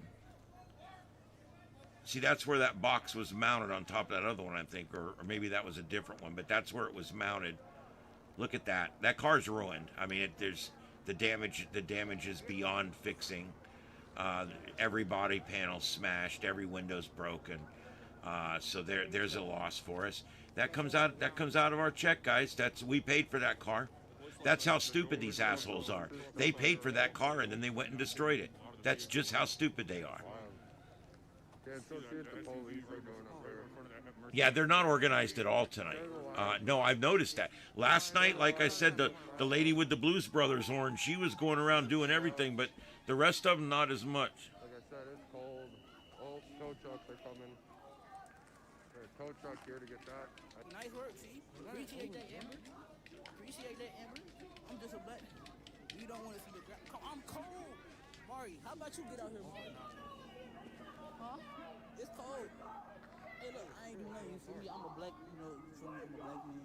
You feel me? I'm just chasing my dreams. I'm a news reporter. You feel me? I'm upcoming, you feel me? Hey, chat, if you feel me, let me know in the chat, you feel me? If you feel me, let me know in the chat. Let me know, feel me?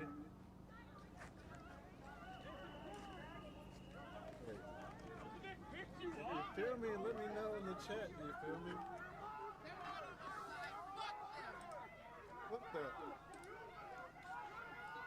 You feel me? I was too high for that, bro. I was like a stone, but I'm like, I'm not that stoned. What the hell's going on here? Oh.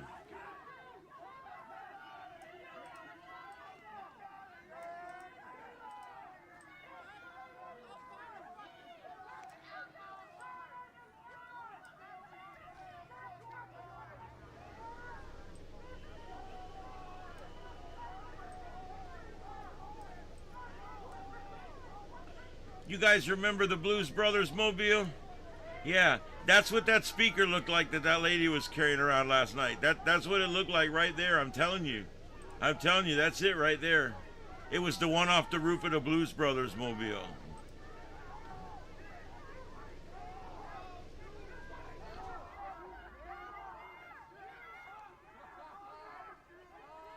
It always gets me. They were outnumbered.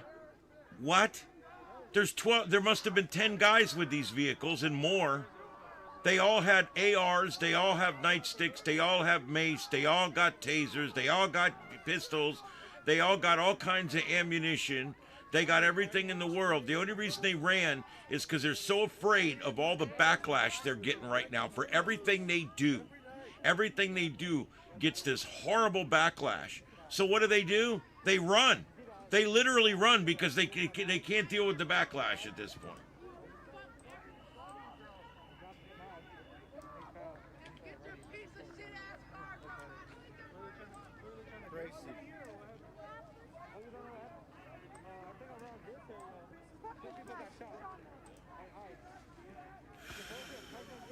All right, I'm trying to fill these holes. Give me a second here. That's just chills and just a thing, man. Let them do the thing. They don't bother them. They don't bother me.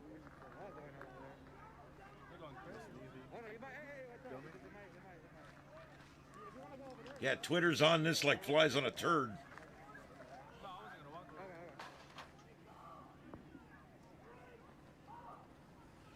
Yeah, I mean, they abandoned vehicles full of police gear.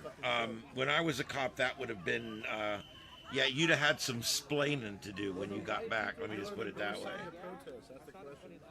I know the reporters did, but there were the actual normal white people who are living in Minnesota. I think they know better, dude. They know what happens to cars on the north side. I think freaking ICE is learning too. I have no idea. There's thousands of those dumb sites where it's just good. It's like nice music and the fireplace playing. I don't know. As you know with YouTube, the moment it gets done playing, it goes and plays something totally random, like total rando. And it's like, it couldn't come up with something that would like be even slightly on topic. Even when it pulls up movies and plays movies for me, it'll play a movie after one of my videos, and it plays some movie I would never watch.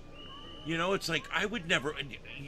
I've been using you for 20 years and you haven't figured out what I watch yet, for Christ's sake?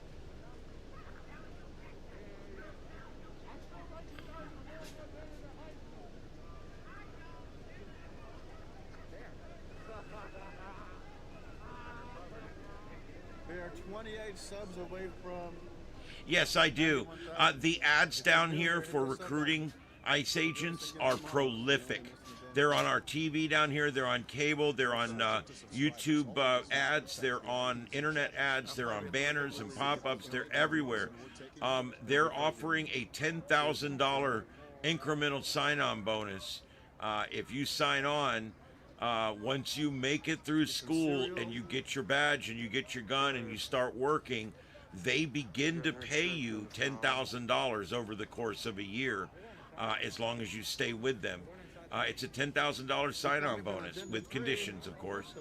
And if they fail at any time or they don't pass their probation or whatever, they're out and they lose that money. But yeah, that's a big sign-on bonus. And they're paying good. They're starting them at like $70,000. So it's a damn good job, except for what they have to put up with right now. That would be the caveat. And then I'm sure the freaking mayor's gonna say something. Well, and the thing is, you can apply anywhere you want, but you're going to go where they send you, especially during a situation like this. They may take you for your first 6 months somewhere else, and then eventually you'll rotate back home in the area of home. But when federal service brings something that most service doesn't bring, and that's the risk of being told you've got to move. I know it's crazy, but it's true.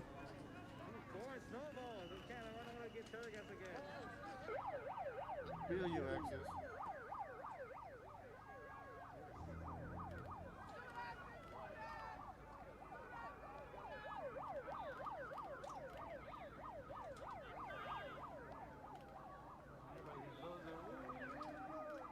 Yep, doing the news, Andy.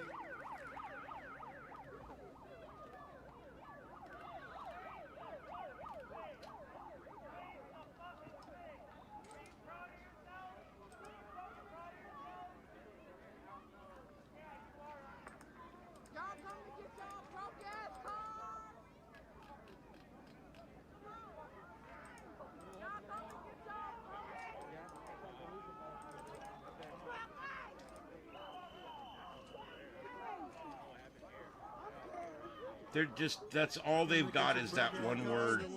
Everything is F you. That's all they got.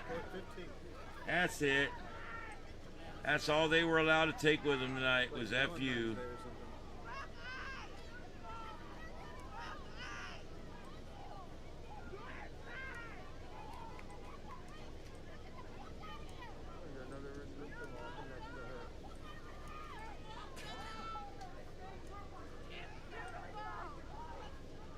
That's why I don't leave my bunker. I stay in the attic like a good person. I read this diary when I was a grade school kid. Told me how to freaking. It prepared me for this moment, bro. I stay in the attic and stay quiet. You feel me?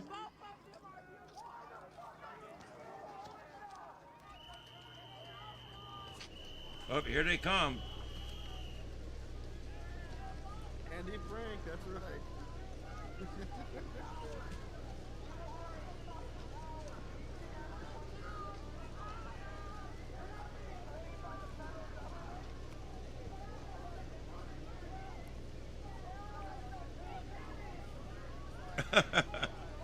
All right, Teal Phoenix. Thanks for coming in tonight. We're glad to have you on board, and we'll see you tomorrow night. We're back on at 9 o'clock or whenever news breaks.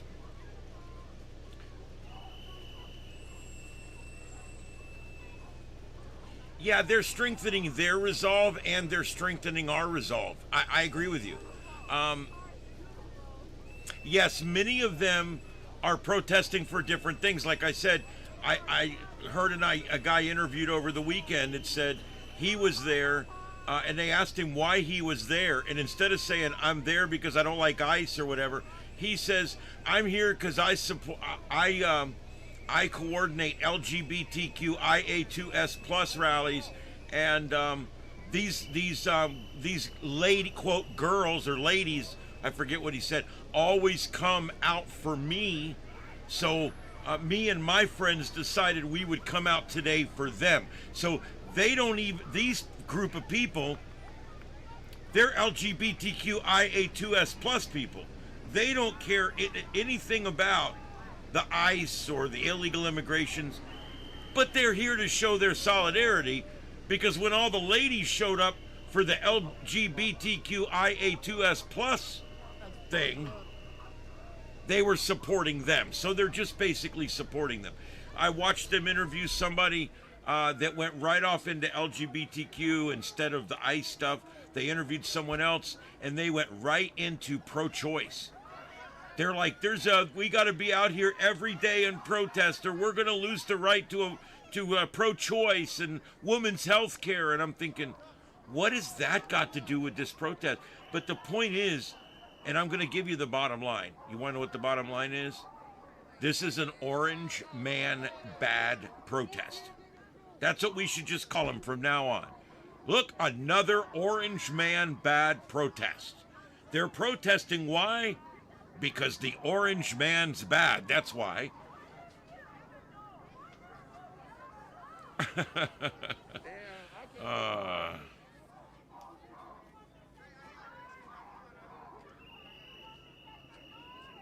Yeah, I know. They've already interviewed a few that admitted that they were being paid to be out there.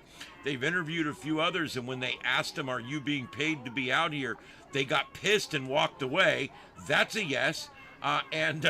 So it's been kind of interesting. I'm telling you guys, about 20% of these people are paid. They're either expenses paid or they are paycheck paid. But there's about 20%. The rest of them are either YouTubers or useful idiots or MAGA counter protesting. That there's some of those things too. And then of course you got the cops and the onlookers and everybody else. But calling the cops the N-word. So again, I'm confused. I'm taking these straps. 100%. 100% taking these straps.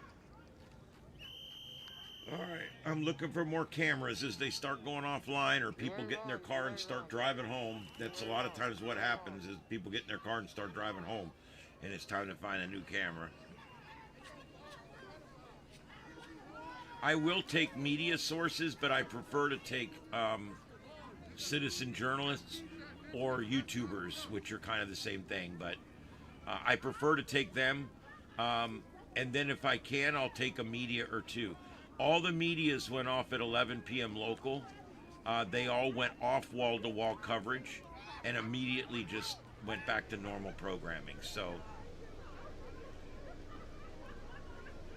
it did look like at least 3 of the stations, if not all 4, went to wall-to-wall coverage for a little while earlier tonight after the shovel shooting, whatever you want to call it. The guy tried to attack the ICE agents with a shovel, and they shot him. I'm sure that the left will be spinning that by tomorrow, that the shovel's actually somehow to blame, and the cop is evil, sadistic. And the other person was just standing there when the shovel started swinging itself at the ICE agent, and he did nothing wrong. He was actually in a surrender position. This is the kind of stupid delusional shit you get out of them. You should hear the idiocy that's going on the Supreme Court. They're asking, these people are in there in the Supreme Court trying to be able to keep men participating in women's sports and going in and showering and changing with your daughter in the women's restroom. And they're in there fighting for this to continue happening. And who's fighting for them? The extremely left-leaning ACLU, the American Civil Liberties Union, which used to be a good organization 30 years ago. However, they have gone ultra left-wing. And now they're not for civil liberties, they're for the left. So you got to know that for a fact on that. They're for the left, they're not for liberties. But that's the American Civil Liberties Union. And they are in there fighting it right now. And the justices asked this woman, what's a man? And it's like, she just looks at it like, well, okay. Every time there was a question, no matter what the question was, no matter what it was or how it was, no matter what, it was always the same thing. The woman didn't know, or the woman couldn't answer, or the woman, and I'm just like, this is nuts right here. This is absolutely nuts that this woman is being asked, define a man, can't do it. Define a woman, can't do it. Then she talks for 5 minutes about how we can't define a man and a woman, and therefore it becomes very possible to kick men out of women's sports since we can't define a man or a woman. And I'm like, this bitch is crazy. I'm thinking about it. Wait a minute.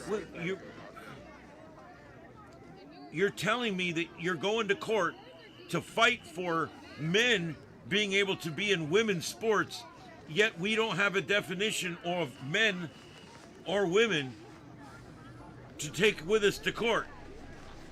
So we're deciding whether something matters or not, something we can't even define. I mean, if you think about it, it's crazy. You okay? My poor little girl, she's got, it's all in her lungs again. I'm going to end up losing her. I don't know. She stays sick all the time. She was all clear for a while, and now she's starting to get all full of phlegm again and everything. She has lung problems. She's always had them. Her sister had them, and her sister's already died. That was Snotty Maru, and she died a while back. Same thing. It kept getting in her lungs, and she finally got to where she couldn't put on weight. She just got emaciated. I had to put her down. She couldn't do it. Couldn't eat anymore. And now this one's starting to get sick. It just got over a major illness 3 months ago, and now she's going down the road again. I'm like, oh boy. And I'm letting her live inside because I don't want her out in that night air. Down in Florida, the night air here is very heavy and very wet, and it's actually not good to sleep out in that shit. And so anytime my cats get any kind of respiratory anything, I make them stay inside.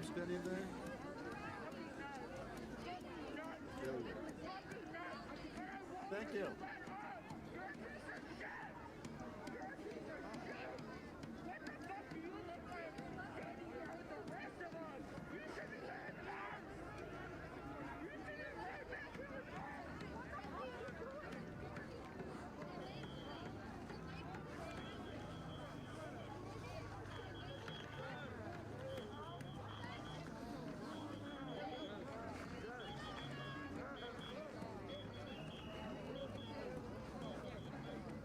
It is therapy for a lot of people.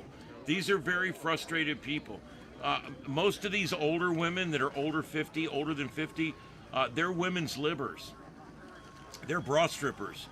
They're women that decided we wanted to vote, we want equal jobs, we want good pay, and they fought for it for years. And they finally got it. And now we're letting men play in women's sports. You know, back when there was no women's football, back when there was no women's basketball league, there was no WNBA, there was no women's PGA, there was no women's whatever, soccer, there was no women's tennis, there was no women's badminton, there was nothing, all right? And over the years, since the 60s, women's liberation and persistence has paid off, and they now have other than a few like full contact football, other than that, they have a women's sports for just about everything now. I believe some areas in some states still have a women's wrestling in high school. This is not that unusual. So I don't know. I mean, when you really start looking at it, this women's liberation thing over many years, they got everything they wanted, and I think they should have got everything they wanted. It should have been that way from the begin with. I'm completely in support of it. However, you got to the end of women's lib, and then you completely let it go. Where's all the women right now? These women should be fighting to get men out of women's sports. What are they doing? These same women that used to take their bra off and hold it up over their head. These same women that would march on voting precincts, and these same women that would march on anything that was against women's liberation. And now today, why are they not marching against these men that are taking all the records that your daughter won in high school and middle school and college and wiping them away? These men are going in there and hurting these women. These guys are going in there and they're changing in front of them. They're showering in front of them. It's just not right.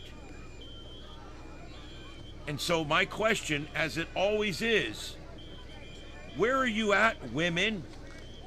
And I'm not talking to you conservative women that obviously got your head on straight. But I'm talking about all these leftist, liberal, women's libbers. Where are you at? You should be fighting this. You should be, oh, that's right.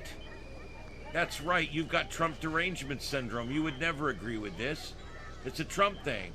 That's right. And that's literally where we're at. It's Trump derangement syndrome.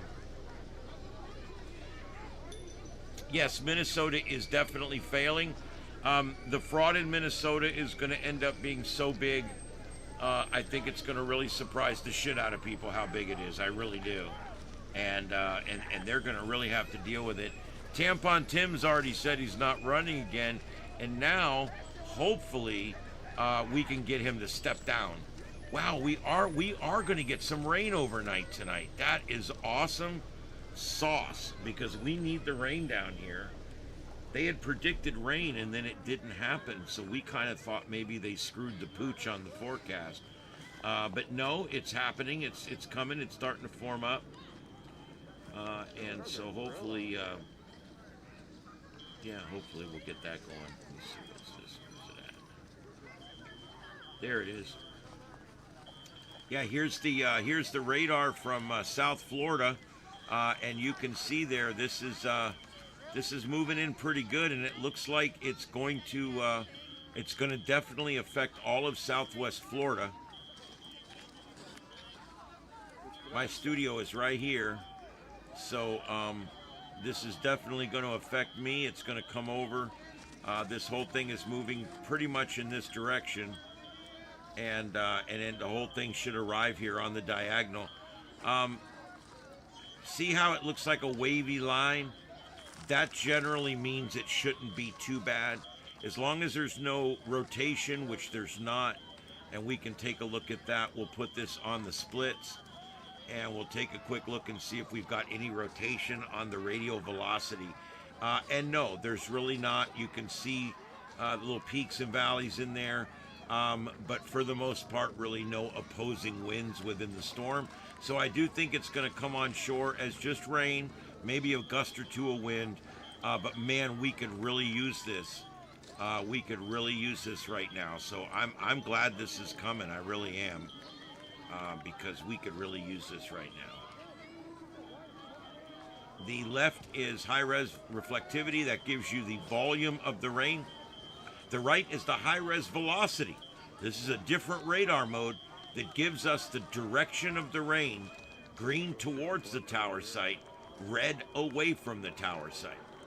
And you can see that green dot up there next to St. Petersburg is the tower site. So when you see anything green, that wind is moving towards the tower site, which you can see there. And then anytime you see red, that would be moving away from the tower site. And if you get those two right together, that's a couplet, and you start to worry about tornadoes and things like that. All right. Now we got another chopper up.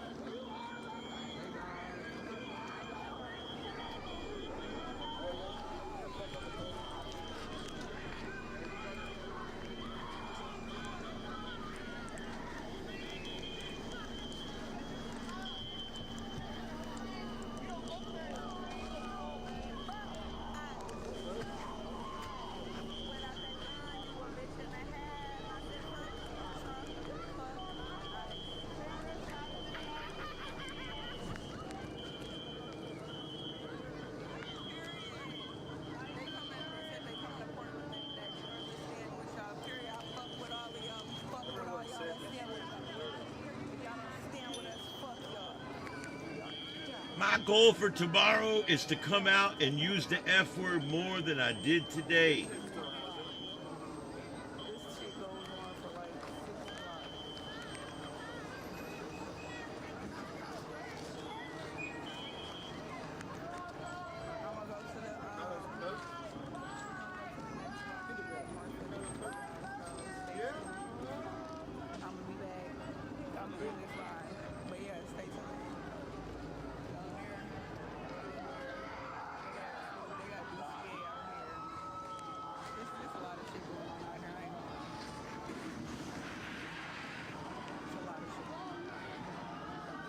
What's going on?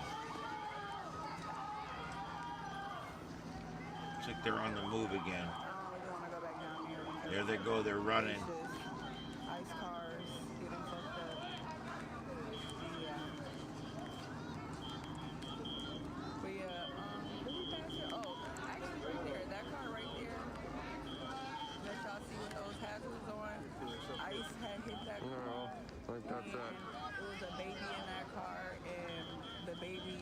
Now they're saying ICE hotel. These people, they don't. Because how hard they hit the car or what they did, but the baby They're just always doing this. And the baby, I guess, was unresponsive. Yep, I agree, dispatch. I normally like it in the winter because it dries out. My grass quits growing. I go 6 months. I fire my lawnmower up once in the winter just to make sure it's still going. But then in the summer, it's every week, you know. But yeah, if it rains down here quite a bit in the winter, my grass will actually start growing again. But we're not. It ain't gonna happen. We're really dry right now.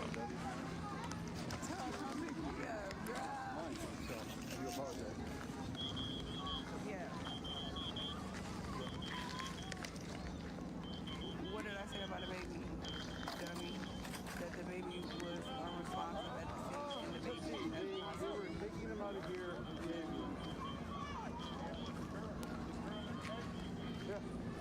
Oh, he did erase his stream. Not a good look.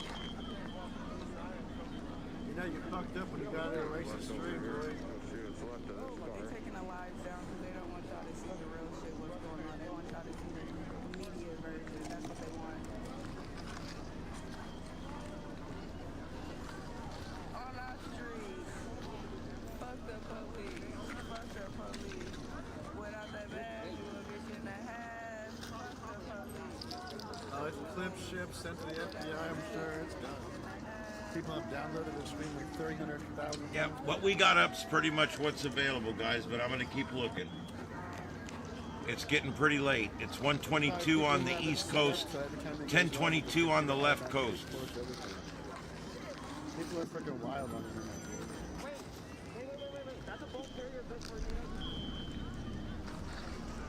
All right, let's do a quick reset, guys. I do want to thank everybody for being here. It's my pleasure to be your host tonight. My name's Ian. This is StarShip Adventures, live tonight in North Fort Myers, Florida at StarShip Studios. And this show is called The Sights and Sounds of Earth. Normally we broadcast from 9 to 11 p.m., 7 nights a week. However, we also come on anytime news breaks. We are currently in a special extended version tonight, where we are staying on for a while longer because civil unrest is continuing across the country. Thank you, everybody, for being here. Please hit that like and subscribe and check out our shows. We do a lot more than just this. We do a lot of really cool science stuff. We do experiments and radio stuff and everything right on the air, along with news, traffic, and weather and all the normal stuff that you find. So it's going to be good. Let's get back to the grid. Stuff's really starting to happen out here now. You guys do. Oh yeah, you probably just advertised it. You're right, Bev. You're right, Bev. Who cleans up the garbage? Taxpayers do. We are not just out here fighting for one race, one thing. No, we're out here fighting for Yes, a number of the streams have gone down. We're down to just about 4 streams now. And natives, can't forget my natives, because this they motherfucking. Well, that was a nice They book. motherfucking forget they've been out here fucking with our natives too. Fuck wrong with y'all? How the don't fucking get me started on that shit. That shit pisses me off when I see that. Yeah, I need more monitors. Actually, I've got spares. I buy them used at Habitat for Humanity for 15 or 20 bucks a piece. Monitors, televisions. I've got 4 or 5 55-inch TVs. I've been collecting them because they've suddenly gotten so cheap down here. And now, over the last few months, they've started going back up again. So I'm glad I got them. I also have about 332s in there, and I got a couple of computer monitors also that are all in really good shape.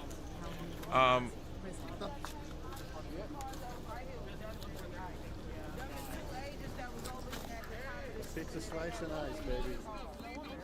Thank you, we're the white women. Thank you, Jim. We appreciate you both. Yo, very nice. Just on the walls is enough. I've got like 32 of them up right now, and I drive them all with 9 computers. Actually 10 computers if you want to get technical. I have the laptop with a spare screen now, so and I've got it set up over here on the side. It's set up to an FT8. Let's see what's left of this car. Thank you, Sid. Crazy. Look at that mess.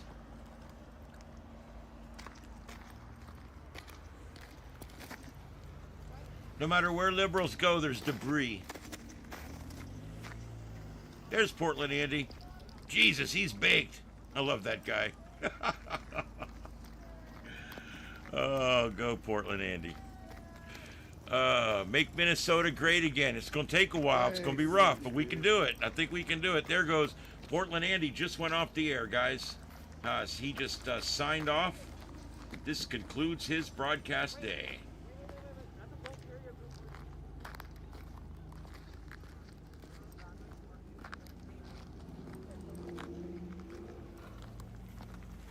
All right, I'm checking again for screens, but I think we're getting close to the end here. I think everybody has dispersed. I think all that's left is the county guys to come in and clean up the streets now, or the city. Oh, I want these straps right here. I'm not a thief though, but I fucking want them. Long ass straps, my boy. That's the car right there. DMX 002.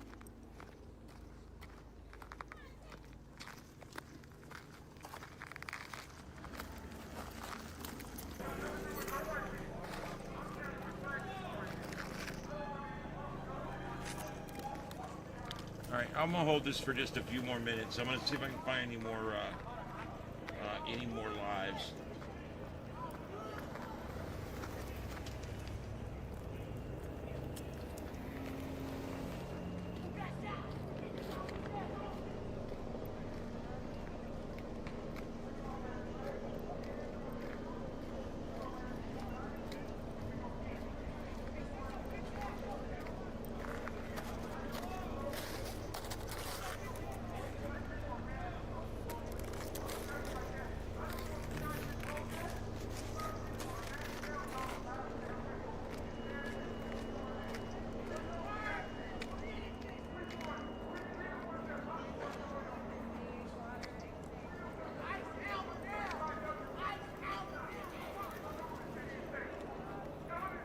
Yeah, I have 10 computers. I have 2 supercomputers, 1 Linux machine, I think 6 thin clients, and a Ryzen 9 super laptop, a broadcast laptop. So yeah, I've got quite a bit. The thin clients are just like all-in-one computers, so they work pretty good too.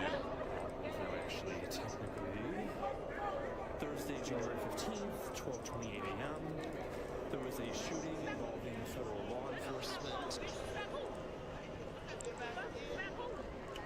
All right.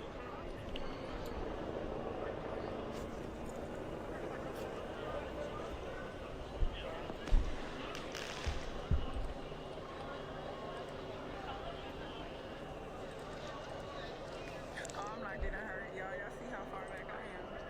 And we at the stop sign, so as soon as something happens, we can turn right and get the fuck up out of here.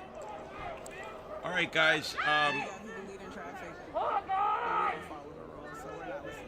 Yeah, well, the conservatives are moving out. They're doing what they've been doing for a while now, getting the hell out of Dodge. That's why every day we have 10,000 new people living in Florida, and most of them are coming down, and they're either converting to conservatism or they already are conservatives and they're just getting out of the area up there.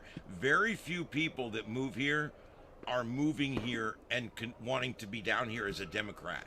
People move here because they're wanting to embrace this lifestyle, the extremely low tax, high responsibility government lifestyle, and that's what they're wanting, and that's what we give them here in Florida. I think it's pretty amazing that that here in Florida we're able to do what we do with such low taxes.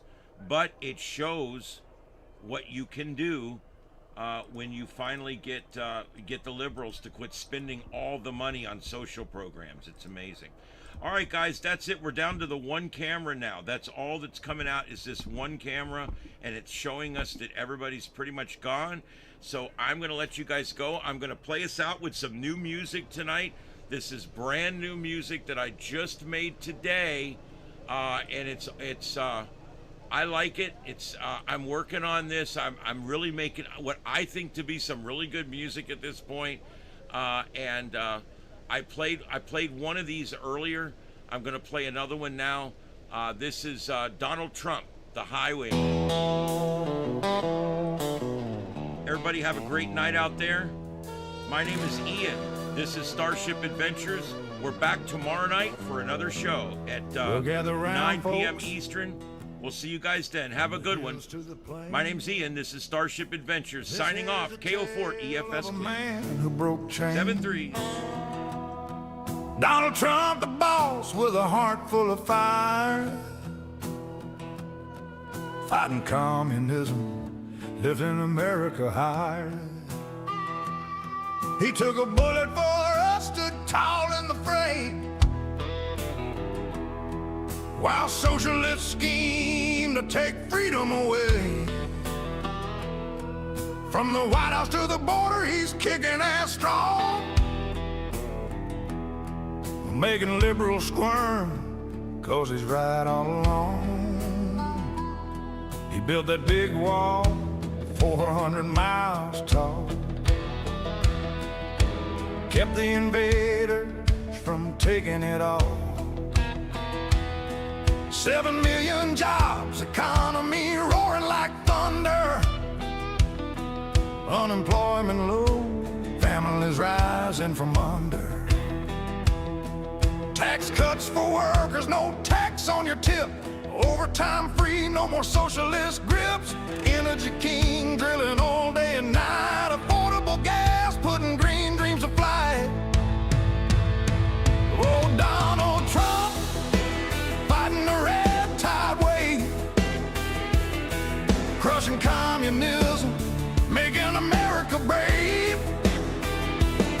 He took a bullet for freedom, bled on that stage. Liberals hate him 'cause he's winning the page. From sea to shining sea, red, white, and blue, he's kicking ass daily, seeing us through. God bless the USA, land of the free.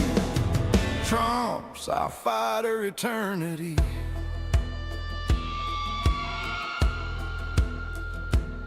Space Force Command, AI leading the way. Genesis mission, cancer dying each day. Trade deals with steel, tariffs hitting them hard. No more endless wars, peace in our yard. Serious sanctions lifted, freedom rings loud. Global alliances making us proud. Western hemisphere strong, security tied. No room for socialists in this patriotic fight. Oh, Donald Trump, fighting the red tide wave, crushing communism, making America brave. He took a bullet for freedom, bled on that stage. Liberals hate him 'cause he's winning the page. From sea to shining sea, red, white, and blue, he's kicking ass daily, seeing us through. God bless the USA, land of the free. Trump's our fighter eternity. Minnesota's mess, fraud running wild, Somali scam stealing billions undefiled, Tampon Tim dancing, letting it slide. But Trump's calling justice, turning the tide, feeding fake futures, daycare doors locked, healthcare heights, Trump's got them shot. Nick Shirley's light, shining truth on the scene. Citizen heroes, keeping it clean. Protest protests ridiculous, and outlaw clowns banging pots in the streets, shutting down towns. Ice out for good, now that's chaos they crave. Trump's enforcing order, the brave in the grave. Took a bullet in, but a fist in the air. Fight he roared, showing he cares. Liberals screaming cause he's riding, he's bold. Successful as hell, turning lead into gold.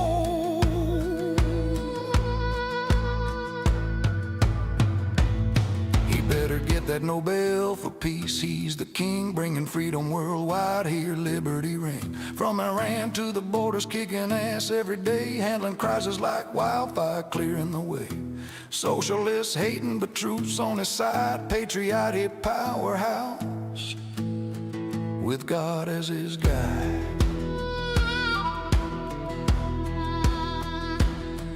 Dems in disarray, losing their grip. Working class turn and jump in the ship. High prices fall and confidence high. Trump's Genesis plan touching the sky. No kings, rallies, flop, hypocrisy clear. Free Maduro, cheers, man, that's queer. Gays for Hamas, what a twisted game. Trump's fighting real evil, calling it by name. Oh, Donald Trump, fighting the red tide wave, crushing communism, making America brave. He took a bullet for freedom, bled on that stage. Liberals hate him cause he's winning the page. From sea to shining sea, red, white, and blue, he's kicking ass daily, seeing us through. God bless the USA, land of the free. Trump's our fighter eternity.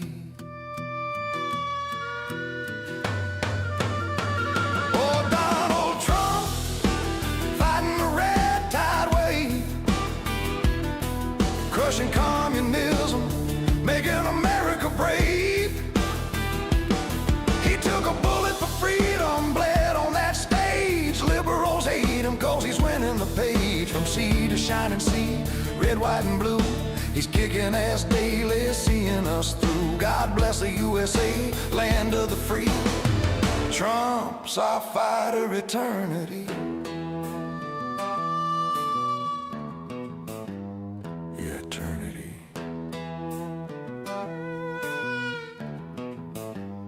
God bless America, folks.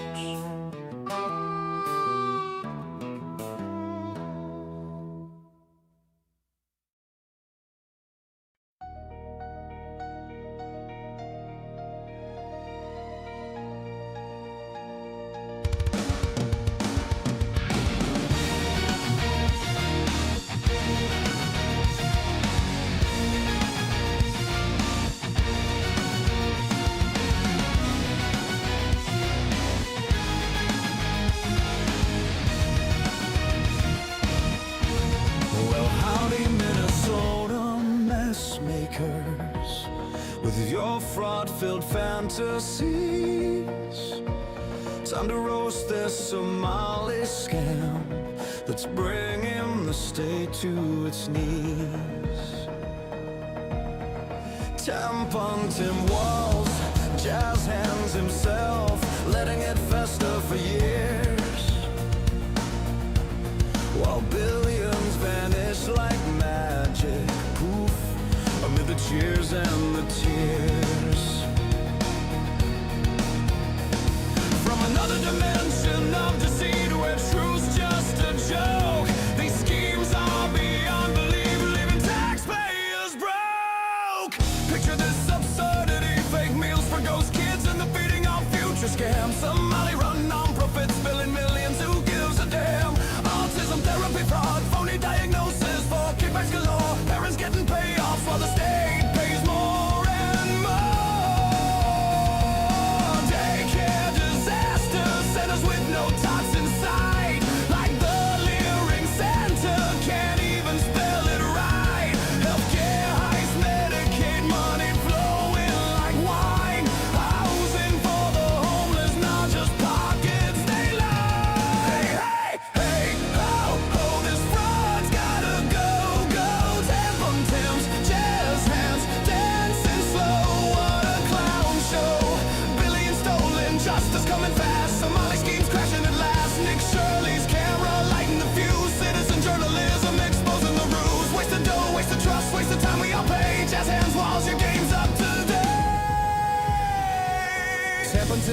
since 2018, but turn a blind eye. Fear the racism card, let the fraud multiply. Whistleblower silence, called bigots and worse, while funds funnel to terror groups. That's the curse. Education embezzlement and charter school cheats, fake enrollments, ghost students, endless receipts, additional atrocities, money laundering rings, luxury cars overseas. Why is the bling it brings from evil parallel worlds where logic's on vacation? These are rational rip-offs, defy explanation. Hey, hey, ho, ho, this fraud's gotta go, go. Jazz hands waving, but the truth's gonna show.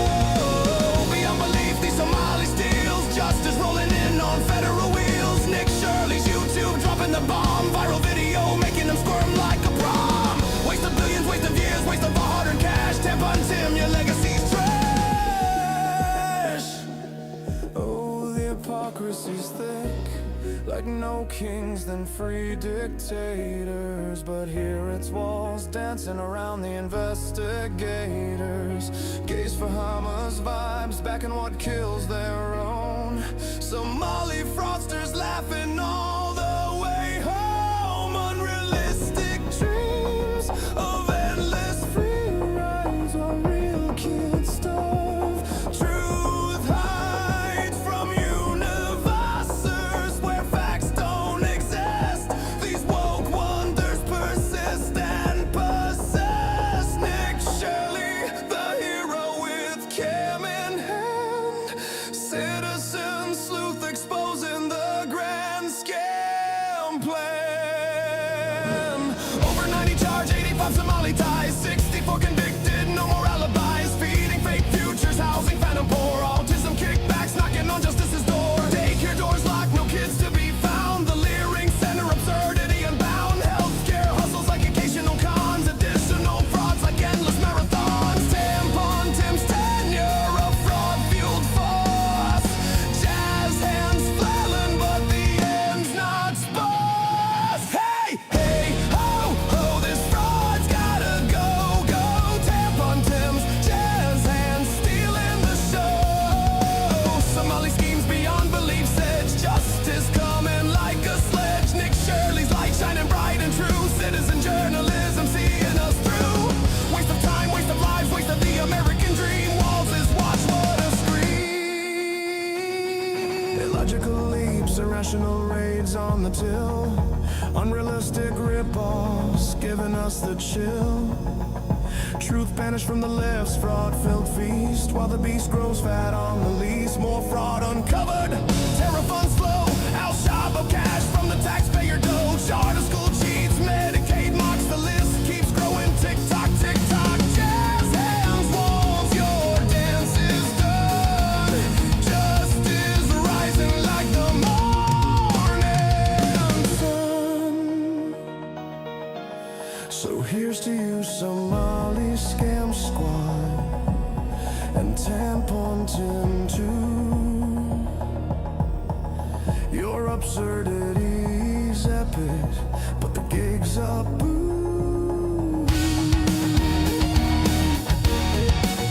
Nick Shirley's a spark, citizen fire ignited. Justice coming swift, no more hiding or fighting. Stay fraudulent fools, or better yet, face the music real. 6 minutes of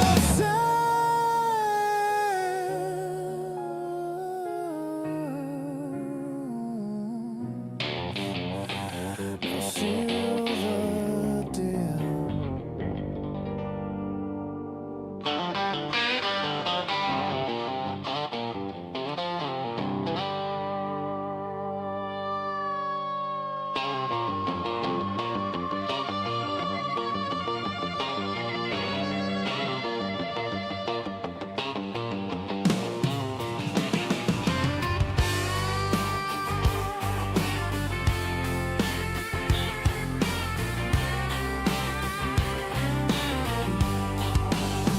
Well, listen up, patriots, from the mountains to the shore. This here's a story of a man who settled the score. Donald Trump, the warrior, standing tall against the red. fighting communism's grip, keeping freedom ahead. He took a bullet for us, fists raised in the fight. Liberals hate him fierce, cause he's always right. Successful and strong, handling stone like a boss, kicking socialism's tail. America's gain their loss. He raised that mighty wall, 400 miles of steel, kept the invaders out, made the border real. 7 million jobs blooming like fields in the spring. Unemployment crushed low, hear the workers sing. Tax cuts for the folks, no more chains on your pay. Tips and overtime free, lighten up the way. Energy flowing free, drilling deep in the ground. Affordable fuel for all, turning greens upside down. Oh, Donald Trump crushing the communist state, making America great. For heaven's sake, he took a bullet for freedom, stood up from the dirt. Liberals seethe and squirm cause it hurts. He's right, he's winning, handling every blow. From rise to fraud, putting on the show. God bless the USA, land of the brave and true. Trump's our guardian, red, white, and blue.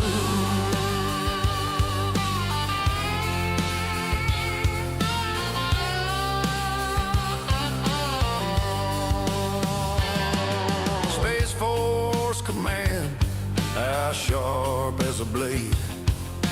Genesis mission launching, cancer's getting slayed.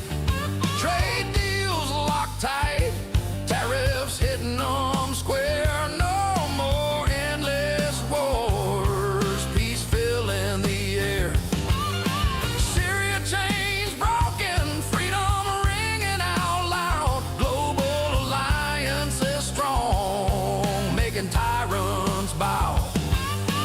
Western shield solid, security's the key. No room for socialists in this land of the free. Oh, Donald Trump crushing the communist snake, making America great. For heaven's sake, he took a bullet for freedom, stood up from the dirt. Liberals seethe and squirm cause it hurts. He's right, he's winning, handling every blow. From rise to fraud, putting on the show. God bless the USA, land of the brave and true. Trump's our guardian, red, white, and blue.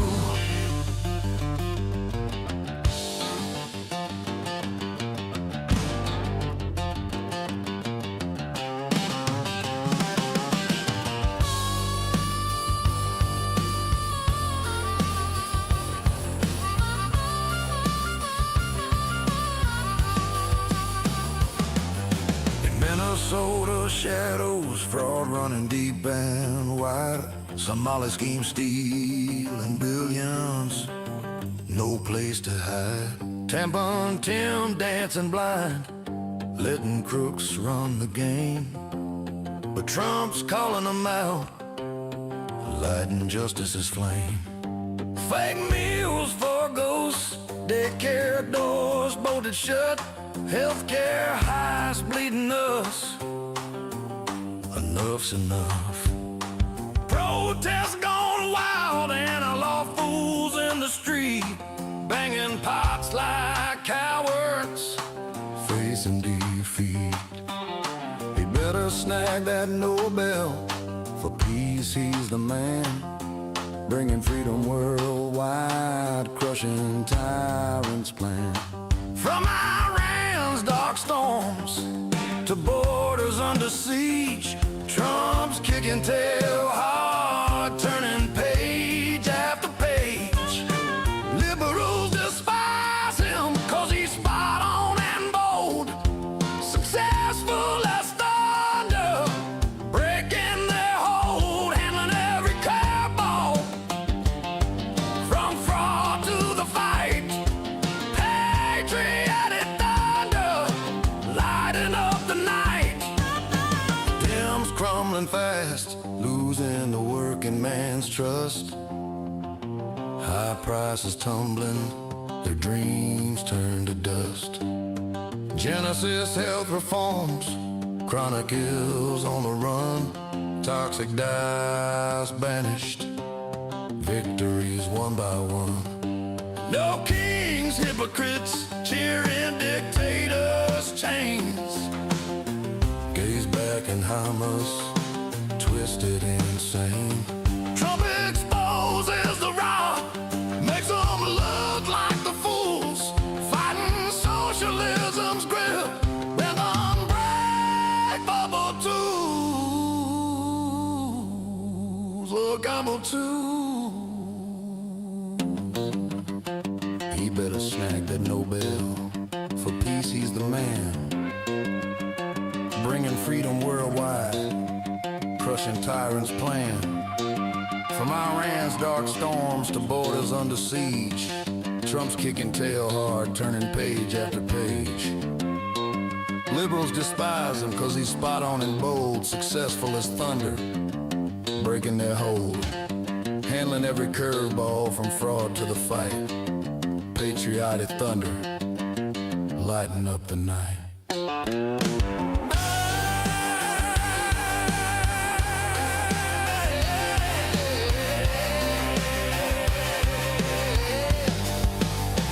Dems crumbling fast, losing the working man's trust. High prices tumbling, their dreams turn to dust. Genesis health reforms, chronic ills on the run, toxic dyes banished, victories one by one. No kings, hypocrites, cheering dictators' chains. Gaze back in Hamas, twisted. All right, guys, that's it tonight. My name's Ian. This is StarShip Adventures. I hope you guys enjoyed the show tonight. It's been my pleasure to be host. Thank you for being here. This is StarShip Studios. This concludes our broadcast day. We'll be back tomorrow at 9 p.m. Eastern for our regular show. We'll see you guys then. Until then, have a good night out there and a safe tomorrow. My name's Ian, KO4EFS. Clear frequency. 7 3s and good night.